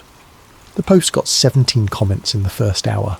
Most were jokes about ancient aliens or government cover-ups, but a few showed genuine technical interest. One user with apparent geology credentials suggested underground geothermal activity. Another pointed out that the heat signature was too localized and too geometric to be natural. I was reading through the comments when my laptop screen went black. Not a normal shutdown or crash, but an instantaneous cut-off as if someone had yanked the power cord. Except the laptop was running on battery power and the charging light was still on. The screen stayed black for maybe 10 seconds, then flickered back to life showing the Windows startup sequence. When the system finished rebooting, my Reddit post was gone. Not deleted with a moderator message, not removed for violating community guidelines, but completely absent as if it had never existed. My browser history showed no record of visiting Reddit. The thermal images I'd uploaded weren't in my recent files folder. Someone had remotely accessed my laptop and scrubbed all evidence of the post, while leaving everything else untouched. I sat in the internet cafe for a long time, watching Ethiopian families use the other computers to video chat with relatives abroad and university students researching papers. Normal people living normal lives, oblivious to the fact that I'd just learned something terrifying about the reach and capabilities of whoever was monitoring research into the Axum artifact. They had hacked my laptop remotely, selectively deleted specific files, and removed all trace of my Reddit post within hours of its publication. This wasn't just Vatican influence or church pressure.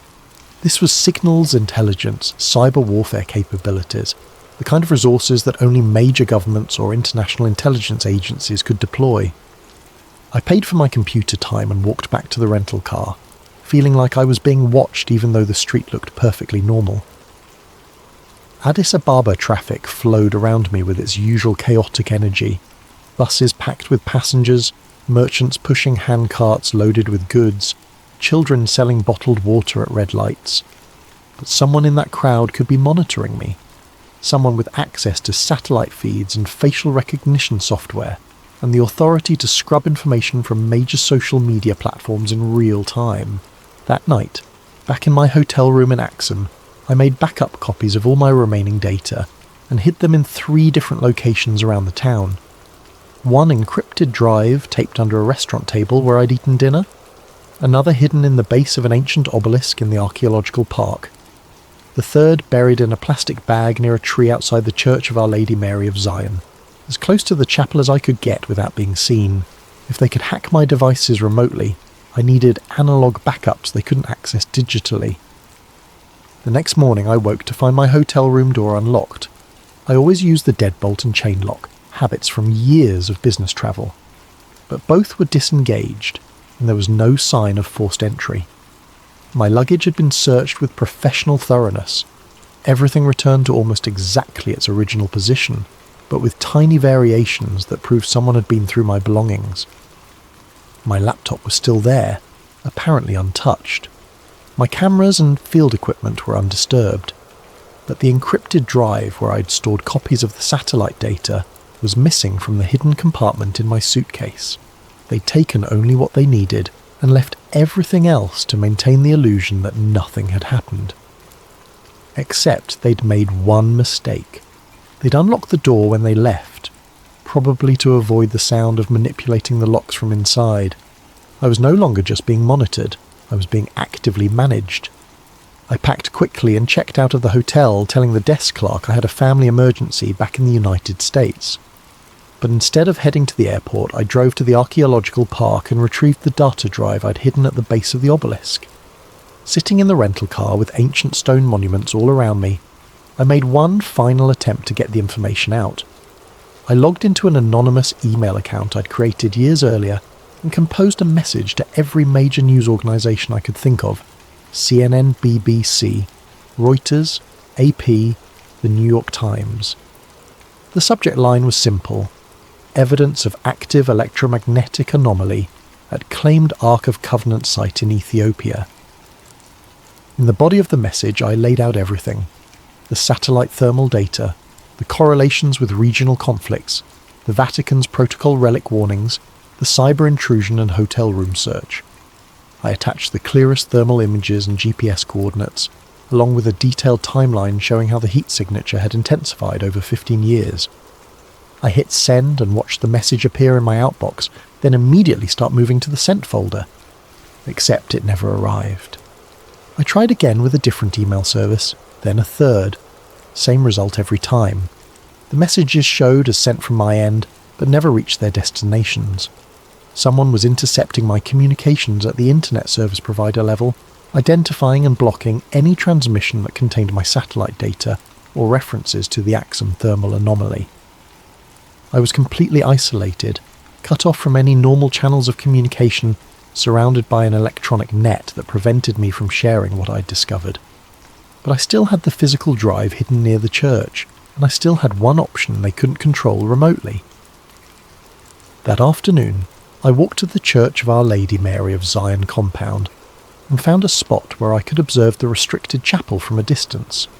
Tourists and pilgrims moved through the public areas, taking photos and buying souvenirs, while the Guardian's building sat silent and forbidden behind its fence.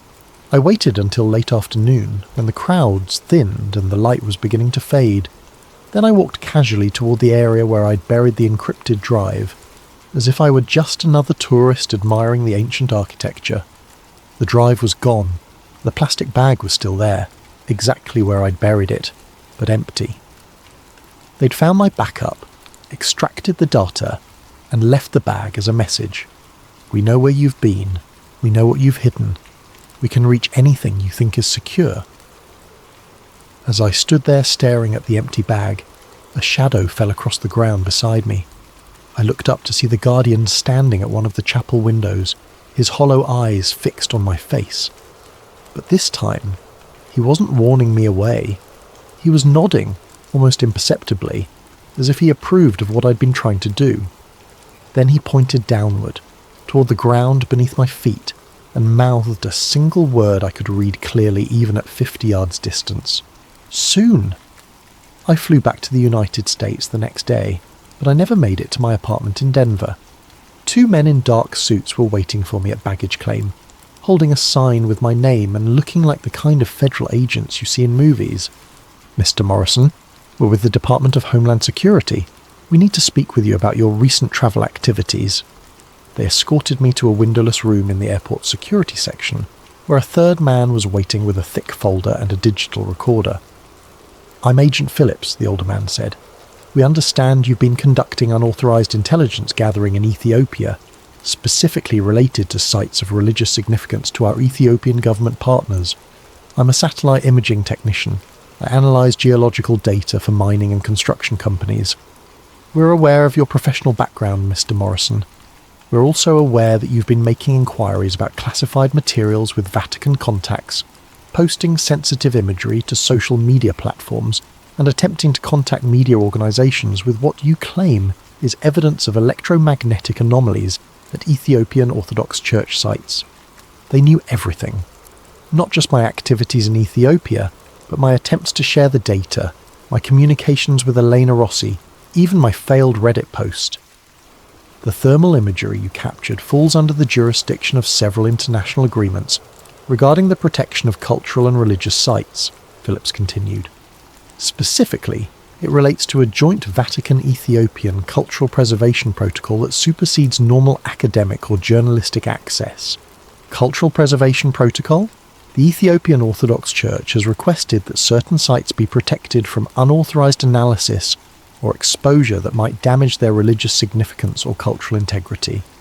The Vatican has agreed to help enforce these protections as part of ongoing interfaith cooperation initiatives.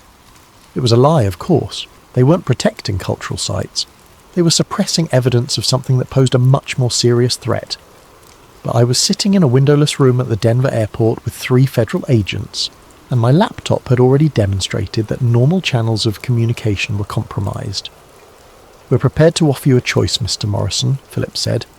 "You can sign a non-disclosure agreement regarding your recent research activities, accept reassignment to a different geographical focus area within your company, and continue your career with no further complications.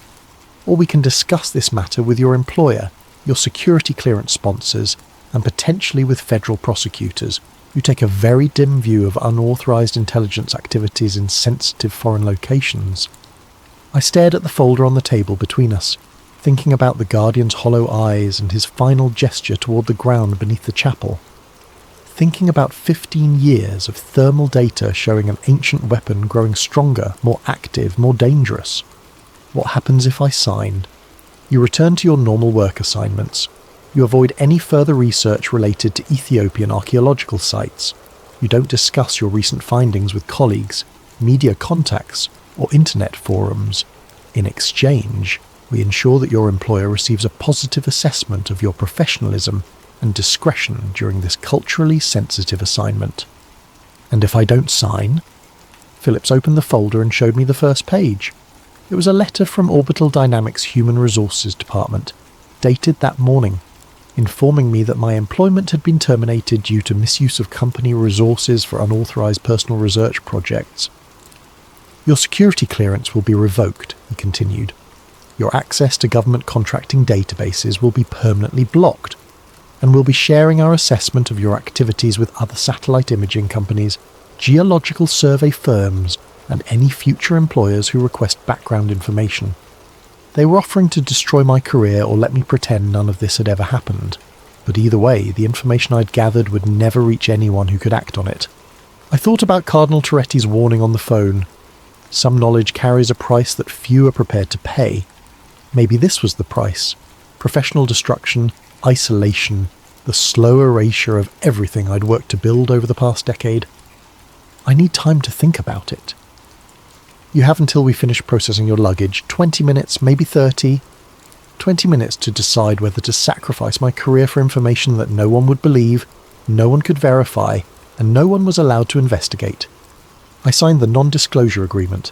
They released me 2 hours later with a stern warning about the consequences of violating federal agreements, and a business card with a phone number I could call if I ever felt tempted to discuss my Ethiopian research with anyone. But they made one crucial mistake. They assumed I was the only person who had access to the satellite data. That night in my apartment in Denver, I opened my laptop and logged into Orbital Dynamics employee portal. My access had been suspended, as expected, but the system showed I was still listed as being on authorized leave for another 3 days. Someone had delayed updating my termination in the central database. I used those 3 days to access everything I could reach. Not just my own analysis files, but the complete archive of satellite coverage for the Horn of Africa going back to the company's founding. If the thermal anomaly beneath the Axum Chapel was increasing in intensity, there might be other sites showing similar patterns, other locations where ancient artifacts were responding to modern conflicts.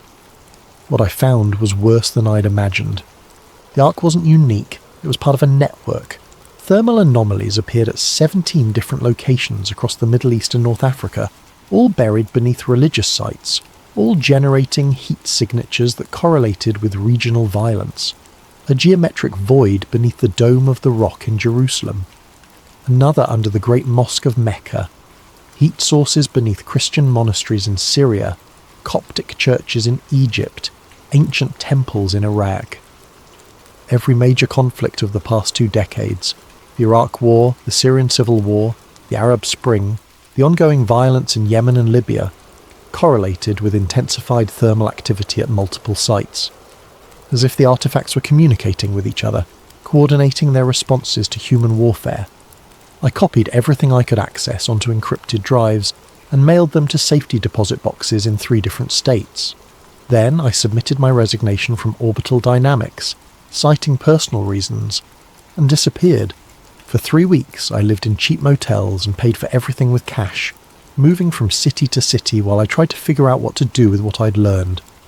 The thermal network wasn't just evidence of ancient technology, it was evidence of an active weapons system that had been influencing human conflict for millennia. A weapons system that was becoming more coordinated, more responsive, more powerful. On a Tuesday morning in Salt Lake City, my phone rang. The caller ID showed Elena Rossi. "Alex, thank God. I've been trying to reach you for weeks." "Elena, I thought you were under Vatican restrictions." "I'm calling from a secure line. Listen carefully. Something has happened. The Ethiopian government has sealed off the entire Axum region.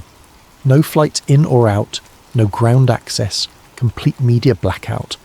They're claiming it's a military exercise, but my sources inside the Ethiopian Orthodox Church say it's something else." "What kind of something else?" "The Guardian is dead, Alex. He died 3 days ago. And when they went to choose his replacement, they found the chapel empty. Whatever was buried beneath the church, it's gone." I felt the blood drain from my face. Gone how? No one knows. The Ethiopian military is conducting a grid search of the entire region, but there's no sign of forced entry, no evidence of excavation, no indication that anyone broke into the chapel. The artifact simply left. "That's impossible."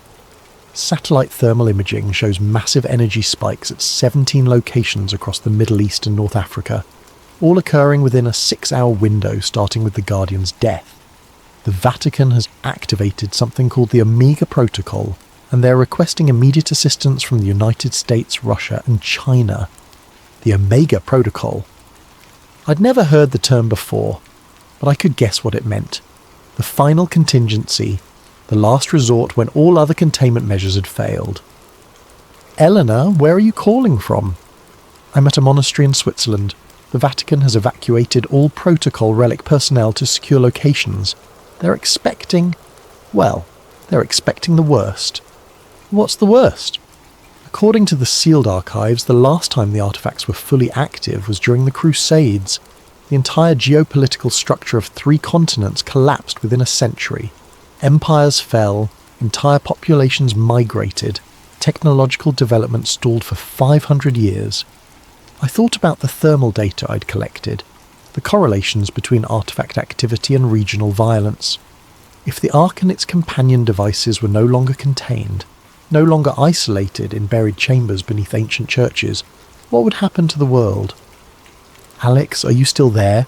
Yeah. Eleanor, I need you to do something. I'm going to send you coordinates for safety deposit boxes in Phoenix, Dallas and Atlanta. Inside each box is a complete archive of satellite data showing the thermal network. If something happens to me, make sure that information reaches someone who can act on it. What are you going to do? I'm going to find the Ark. The line went dead. That afternoon I bought a plane ticket to Ethiopia under a false name, using identity documents I'd acquired during my weeks of hiding. If the Ethiopian government had sealed off the Axum region, I'd have to find another way in, but I was probably the only person outside government and religious authorities who understood the scope of what was happening. The only person who might be able to track down a 3,000-year-old weapon that had just escaped from its prison and was preparing to reshape human civilization. I'm writing this from a cabin in the mountains of western Montana, 6 months after the Axum incident. The official story is that a localized seismic event damaged several ancient structures in northern Ethiopia, requiring temporary military restrictions while archaeological assessment teams evaluate the cultural heritage impact. The real story is that 17 ancient weapons have vanished from their containment sites across 3 continents, leaving behind nothing but empty chambers and the withered corpses of their guardians. The thermal network I discovered through satellite analysis was just the visible symptom of something much older and more complex.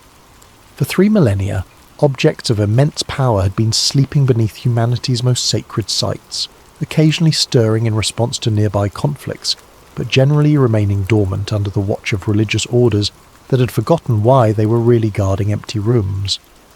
Now they're awake, active and loose in a world with 7 billion people and enough weapons to destroy civilization a dozen times over. Elena kept her promise and distributed copies of my satellite archive to researchers at major universities, intelligence agencies and international organizations. Most dismissed the data as elaborate hoax or misinterpreted sensor readings. A few took it seriously enough to begin their own investigations, only to discover that every relevant database had been scrubbed, every supporting document had vanished, every potential witness had signed binding non-disclosure agreements. But I know the truth is spreading, filtering through the kind of networks that governments can't completely control. Academic conferences where researchers share suspicions in private conversations.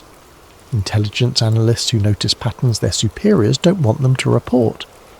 Military officers who track unexplained energy signatures and find their requests for investigation quietly denied. The world is changing, and most people don't realize it yet. Regional conflicts that should burn out quickly are intensifying instead. Ancient ethnic tensions are flaring into violence across Africa and the Middle East. Political movements that seemed stable are fracturing along religious lines. The artifacts aren't causing the conflicts. Humans are perfectly capable of finding reasons to fight each other, but they're amplifying existing tensions, feeding on the emotional energy of warfare and using that power to grow stronger, more coordinated, more influential. I've been tracking their movements through news reports, social media posts and amateur satellite imagery, shared on forums that haven't been scrubbed yet.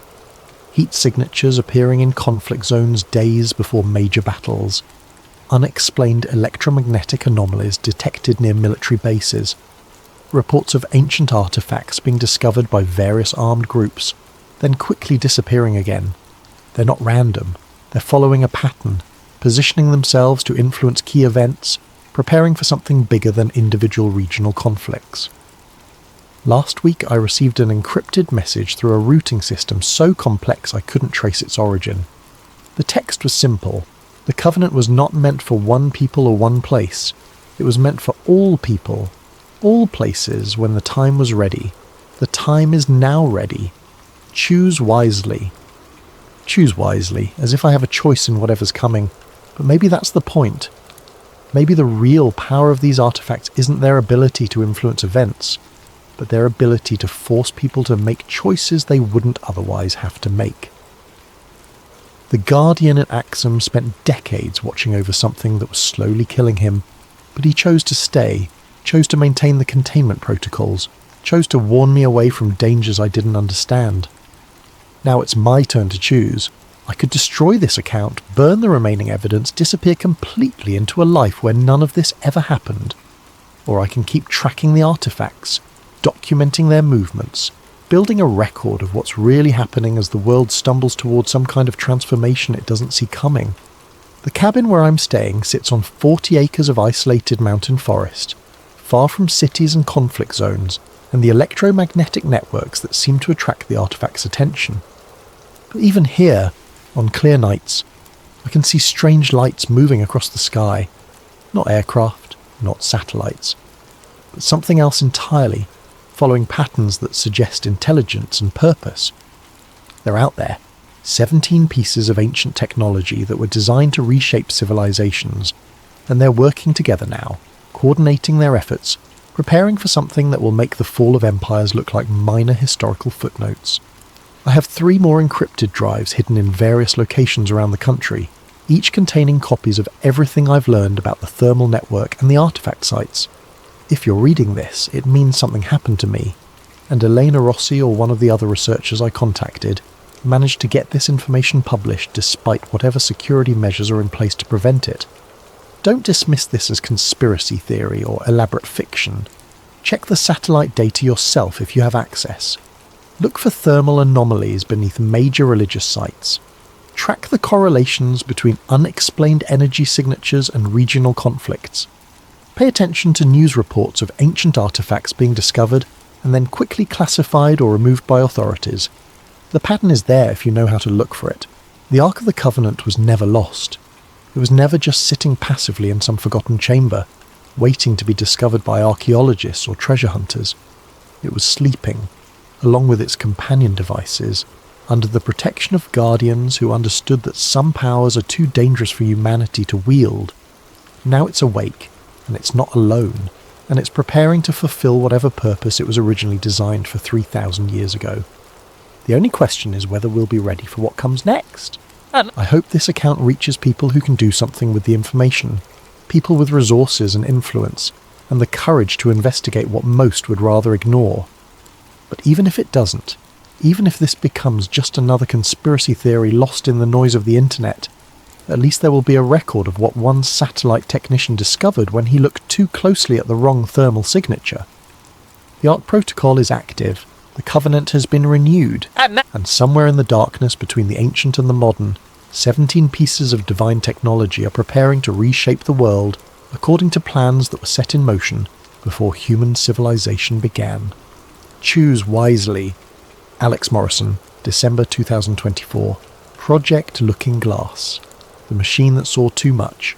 Before we begin tonight's journey into one of the most disturbing classified programs ever whispered about in intelligence circles, I want to ask you something. If you're enjoying this documentary and want to support the channel, please consider using your hype points on this video. It really helps us continue bringing you these deep dives into the unknown. Also, if you'd like, drop a comment letting us know what time it is where you are and where in the world you're listening from. We absolutely love seeing our community span across different time zones and countries. It's incredible to know some of you are listening as the sun rises, while others are drifting off to sleep. But only share if you're comfortable doing so. Now let me ask you a question that will haunt you long after this story ends. What if I told you that somewhere in the Nevada desert, buried beneath layers of classification and denial, the United States government built a machine that could see the future, not predict it, not calculate probabilities, actually see it, like looking through a window into tomorrow? And what if I told you that the machine worked? But here's where it gets truly terrifying. What if the reason they shut it down wasn't because it failed, but because of what it showed them? What if every future they looked at, every possible timeline they explored, all converged into one single outcome? And what if the people who operated this machine were so horrified by what they saw that they spent the rest of their lives trying to warn us, only to disappear one by one?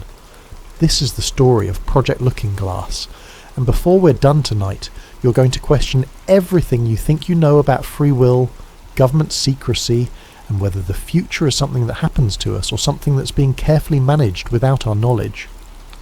The Man Who Saw Tomorrow. March 2003.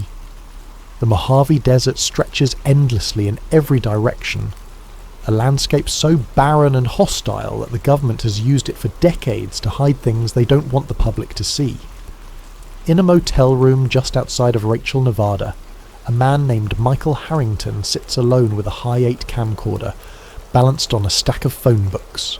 Michael Harrington is not a conspiracy theorist. He's not an attention-seeking fraud. He's a former Army intelligence officer with 18 years of service, multiple commendations, and a top-secret security clearance that took him into places most Americans don't even know exist. Tonight, his hands are shaking as he presses the record button. The footage is grainy, lit by a single desk lamp. Harrington looks like he hasn't slept in days. His eyes are sunken, his face drawn. He leans toward the camera and speaks in a low, urgent whisper. "My name is Michael James Harrington. If you're watching this, then something has happened to me. I need you to understand something. Everything I'm about to tell you is true. I have documentation. I have photographs. I have testimony from people who will never come forward publicly because they're too afraid." He pauses, glancing toward the window as if expecting someone. Project Looking Glass was real. It wasn't about remote viewing. It wasn't about predicting the future through statistical analysis or intelligence gathering.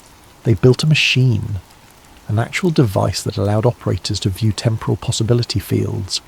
They could see different versions of the future based on different decisions made in the present. Harrington's voice cracks slightly. But here's what they don't want anyone to know. They weren't trying to predict the future. They were trying to control which one we end up in. And when the machine started showing them something they couldn't control, something inevitable, they shut it down. They classified everyone involved. They threatened us. They made us disappear. He reaches off camera and holds up a manila envelope. "I'm mailing this to someone I trust, a journalist in Los Angeles. If I disappear, if I turn up dead in some convenient accident, she'll know what to do with it." The recording continues for 22 minutes. Harrington lays out names, dates, locations. He describes the device in technical detail. He explains the results of specific viewing sessions. And then, at the end, he says something that will haunt everyone who ever watches the tape. Every future past 2012 converges. Every single one. It doesn't matter what choices we make. It doesn't matter what actions we take. They all lead to the same place. And when the team realised that, when they understood that free will might be an illusion past a certain point, they were terrified. Because if the future is fixed, if everything is already decided, then what are we? The recording ends abruptly. 3 days later, Michael Harrington vanishes. His rental car is found abandoned on a desert highway. His motel room has been cleaned out. There's no body, no evidence of foul play, no leads. Local police treat it as a missing person case that goes cold within weeks. But the envelope reaches Los Angeles, and that's where our story really begins. Act 1. Origins in real history. To understand Project Looking Glass, you first need to understand that the United States government has been obsessed with psychic phenomena and consciousness research for more than half a century. This isn't speculation.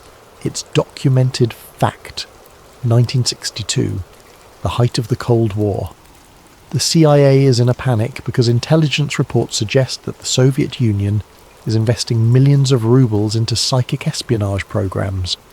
The Americans can't afford to fall behind.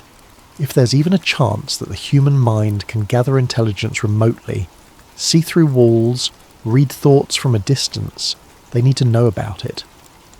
The CIA launches what will eventually become known as Project Stargate. Initially, it's a scattered collection of experiments testing whether certain individuals can perceive things beyond normal sensory range. The early results are mixed, but intriguing enough to keep the funding flowing. By 1973, the program has moved to the Stanford Research Institute in California. This is where things get serious. Scientists like Hal Puthoff and Russell Targ begin conducting rigorous experiments with subjects who claim to have psychic abilities. They use double-blind protocols, statistical analysis, rigorous controls, and the results, according to the declassified reports, are statistically significant. Remote viewers, as they're called, can apparently describe distant locations they've never seen. They can identify objects hidden in sealed containers. Some even claim to perceive events in the past or future, though these temporal experiments are considered less reliable and are buried in the classified annexes. 1981. The Defense Intelligence Agency takes over the program. The budget increases. The focus shifts from pure research to operational applications. Remote viewers are allegedly used to locate hostages, track Soviet submarines, even peer inside foreign military installations. But according to Michael Harrington's leaked materials, something else was happening in parallel. A splinter group within the program began exploring a troubling question. If consciousness can perceive distant locations in space, what about distant locations in time? The idea seems absurd on its surface. But quantum physics had already demonstrated that time might not work the way we intuitively understand it. Einstein proved that time is relative, that it can slow down or speed up depending on gravity and velocity. Quantum mechanics suggested that particles could be entangled across space and potentially across time, and certain interpretations of quantum theory implied that the future might not be a single fixed point, but rather a field of possibilities that only collapses into reality when observed. What if the human mind, operating at some quantum level we don't fully understand, could observe those possibilities before they collapsed? The researchers started calling these experiments temporal remote viewing. The results were inconsistent, contradictory, impossible to verify. But there were enough hits, enough inexplicable successes, that a small group of scientists became convinced they were onto something real. One name appears repeatedly in Harrington's notes: Edgar Mitchell, Apollo 14 astronaut, the sixth human to walk on the moon. Mitchell was also a serious researcher into consciousness and quantum physics. After retiring from NASA, he founded the Institute of Noetic Sciences to study the intersection of science and human consciousness. Mitchell visited Stanford Research Institute multiple times in the 1980s. He met with the remote viewing team. And according to Harrington's documentation, Mitchell was particularly interested in temporal perception. He believed, based on his own experiences in space and his study of quantum mechanics, that consciousness might exist outside normal space-time constraints. Mitchell reportedly told the research team something that would shape the next phase of the program. He said consciousness might not be limited by the speed of light or the arrow of time. If that were true, if the mind could genuinely access information from the future, then the question wasn't whether it was possible. The question was how to amplify and focus that ability. That's when the machine enters the story. The first prototype. 1991. The Cold War has ended. The Soviet Union is collapsing. You'd think programs like Stargate would be shut down, defunded, forgotten. Instead, certain elements of the intelligence community see an opportunity. With the Soviet threat diminishing, funding is being redirected toward technological superiority and what military planners call full-spectrum dominance. This means not just winning current battles, but anticipating future conflicts before they emerge. And if there's any chance that a device could actually perceive future events, the strategic value would be incalculable. A classified facility near Papoose Lake, Nevada, becomes the center of a new research initiative. This area is already steeped in secrecy. It's the same region associated with Area 51, Groom Lake, and decades of classified aerospace development. The infrastructure for secrecy is already in place. The location is perfect. According to Harrington's materials, a team of scientists and engineers assembled from multiple black-budget programs begins working on what they internally call the Looking Glass platform. The device combines several cutting-edge technologies that, individually, are documented and real. First, the remote viewing protocols developed at Stanford Research Institute. These are the techniques that trained operators use to enter altered states of consciousness and perceive distant information. They're well documented in declassified CIA materials. Second, laser interferometry from Lawrence Livermore National Laboratory. This is real technology used to detect incredibly subtle changes in space-time, the same basic principle behind gravitational wave detectors. Lawrence Livermore had been researching advanced laser applications for decades, much of it classified. Third, early quantum computer prototypes funded under DARPA's Quantum Information Science program. This is also documented reality.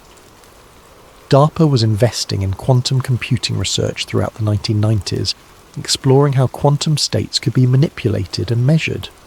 The Looking Glass platform allegedly integrated these elements into a single system. The quantum computing components created what the team called coherence fields, stabilized quantum states that could be manipulated by a trained operator.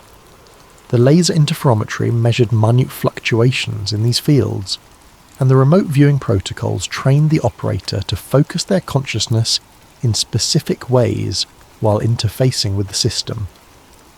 The theory, as Harrington understood it, went something like this.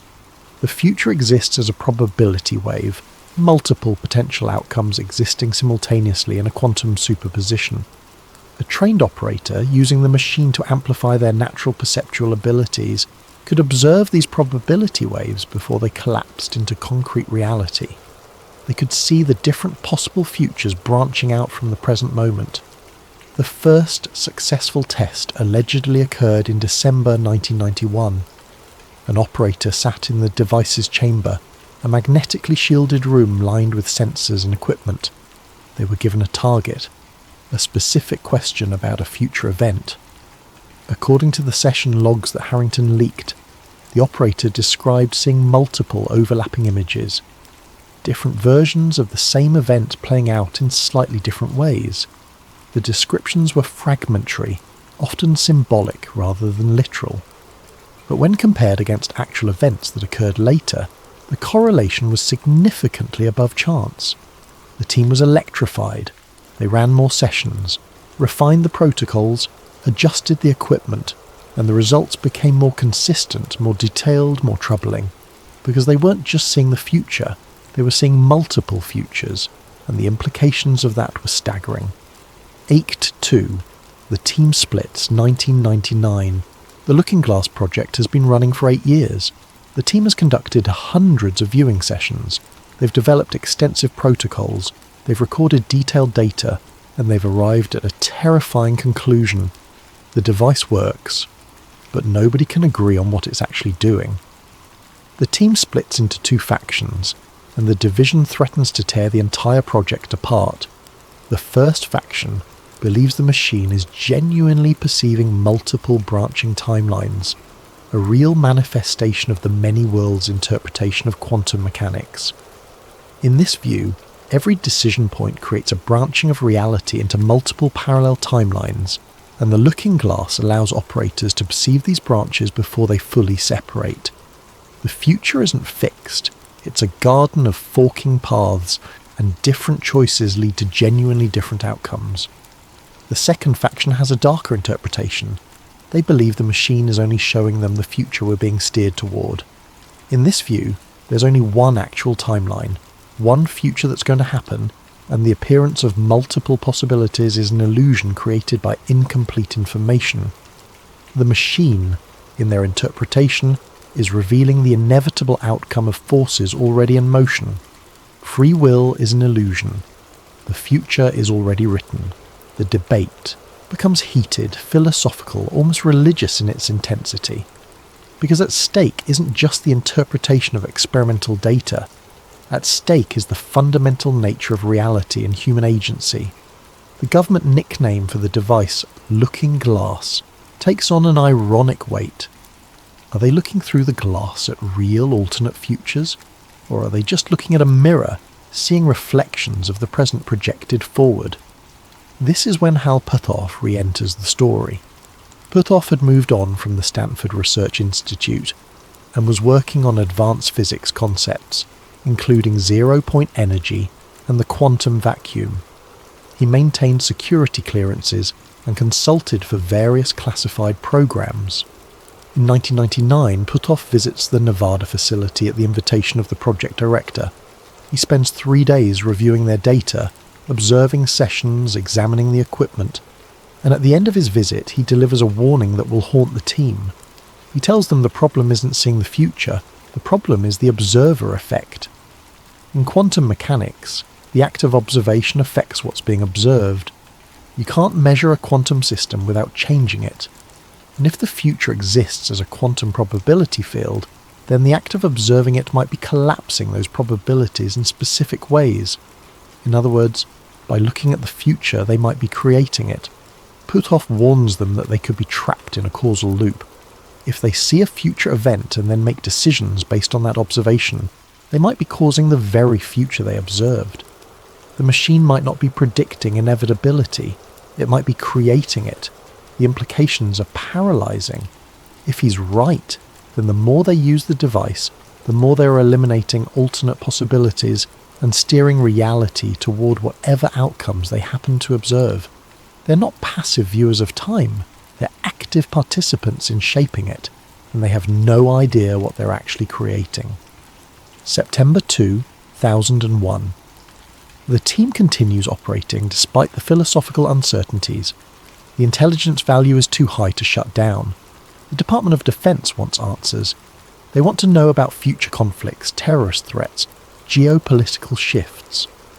The pressure to produce actionable intelligence is immense. In the summer of 2001, multiple viewing sessions begin producing similar images.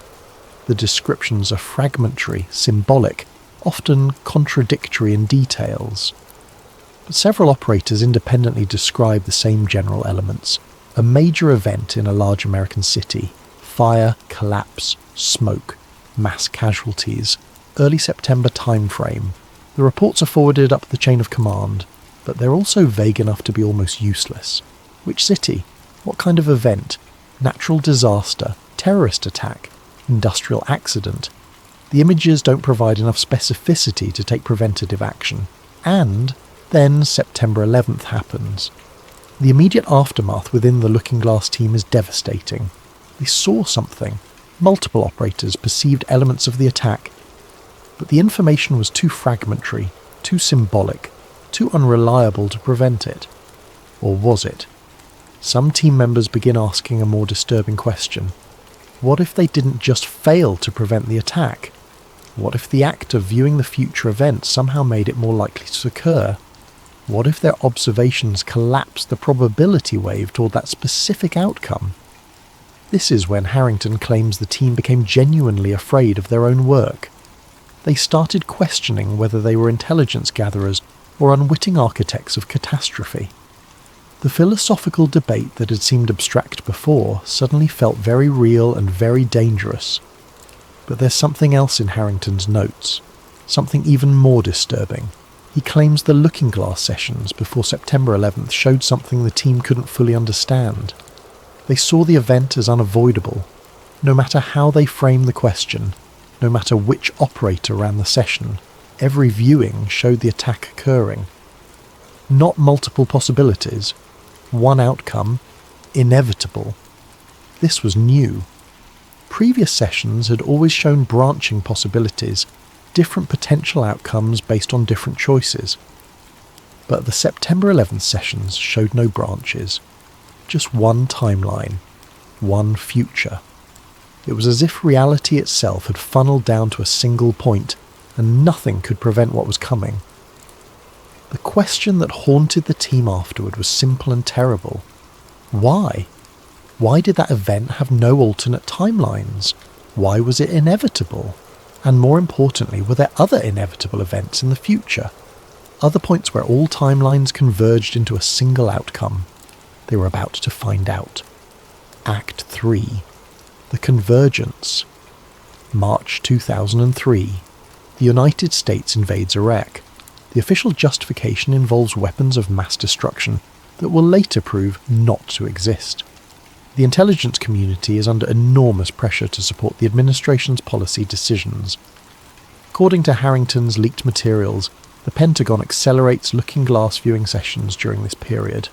They want to know about the occupation, about insurgency potential, about regional stability, about the long-term geopolitical consequences of the invasion.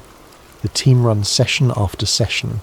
Different operators, different target questions, different methodological approaches, and something unprecedented begins happening.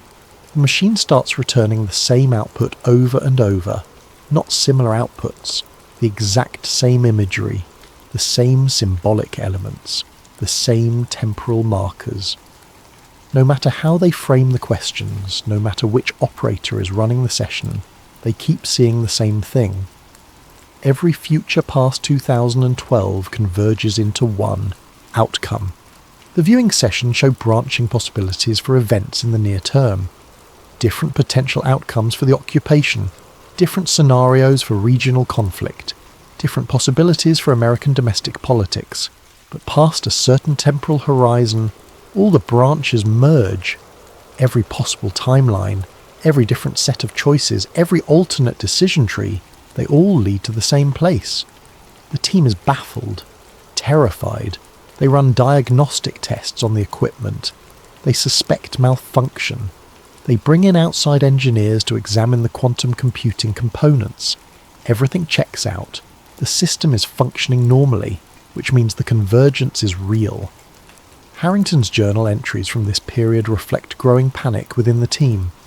He writes about heated arguments between the scientists. Some believe the convergence represents a limitation of the technology, that they're simply reaching the edge of what the device can perceive. Others believe it's real, that the future genuinely locks into a single timeline at some point. And if it's real, what does it mean? One physicist on the team proposes a theory. She suggests that the convergence might represent a critical event, a moment so significant, with such far-reaching consequences, that it eliminates all other possibilities. Like a boulder dropped into a stream, forcing all the water to flow around it in a specific way. But if that's true, what is the event? The viewing sessions can perceive the convergence point, but they can't see past it. It's like a wall in time, a horizon beyond which the machine cannot penetrate. Is it a catastrophic event? Nuclear war? Environmental collapse? Economic implosion? Or is it something else entirely? A technological singularity? First contact? A breakthrough that fundamentally changes the nature of human civilization? The team doesn't know, and the uncertainty is maddening. There's another possibility that Harrington mentions in his notes, one that the team finds even more disturbing. What if the convergence isn't about a specific event at all? What if it represents the point at which human free will effectively ends? The moment when the accumulated weight of all previous decisions, all previous choices, all previous actions becomes so great that only one outcome remains possible. If that's true, then the looking glass isn't showing them the future being controlled by some external force. It's showing them the future being controlled by us, by the inevitable consequences of our collective choices, by a trap we're building for ourselves without even realizing it. The shutdown, late 2003. The decision comes down from somewhere high in the chain of command. Project Looking Glass is being terminated. The equipment is to be dismantled. The data is to be archived under the highest classification levels. The personnel are to be reassigned and subjected to new non-disclosure agreements. The official explanation, according to Harrington, is that the program has failed to produce actionable intelligence. The viewing sessions are too unreliable, too symbolic, too subject to interpretation. The cost cannot be justified. But Harrington and others on the team believe the real reason is the convergence. The people making decisions at the highest levels are terrified by what the machine is showing. A future that cannot be changed, a timeline that cannot be avoided, an outcome that renders all their planning and manipulation meaningless. If the future is fixed, if everything converges to a single point regardless of what actions they take, then what's the point of intelligence gathering? What's the point of strategic planning? What's the point of anything? Several team members resign before they can be reassigned. A few speak quietly to their colleagues about going public. Most are too afraid of the consequences. The classification levels on the project are extreme. The penalties for disclosure could include decades in federal prison. Michael Harrington is one of the few who decides the public has a right to know. He begins secretly copying documents. He photographs the equipment before it's dismantled. He records conversations with other team members who share his concerns. And he starts preparing his insurance policy. The tape, the envelope, the journalist in Los Angeles. In March 2003, shortly after recording his confession, Harrington vanishes. His disappearance is convenient for some, tragic for others, and terrifying for the remaining team members who know what he was planning to do. But the envelope has already been mailed. The evidence is already in motion. And the story is about to enter a new phase. Act 4. The Journalist. Erin Malone is an investigative journalist at the Los Angeles Times. She's 34 years old, ambitious, respected by her colleagues for her meticulous research and unwillingness to run stories that aren't airtight. She's broken stories about police corruption, corporate fraud, environmental violations. She's good at her job. In early April 2004, a package arrives at her office. There's no return address. The postmark is from Nevada. Inside is a high-8 videotape, several dozen pages of handwritten notes, photographs of equipment she doesn't recognize, and what appear to be classified documents with heavy redactions. She watches the tape. Michael Harrington's confession. 22 minutes of the most extraordinary claims she's ever heard. And her first instinct, her journalistic instinct, is deep skepticism. This has to be a hoax. It has to be. Time-viewing machines, government conspiracies, converging timelines. It sounds like bad science fiction. But then she starts researching the verifiable elements. Michael Harrington is real. He was Army intelligence. His service record checks out. He did have high-level security clearances, and he's been missing since March 2003, exactly when he said something might happen to him. She researches Project Stargate. That's real too. Declassified in the mid-90s. The CIA really did spend 20 years researching psychic phenomena. The Stanford Research Institute really did conduct remote viewing experiments. Hal Puthoff is real. Edgar Mitchell is real. The names and programs Harrington mentions have actual historical anchors. This isn't coming from nowhere. Malone spends 6 months investigating. She tracks down former Stargate personnel. Most refuse to talk to her. A few confirm that there were temporal experiments, but claim they never produced reliable results. No one will confirm the Looking Glass device specifically. She files Freedom of Information Act requests. She gets back heavily redacted documents that neither confirm nor deny anything useful. She contacts the Department of Defense. They tell her they cannot comment on classified programs. She writes up her findings. She presents the story to her editor, and her editor kills it immediately. The reasoning is simple. She has a tape from a missing person making extraordinary claims. She has documents that could be forgeries. She has photographs of equipment that could be anything. She has no corroborating sources willing to go on the record. She has no way to verify the central claims. If they publish this and it turns out to be false, the paper's credibility is destroyed. If they publish this and it turns out to be true but unprovable, they'll be dismissed as conspiracy theorists. Either way, it's a losing proposition, Malone argues. She pushes back. She insists the story is important even if they can't verify everything, but the decision is final. 2 weeks later, she quits the Los Angeles Times, she cashes out her retirement account, and she decides to pursue this independently, because whatever the truth is, someone needs to find it. The pattern, 2004 through 2016. Erin Malone becomes obsessed. She tracks down every person who might have been connected to Project Looking Glass. She follows every lead, no matter how tenuous. She builds a timeline of events that might be connected. And slowly, a pattern begins to emerge. The Large Hadron Collider at CERN activates in 2008, the world's most powerful particle accelerator, capable of probing the fundamental structure of space-time. Malone finds references in physics journals to experiments involving quantum entanglement and retrocausality, the idea that quantum effects might propagate backward in time. The National Security Agency massively expands its surveillance capabilities under programs like Stellar Wind. Malone wonders if there's a connection. If you could see the future, wouldn't the next logical step be trying to control the present to steer toward specific outcomes? And wouldn't that require total information awareness, the ability to track and influence everyone? The 2008 financial crash. Malone interviews economists who describe the crisis as almost inevitable, the result of systemic forces that had been building for years.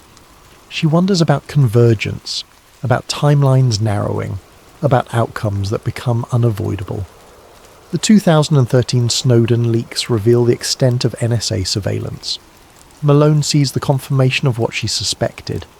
The intelligence community has access to nearly everything: communications, financial transactions, travel patterns, social connections. If you wanted to manage the future, this is the infrastructure you'd need. The rise of predictive policing algorithms throughout the 2010s, software that claims to predict where crimes will occur before they happen. Malone sees echoes of Looking Glass. Not psychic prediction, but algorithmic prediction. A different method toward the same end.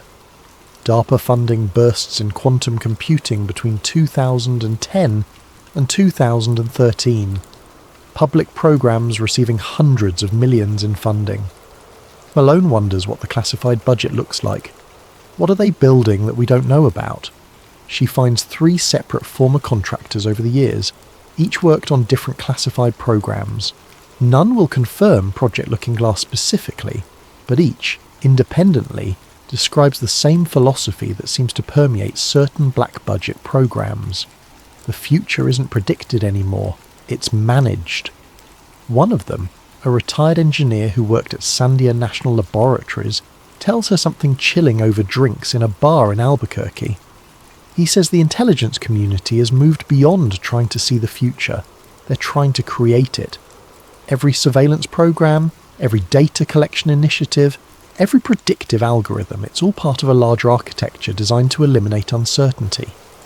If you have enough data, if you have enough computing power, if you have enough control over information and communication, you can effectively collapse the future into a limited set of outcomes.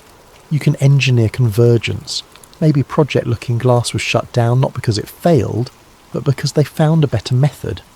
Not a machine that lets you see the future, but a system that lets you build it. Act 5. The Discovery.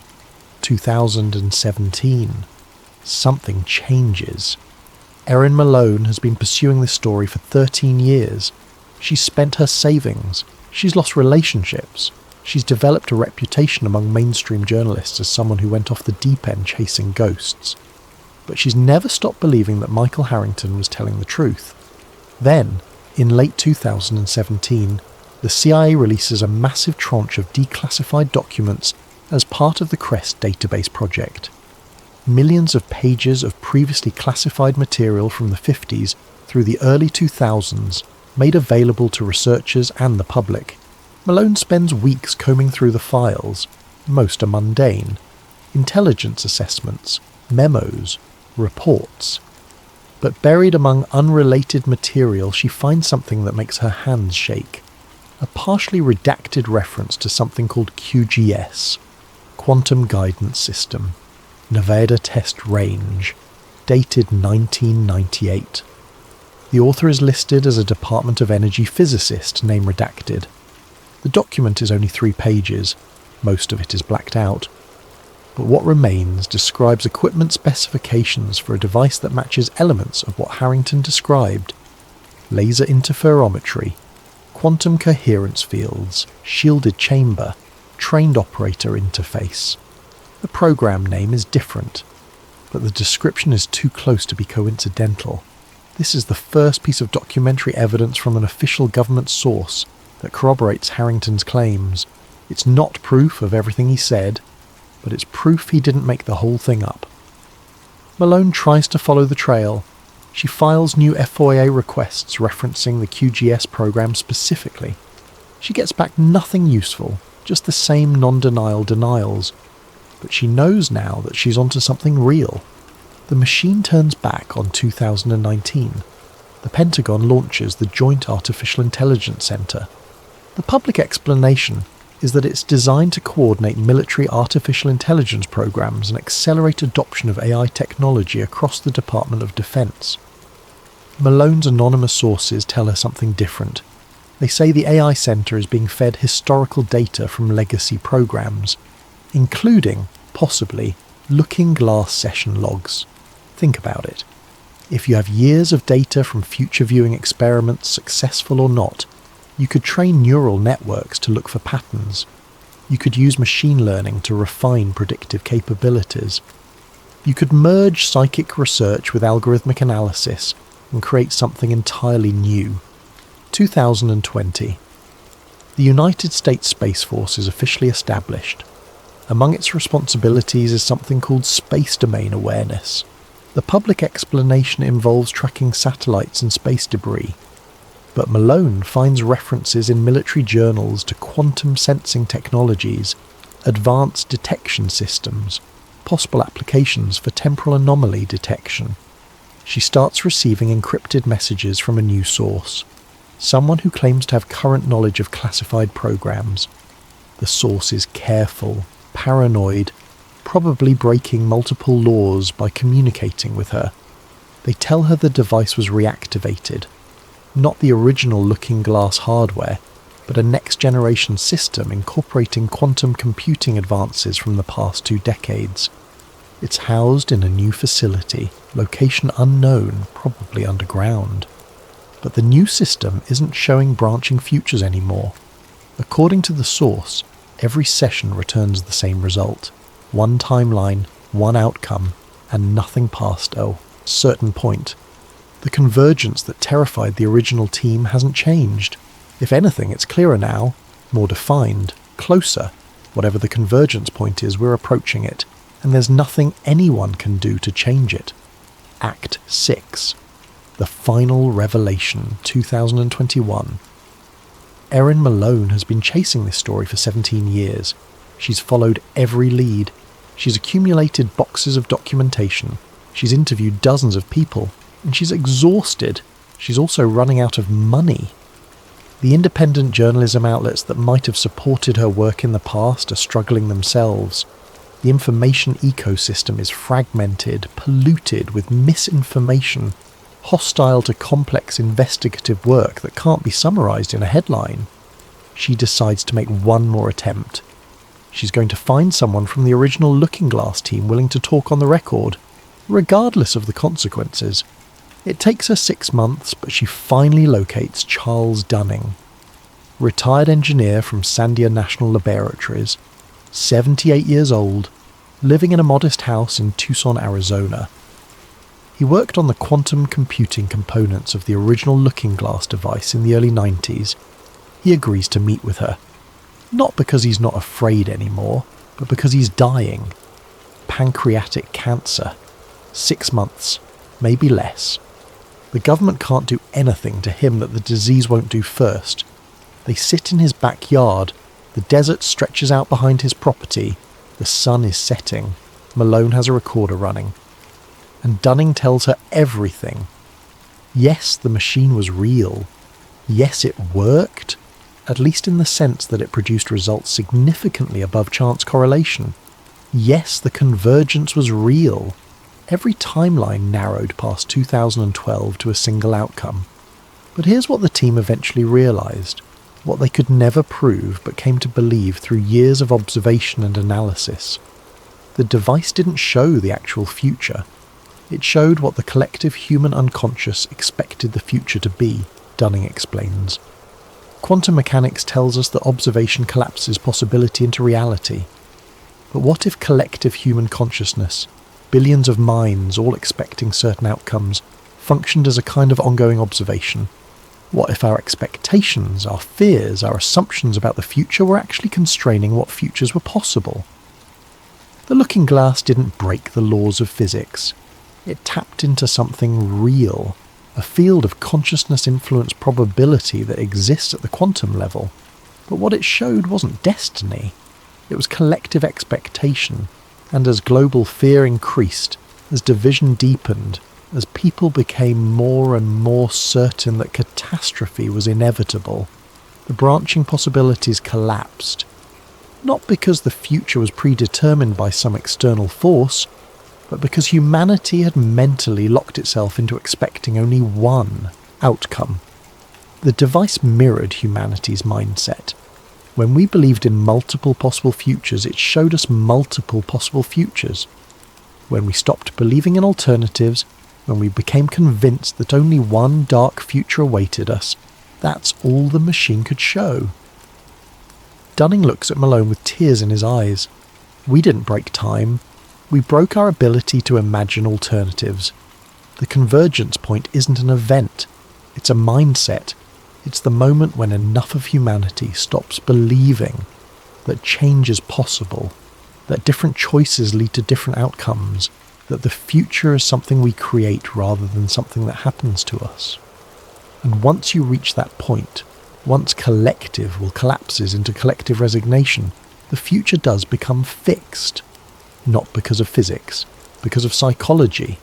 He tells her the team tried to warn people.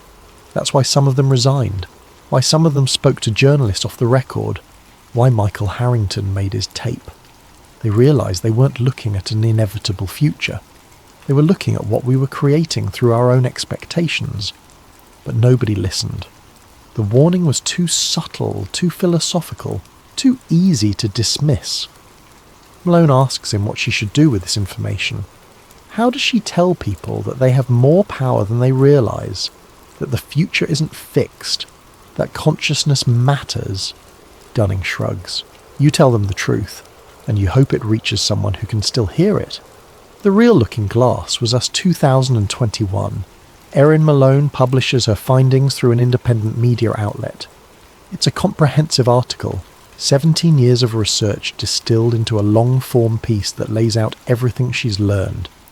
She includes Harrington's tape, she includes her interviews, she includes the documentation she's gathered. The article is released on a Tuesday morning. Within hours it's flooded with bot comments, conspiracy theorist garbage, schizophrenic rambling, fake news, the usual dismissals. The algorithms don't promote it. The social media platforms don't amplify it. It exists in the information ecosystem for a few days and then effectively disappears, buried under the constant flow of new content. A few thousand people read it. A few dozen take it seriously. Most dismiss it as exactly what the mainstream journalists predicted years ago. Unprovable conspiracy theory. Waste of time. Malone uploads Michael Harrington's full confession tape to multiple platforms. Some take it down for violating terms of service. Others leave it up but demonetize it, ensure it doesn't appear in recommendations, bury it in search results. The tape exists. The article exists. The evidence exists. But it might as well not exist for all the impact it has. 6 months later, Charles Dunning passes away. His obituary in the local paper mentions his work at Sandia, but says nothing about classified programs or consciousness research. Erin Malone continues her work, but she's increasingly aware that the battle isn't just about uncovering truth. It's about whether truth even matters in an information environment designed to bury anything that doesn't fit pre-existing narratives. The last scene of our story returns to Michael Harrington's tape. The final moments that Malone didn't include in her initial reporting because she thought they were too cryptic, too philosophical, too likely to undermine the credibility of everything else. Harrington sits in that motel room, the camera still recording. He's finished explaining the technical details. He's finished describing the convergence. He's finished warning about what's coming. And then he leans close to the camera and whispers, "Every civilization comes to a moment when it faces itself, when it has to decide what kind of future it wants to create. And the choice isn't made through grand declarations or official policies. It's made through a million small decisions, through what we expect, what we accept, what we're willing to imagine." When our civilization faced that moment, when we stood before the looking glass and saw what we were creating through our own fears and resignation, we made a choice. We turned the mirror off. We decided not to look, not to question, not to imagine anything different. And maybe that's the real conspiracy, not a government program to control the future, but a collective choice to stop believing we have the power to shape it. The tape ends, the screen goes black, and somewhere in the Nevada desert, in a facility that might not exist, a machine that might still be running shows the same thing it's shown for years. One timeline, one outcome, one future we're all creating together, whether we realise it or not. Hey everyone, before we dive into tonight's story, if you're enjoying the content, please consider using your hype points on this video. It helps the channel more than you possibly know and makes a real difference in keeping these stories coming to you. Also, drop a comment letting us know what time it is for you, and where in the world you're listening from, but only if you want to. We absolutely love seeing where everyone is tuning in from. It creates this amazing global community of truth seekers and curious minds. Now, let's get into tonight's investigation. There are places on Earth where the official story feels too clean, too rehearsed, like someone scrubbed the details until only the safe parts remained. Mount Shasta is one of those places. Rising over 14,000 feet above Northern California, it dominates the landscape like a frozen sentinel, beautiful and enigmatic. For over a century, stories have circulated about what lies beneath this mountain. Stories of underground cities, stories of ancient civilizations, stories that get dismissed as folklore, New Age fantasy, or the rambling of imaginative hikers who spent too long in thin air. But what if the dismissal is the cover-up? What if something beneath Mount Shasta forced the United States government to seal tunnels, confiscate research, and silence witnesses for nearly 90 years? This is the story of Harold Finnerty, a man who took his secrets to the grave. This is the story of his granddaughter Lila, who refused to let those secrets stay buried. And this is the story of what they found in the mountain. Something that challenges everything we think we know about human history. March 1979. The Deathbed Note. Harold Finnerty died on a grey morning in Ashland, Oregon. Heart failure, the doctor said. Quick and relatively painless for a man in his late 70s. He had lived a quiet life after retiring from the United States Geological Survey, tending a small garden, reading military history and keeping mostly to himself. His neighbours described him as polite but distant, the kind of man who never quite seemed at ease, even in his own home. His granddaughter Lila arrived 3 days after his death to help sort through his belongings. She had always been close to Harold, closer than most grandchildren manage with their grandparents. He had encouraged her curiosity, her questions, her refusal to accept simple answers to complex problems. As a child, she had asked him why the sky was blue, and instead of giving her the standard explanation, he had taught her about wavelengths and atmospheric scattering. That was Harold. He never dumbed things down. The house smelled of old books and pipe tobacco. Leela moved through the room slowly, feeling the weight of absence in every corner. Harold's desk sat near the window, covered in papers and notebooks. She began sorting them into piles: financial documents, personal letters, old survey maps from his USGS days. It was methodical work, the kind that keeps your hands busy while your mind processes grief. Then she found the envelope. It was tucked inside a locked drawer in the bottom of his desk, beneath a false bottom she only discovered because the drawer seemed too shallow compared to the others. The envelope was thick, made of heavy paper that had yellowed with age. Across the front, in Harold's precise handwriting, were words that made her stop breathing for just a moment. Mount Shasta. Do not open classified. Lila sat back in the chair, holding the envelope up to the light. Her heart hammered against her ribs. Harold had worked on dozens of geological surveys during his career. She'd seen his maps before, his field notes, his careful documentation of rock formations and water tables, but she'd never seen anything marked classified. The USGS did not deal in classified material. They mapped the Earth's surface. They studied earthquakes and volcanoes. They published their findings for other scientists to review. So why would her grandfather have a sealed envelope marked with government classification warnings? She broke the seal. Inside were 3 items. The first was a hand-drawn topographic map of Mount Shasta, rendered with the kind of precision that came from decades of professional cartography. The mountain's familiar silhouette was marked with contour lines, drainage patterns, and geological features. But there was something else. On the eastern side of the mountain, below the tree line, a location was marked with a red X and labelled in small, urgent letters, Adit 7, closed 1934.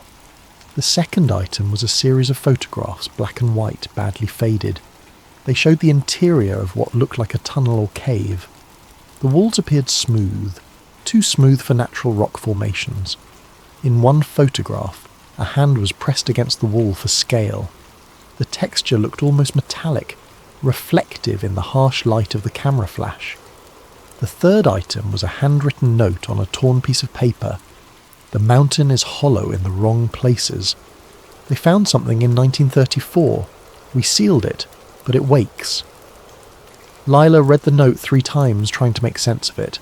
Harold's handwriting, no question. But the words felt wrong, almost panicked. Harold had been a scientist, rational to his core. He did not write about mountains waking or hollow spaces in wrong places. He wrote about basalt layers and glacial movements and tectonic activity. She was still holding the note when she heard the vehicles pull up outside.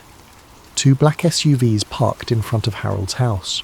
4 men in dark suits emerged, moving with the kind of coordinated efficiency that suggested military or federal training. Lila watched from the window as they approached the front door. No badges visible, no agency identification. Just 4 men who knocked once, firmly, and then waited. She opened the door. "Miss Finnerty?" The man hissed. Front was tall, late 40s, with a face that gave away nothing. "We're here to collect materials related to your grandfather's work with the United States Geological Survey. It's standard procedure when a former employee with security clearance passes away."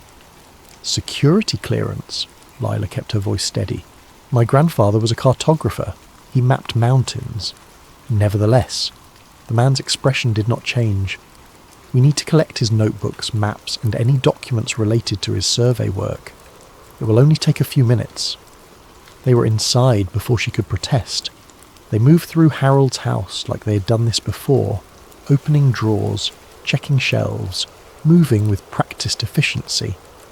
They took his notebooks. They took his old survey equipment. They took boxes of papers from the garage that Lila had not even opened yet. The tall man noticed her watching. "This is routine, Miss Finnerty. Nothing to be concerned about." "Then why do you need his old maps?" "Government property. Technically, any work he did while employed by the USGS belongs to the federal government. We're just reclaiming what's ours." They were gone in less than 20 minutes. Lila stood in the now ransacked house, feeling like she had just been robbed by her own government. But they had not found the envelope. It was still in her jacket pocket, pressed against her chest like a secret heartbeat. That night she spread the map and photographs across her kitchen table and began to research. If someone wanted Harold's materials badly enough to confiscate them within days of his death, then those materials contained something worth hiding. She was going to find out what. The real history, they tell us, Mount Shasta has always been a mountain wrapped in mystery. For the indigenous Karuk, Shasta and Modoc peoples, it was a sacred place, home to the Great Spirit. White settlers arriving in the mid-1800s found themselves equally drawn to the mountain's imposing presence, and soon stories began circulating about what might lie beneath its snow-covered slopes. The Lemurian legend emerged in the late 1880s. According to the story, survivors of a lost continent called Lemuria, similar to Atlantis, had fled to Mount Shasta and established an underground city called Telos. These tall, white-robed figures would occasionally emerge to purchase supplies in nearby towns, paying with gold nuggets of unusual purity. In August of 1884, the San Francisco Chronicle published an account from a prospector named J.C. Brown, who claimed to have discovered an underground city carved into the mountain, complete with gold shields, hieroglyphs, and mummified remains of beings over 8 feet tall. The story captivated readers, though Brown mysteriously vanished before he could lead an expedition back to the site. By 1904, the legend had solidified with the publication of A Dweller on Two Planets, written by Frederick Spencer Oliver. The book described advanced beings living beneath Shasta, possessing technology far beyond human capability. It became a foundational text for the New Age movement and cemented Mount Shasta's reputation as a centre of mystical activity. But here is what the legends do not tell you. Here is the part that gets buried beneath the folklore and the New Age tourism. The United States Geological Survey began heavily mapping Mount Shasta in 1925. Teams of surveyors spent months in the field, documenting every ridge, every canyon, every geological formation. They returned in 1932 for more detailed work, and then again in 1934. Something happened during that 1934 survey. The official records are sparse, almost deliberately vague. A USGS team led by a geologist named Thomas Eldridge was conducting cave surveys on the eastern face of the mountain when they disappeared for 48 hours. When they finally emerged, their report mentioned disorientation and strange acoustics inside the cavern system. They noted that sounds echoed in ways that seemed impossible given the cave's dimensions, and they experienced unusual equipment malfunctions that they could not explain. The report was filed and then seemingly forgotten, except the surveying tunnels, designated Adit 1 through Adit 9, were all quietly sealed within months. The official reason given was structural instability and risk of collapse. No further surveys were conducted in that region for over 20 years. Then there was the aerial incident of 1945. During post-war mapping missions, United States Army Air Force pilots were conducting photographic surveys of the West Coast. One pilot, Lieutenant Marcus Webb, documented an unusual observation in his flight log.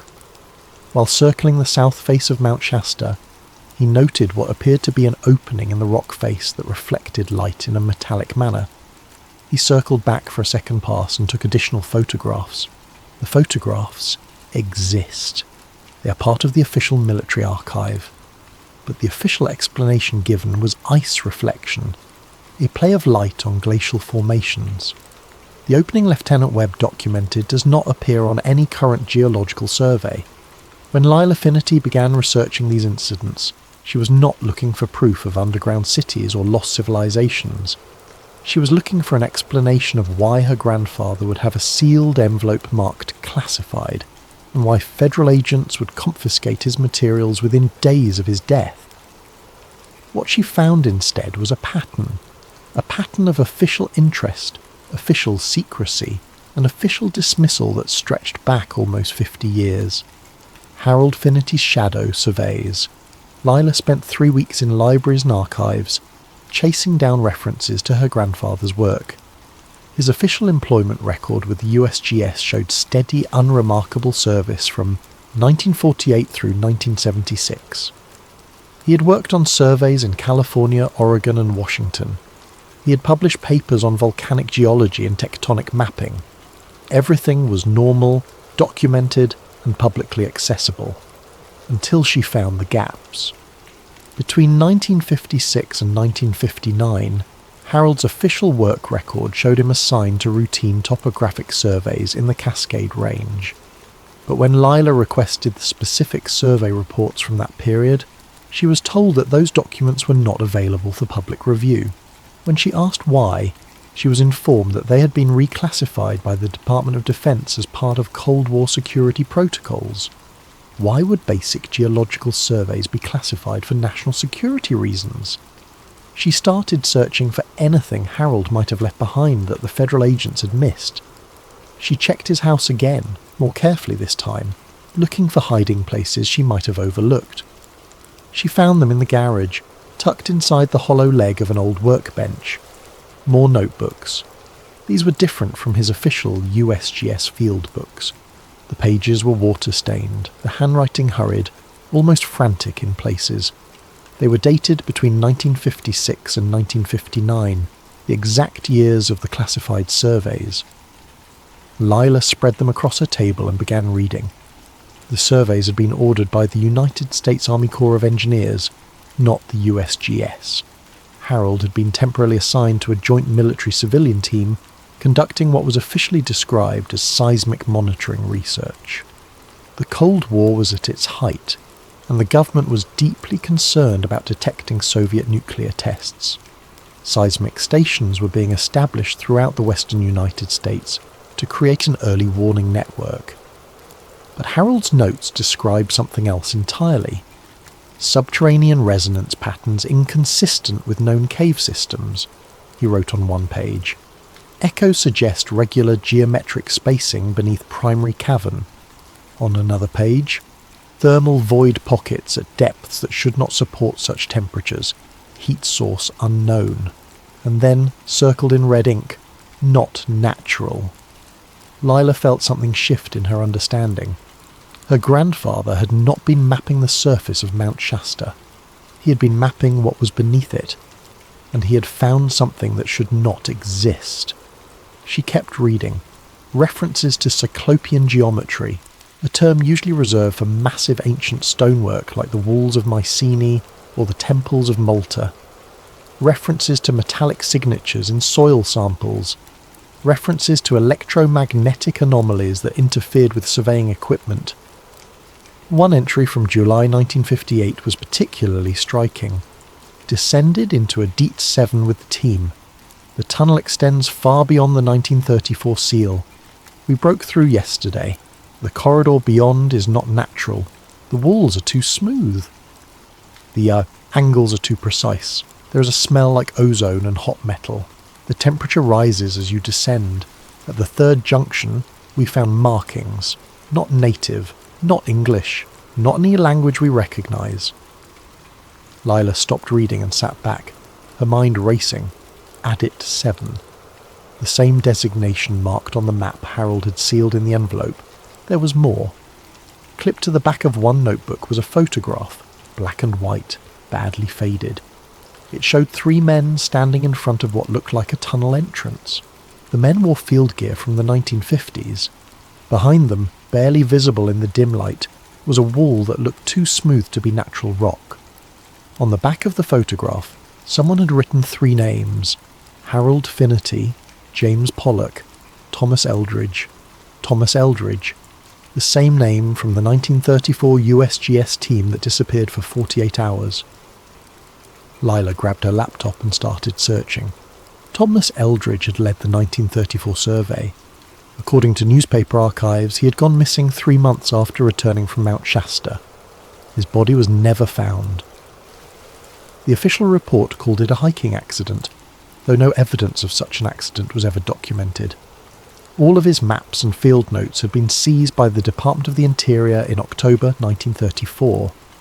24 years later, Harold Finnerty was working with a team that included Thomas Eldridge's name on the back of a photograph.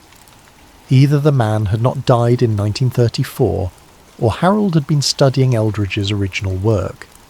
There was one more item in the notebooks that made Lila's hands tremble as she held it. A letter Harold had written, but apparently never sent, dated June 1952. The tunnels extend far beneath the volcanic shelf. Eldridge was right. The structure is artificial. The metal is older than the strata. I do not know what we have found, but I know it should not be here. I know that every instinct in me says we should seal this and walk away. But they will not stop. They need to know what it is, and I fear what will happen when they find out. Project Chasse 2, the Cold War connection. It took Lila another month to find the binder. She discovered it in a storage unit Harold had rented under a false name, a detail she only uncovered because he had kept the key taped under the drawer of an old filing cabinet. The storage unit was in Reading, nearly 2 hours south of where Harold had lived. Inside were boxes of materials that the federal agents had missed, things Harold had clearly hidden away deliberately. The binder was labelled Chasse 2, Cold War Seismic Anomaly Study, 1957. This was not folklore. This was not conspiracy theory. This was a real government document stamped with Department of Defense insignia, complete with project codes and authorization signatures. During the 1950s, the United States government genuinely did conduct extensive seismic and geological studies on West Coast volcanoes. The official purpose was monitoring for nuclear tests, creating a network of sensors that could detect underground explosions anywhere on the planet. Mount Shasta, as one of the tallest and most geologically active peaks in the Cascades, was a natural choice for such monitoring. But the Chasse 2 binder contained information that went far beyond seismic monitoring. The first section documented equipment malfunctions in the Shasta region. Magnetometers going haywire, seismographs recording vibrations that did not match any known geological activity, radio interference so severe that teams had to communicate using written notes because their walkie-talkies produced only static. The second section was titled Structural Analysis. Here, the language became more technical and more disturbing. Engineers described finding echo patterns that suggested large hollow spaces deep beneath the mountain, spaces that did not match known cave systems. The geometry was wrong. Natural caves form along fracture lines and water channels, creating irregular organic patterns. The spaces beneath Shasta formed regular geometric shapes. One page was marked with a red stamp, structural echoes unlike caves. Another page, metallic signature below basalt layers, and then, circled in black ink, do not breach. Layer 5, Layer 5. Lila flipped through the binder, looking for any reference to what Layer 5 might be. She found it near the back, in a section marked Recommendations. The language was bureaucratic, carefully neutral, but the message was clear. Further excavation beyond Layer 4 is not recommended. Preliminary analysis suggests that Layer 5 contains the primary anomaly source. Equipment failures increase significantly at depths below 1200 meters. Structural integrity of surrounding rock questionable. Team safety cannot be guaranteed. Translation: they found something deep in the mountain, and they were afraid to dig any deeper. The final item in the binder made Lila question everything she thought she understood about her government's relationship with the truth. It was a transcript, dated March 1971. The header read, Remote Viewing Session, Subject, Anomalous Geological Formation. Location, Northern California. Remote viewing. The CIA program that trained psychics to spy on Soviet installations by projecting their consciousness across space. Lila knew about Project Stargate. It had been declassified in the mid-1990s, revealed to the public as one of the strange artifacts of Cold War paranoia. The program officially began in 1972, but this transcript was dated 1971, a year before Stargate supposedly started. The transcript was formatted like an interview.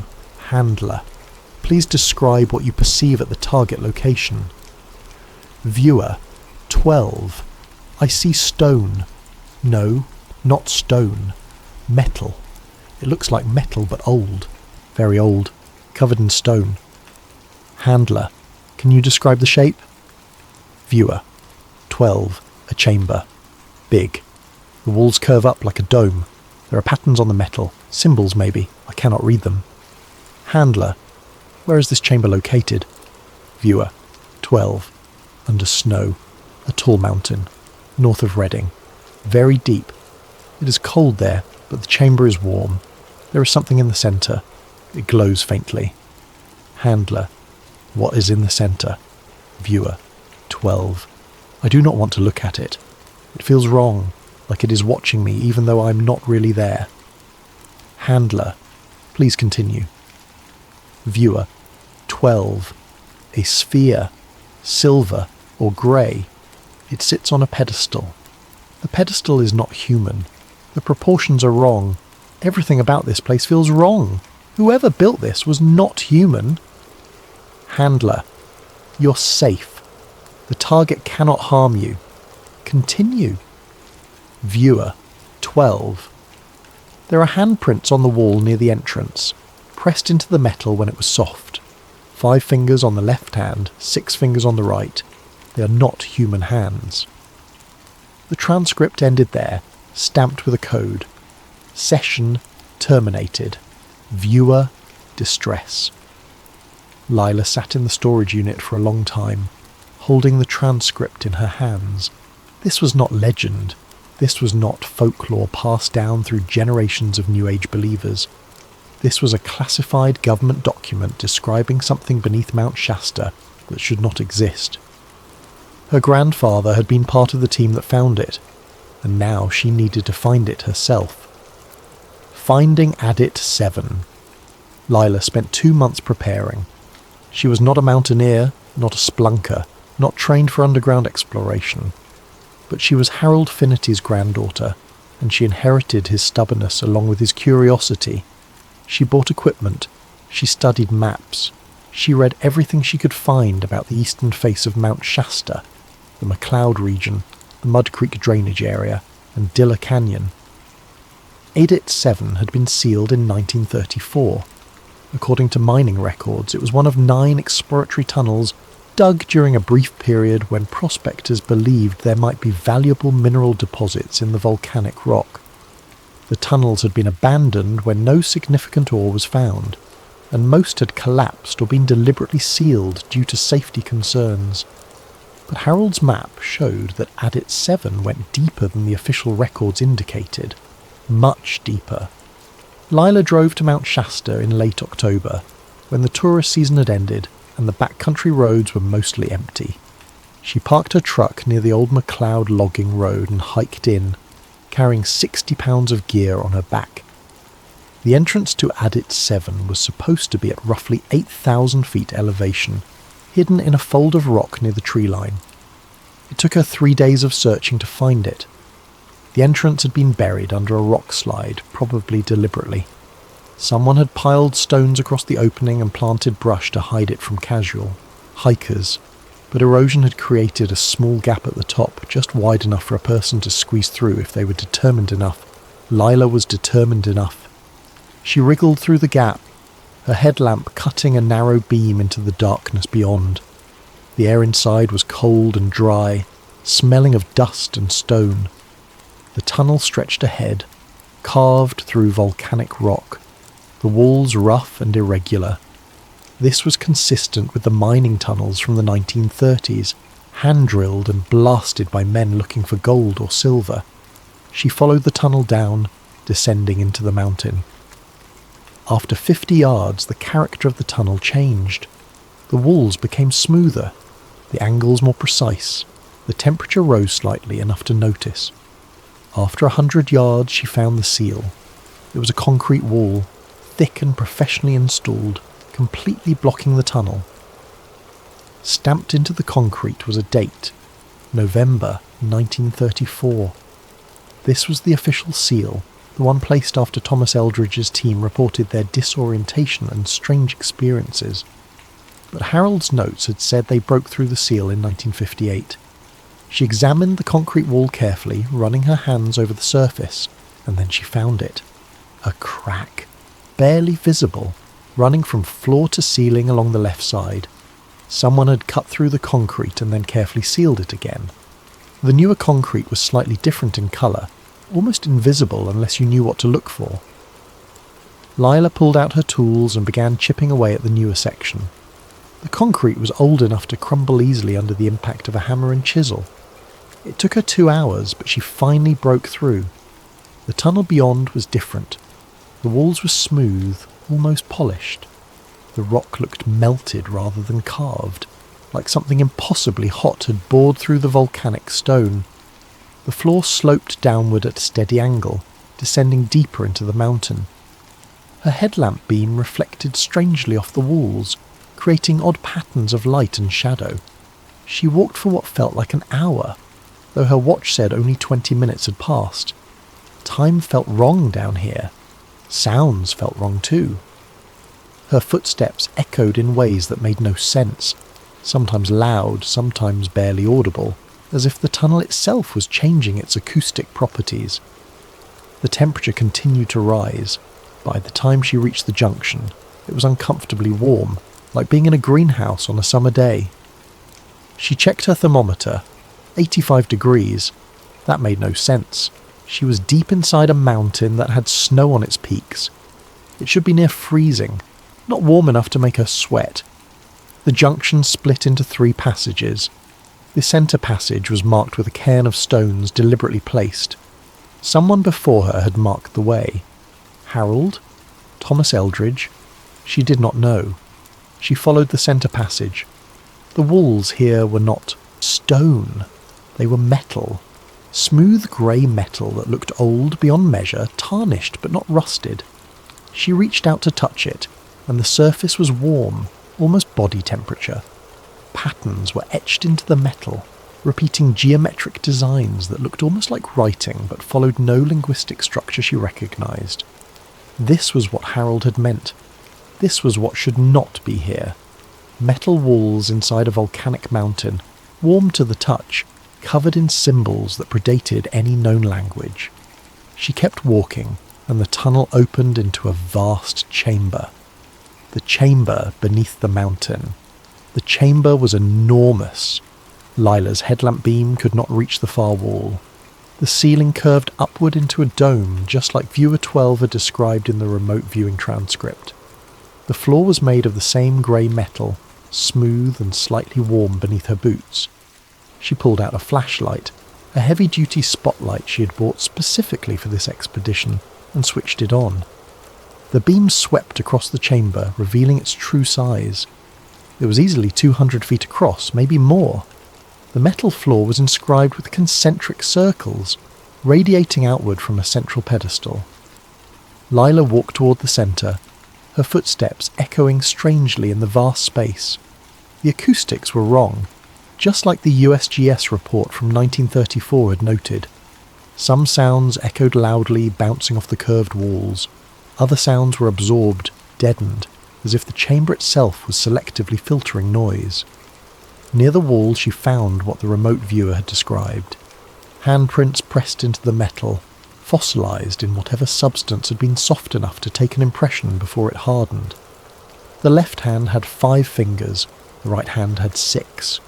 The proportions were close to human, but not quite right. The fingers were longer, the palm narrower. Whoever had built this place was not human. Or if they were human in a way that predated everything anthropologists thought they knew about human evolution. The pedestal in the centre of the chamber rose about 4 feet from the floor. It was made of the same metal as everything else, but the surface was covered in more intricate patterns, symbols layered upon symbols in a way that suggested deep meaning if only you could read the language. On top of the pedestal sat a sphere. It was roughly the size of a basketball, perfectly smooth, made of metal that looked silver in her flashlight beam. The surface was covered in tiny inscriptions, spiralling around the sphere in lines so fine they were almost invisible. As Lila approached, she felt something shift in the air around her. A vibration, barely perceptible, like standing next to high-voltage power lines. This was the artifact Harold had sketched in his notebooks. This was what the government had sealed behind concrete and bureaucratic silence for nearly 50 years. Near the base of the pedestal, someone had left a metal plaque. The plaque was newer than the chamber, maybe from the 1950s based on the style of the lettering. It read, "Eldridge found the heart. We were never meant to open it." Lila stood there for a long time staring at the sphere. Every instinct told her not to touch it. The warnings in Harold's notes, the government's desperate attempts to seal this place, the plaque left by someone who clearly feared what they had discovered, all of it screamed danger. But she had come this far. She had broken through the seals. She had descended into the mountain. She needed to understand what this thing was. She reached out and touched the sphere. For a moment nothing happened. The metal was warm, warmer than the air around it, and the surface felt slightly rough, like fine sandpaper. Then the inscriptions began to glow. Faint blue light traced the spiral patterns, spreading from where her hand made contact outward across the entire surface of the sphere. The vibration in the air intensified. Lila pulled her hand back, but the glow continued, growing brighter. The chamber itself seemed to respond, the walls humming with a low frequency that she felt in her chest more than heard with her ears. She checked her thermal reader. The temperature had spiked. The sphere was now registering at over 200 degrees, though it had not felt that hot when she touched it. The floor beneath the pedestal was glowing faintly, lines of light spreading outward along the concentric circles. Something beneath the chamber was waking up. Lila backed away from the pedestal, her heart hammering. This was not an artifact. This was not a relic of a dead civilization. This was a machine, still functional, still powered by something that had survived for thousands of years or longer. She needed to leave. Now. She ran back toward the tunnel entrance, the chamber's glow brightening behind her. The hum became a rhythmic pulse, mechanical and deliberate. Whatever she had activated was not shutting down. If anything, it was building towards something, a cycle that had been interrupted decades ago and was now resuming. Harold's final message. Lila made it back to her truck just as the sun was setting. Her hands were shaking so badly she could barely grip the steering wheel. She drove back to town, checked into a motel and collapsed on the bed, exhausted and terrified. That night she could not sleep. She kept hearing the hum from the chamber, that mechanical pulse that felt older than humanity itself. She kept seeing the glow spreading across the sphere, the light tracing patterns that might have been writing, or might have been something else entirely, some form of communication that humans were never meant to understand. She needed to know what Harold had thought about all this. She needed to hear his voice, his reasoning, his conclusions. She went back to the boxes of material she'd taken from his storage unit and searched through everything one more time. She found the tape recorder buried at the bottom of a box of old survey equipment. It was an old reel-to-reel model from the 1970s, the kind Harold would have used for field notes. A single tape was still loaded on the reels. She pressed play. Harold's voice filled the room, older than she remembered, tired but clear. This is Harold Finnerty, recording on March 8th, 1979. If you are listening to this, it means I am dead, and it means you found what I have hidden. Good. Someone needs to know the truth. Someone needs to understand what we found beneath Mount Shasta. In 1958, our team broke through the seal that Eldridge's team had placed in 1934. We descended into the mountain, following tunnels that should not exist, tunnels that were not created by natural geological processes or by human mining equipment. The tunnels led us to a chamber. Inside that chamber we found evidence of a civilization that predates anything in the archaeological record. The metal is older than the rock surrounding it. Carbon dating puts the surrounding basalt at roughly 300,000 years old. The metal cannot be dated using conventional methods, but analysis of the oxidation pattern suggests it is far, far older. Millions of years, perhaps. We found a machine, not ruins, not artifacts, an active, functional machine built by intelligences we cannot comprehend. When we activated it, we triggered something. Seismographs across Northern California recorded vibrations that did not match any known seismic activity. The vibrations came from beneath Mount Shasta, rhythmic and mechanical, like something vast was coming back to life after sleeping for eons. We sealed it again. We had to. The government ordered us to bury everything we found, to seal the chamber, and never speak of it. They were afraid, not of what the public would think, but of what the machine might do if we continued to interfere with it. But here is what they did not understand. Here is what I did not understand until years later. The machine does not need us to activate it. It wakes on its own. Every few decades, seismographs pick up those same vibrations. They are always attributed to minor earthquakes, tectonic adjustments, volcanic activity. But I know better. The machine beneath Mount Shasta is not from a lost human civilization. It is older, it is alien, and it is waiting. I do not know what it is waiting for. I do not know what it will do when it fully awakens.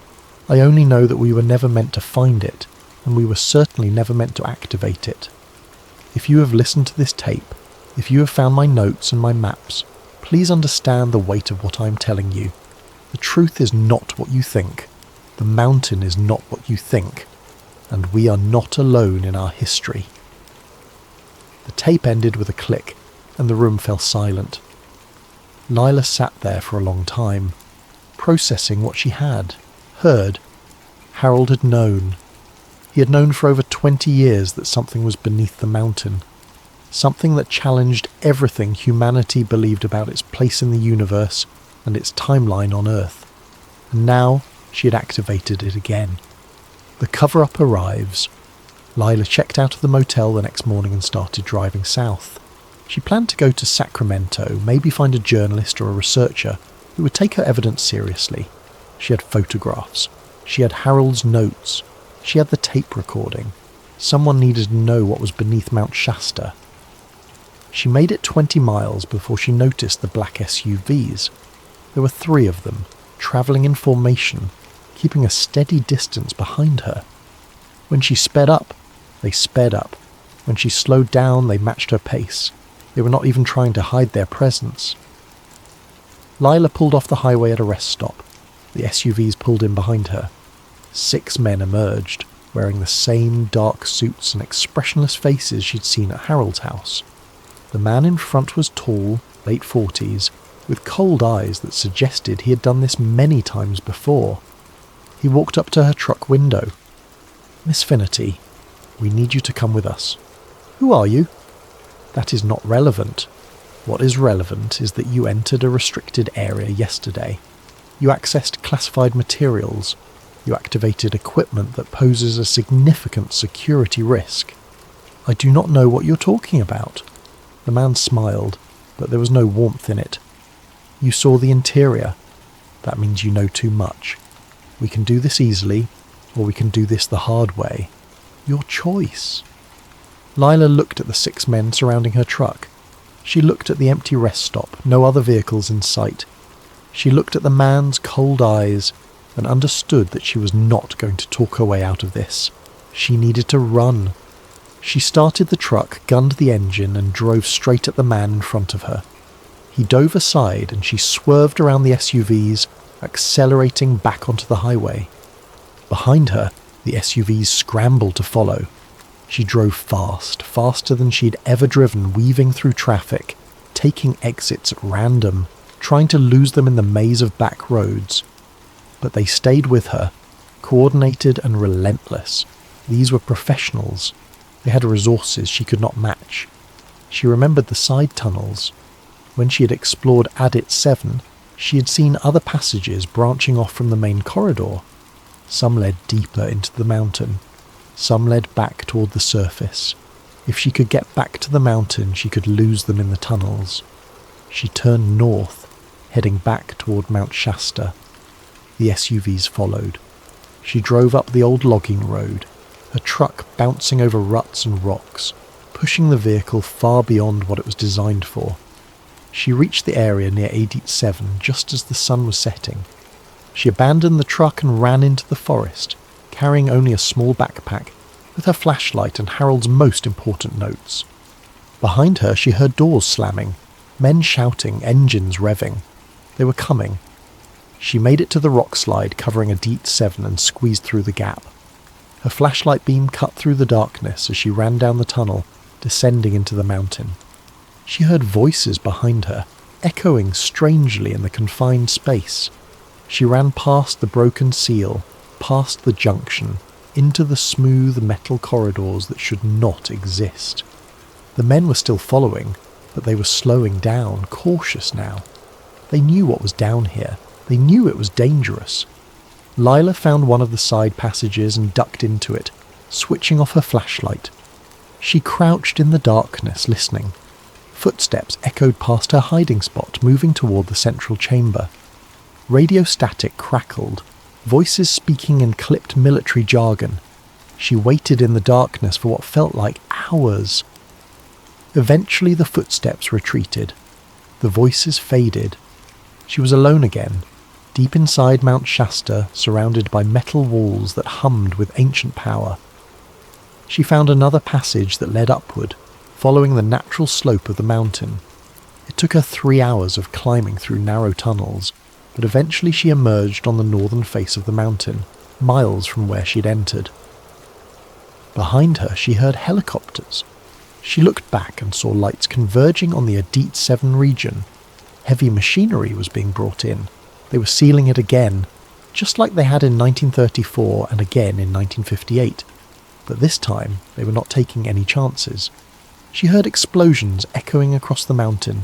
They were collapsing the tunnels completely. The final revelation.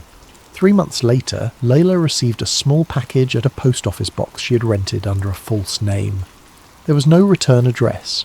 Inside was a fragment of metal, grey and smooth, warm to the touch even though it had been sitting in a cold mail facility. The metal was identical to the walls of the chamber beneath Mount Shasta. Wrapped around the metal was a note written in Harold's handwriting. The machine inside Shasta is not from a lost human civilization. It is older.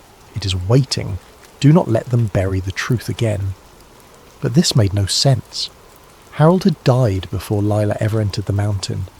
He could not have sent this package, unless he had prepared it years ago, setting up some kind of delayed delivery system, unless he had known she would go looking for answers, or unless the note was not from Harold at all.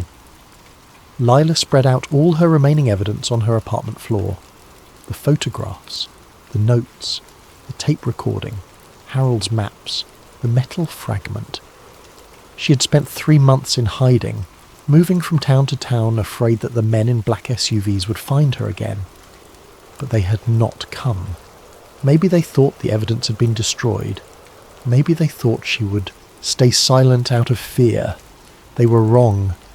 That night, the mountain rumbled. Local seismographs picked up vibrations centered directly beneath Mount Shasta. The frequency was low, rhythmic, almost mechanical. Geologists attributed it to minor tectonic adjustments. Volcanic activity settling after decades of dormancy. Nothing to be concerned about. But Lila knew better. She had heard that rhythm before, deep in the chamber, when she had touched the sphere and felt something vast wake beneath her feet. The machine was still active. The seals had not stopped it. The explosives had not buried it deeply enough. Whatever was beneath Mount Shasta, whatever Harold and Thomas Eldridge and countless others had found over the decades, it was older than human civilization. It was patient, and it was waking. No earthquake was officially reported that night, even though thousands of people across Northern California felt the tremor. The United States Geological Survey issued no statements. No warnings were given. The incident was not recorded in any official database. But Lila had felt it. She had felt the pulse of something ancient stirring beneath the mountain, counting down to a moment when it would fully awaken. And when that moment came, the government's carefully maintained silence would no longer matter. the truth beneath Mount Shasta would reveal itself, whether humanity was ready for it or not. Some mountains hold secrets in their stone. Some mountains hold mysteries in their caves. But Mount Shasta holds something else entirely. It holds evidence of intelligences that walked this earth long before we did, and it holds machines that still function after millions of years of silence. Harold Finnerty died trying to warn us. Thomas Eldridge vanished trying to understand it. Lila Finnerty risked everything to uncover it. The question is not whether the truth will come out. The question is what will happen when it does. The mountain remembers. The machine remembers. And deep beneath the snow and stone and ancient metal, something is waking. Something is waiting. Something is counting down the years until it emerges from the darkness and shows humanity just how small and young we really are in the vast timeline of this planet. Mount Shasta stands silent against the sky, beautiful and enigmatic. But if you listen carefully, if you place your hand against the stone and feel for vibrations that should not be there, you might just sense it. The rhythm, the pulse, the heartbeat of something older than human memory. And you might realize, as Harold did, as Lila did, that we were never alone on this earth. We just forgot to look beneath the mountains